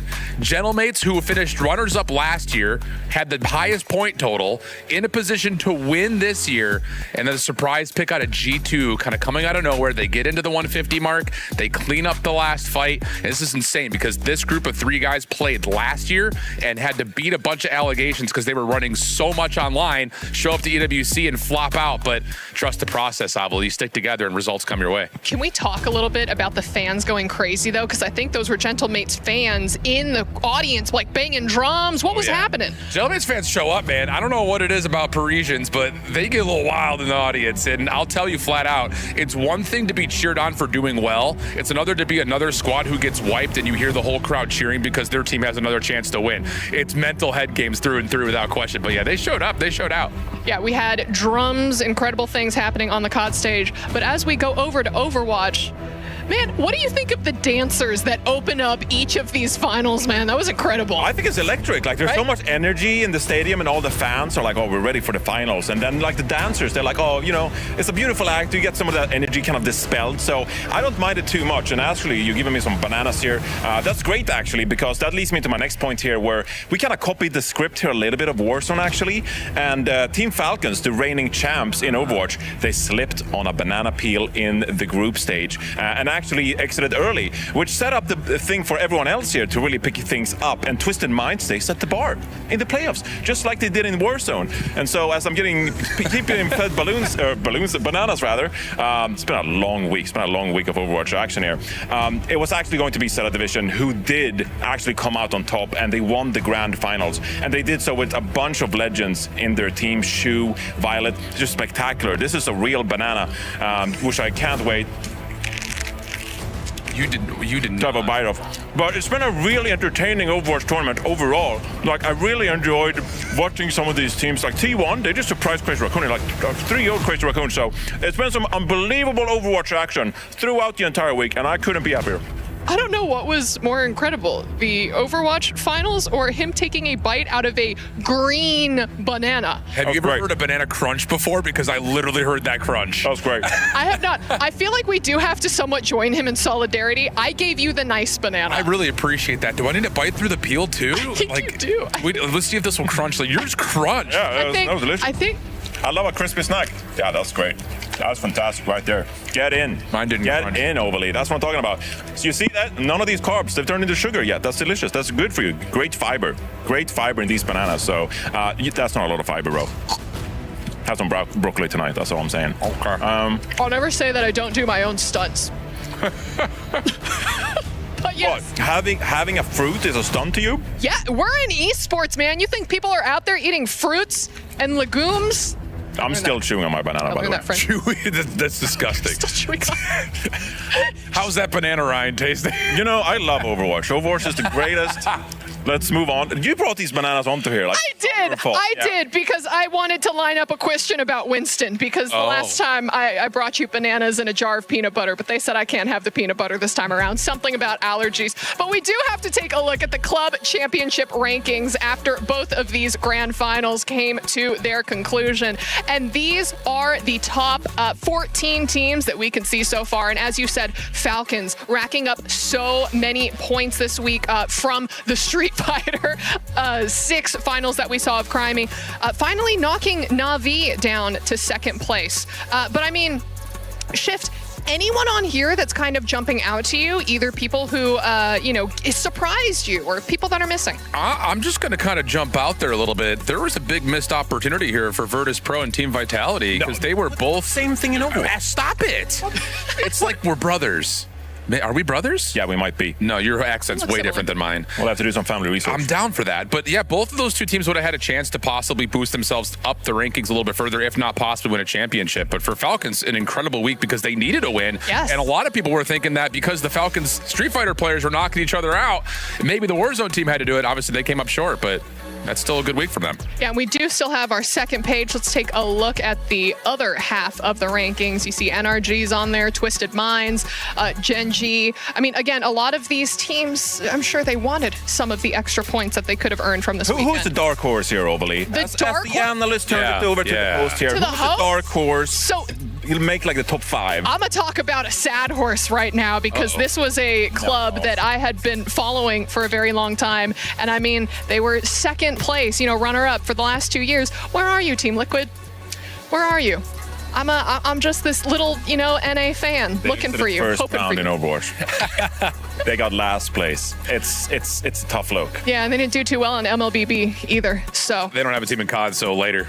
They don't. Should they have one? Absolutely. Everyone should have a team in COD. Steve, we're literally calling you right here, right now. But we can also take a look at next week's schedule just to see, what else we have on the horizon, because we are going to have some more Call of Duty. This time, Black Ops 7. We've got the PUBG Mobile World Cup, Honor of Kings, and of course, Tekken 8 to get a little bit of fighting games in there. We had Street Fighter. Have you played Tekken?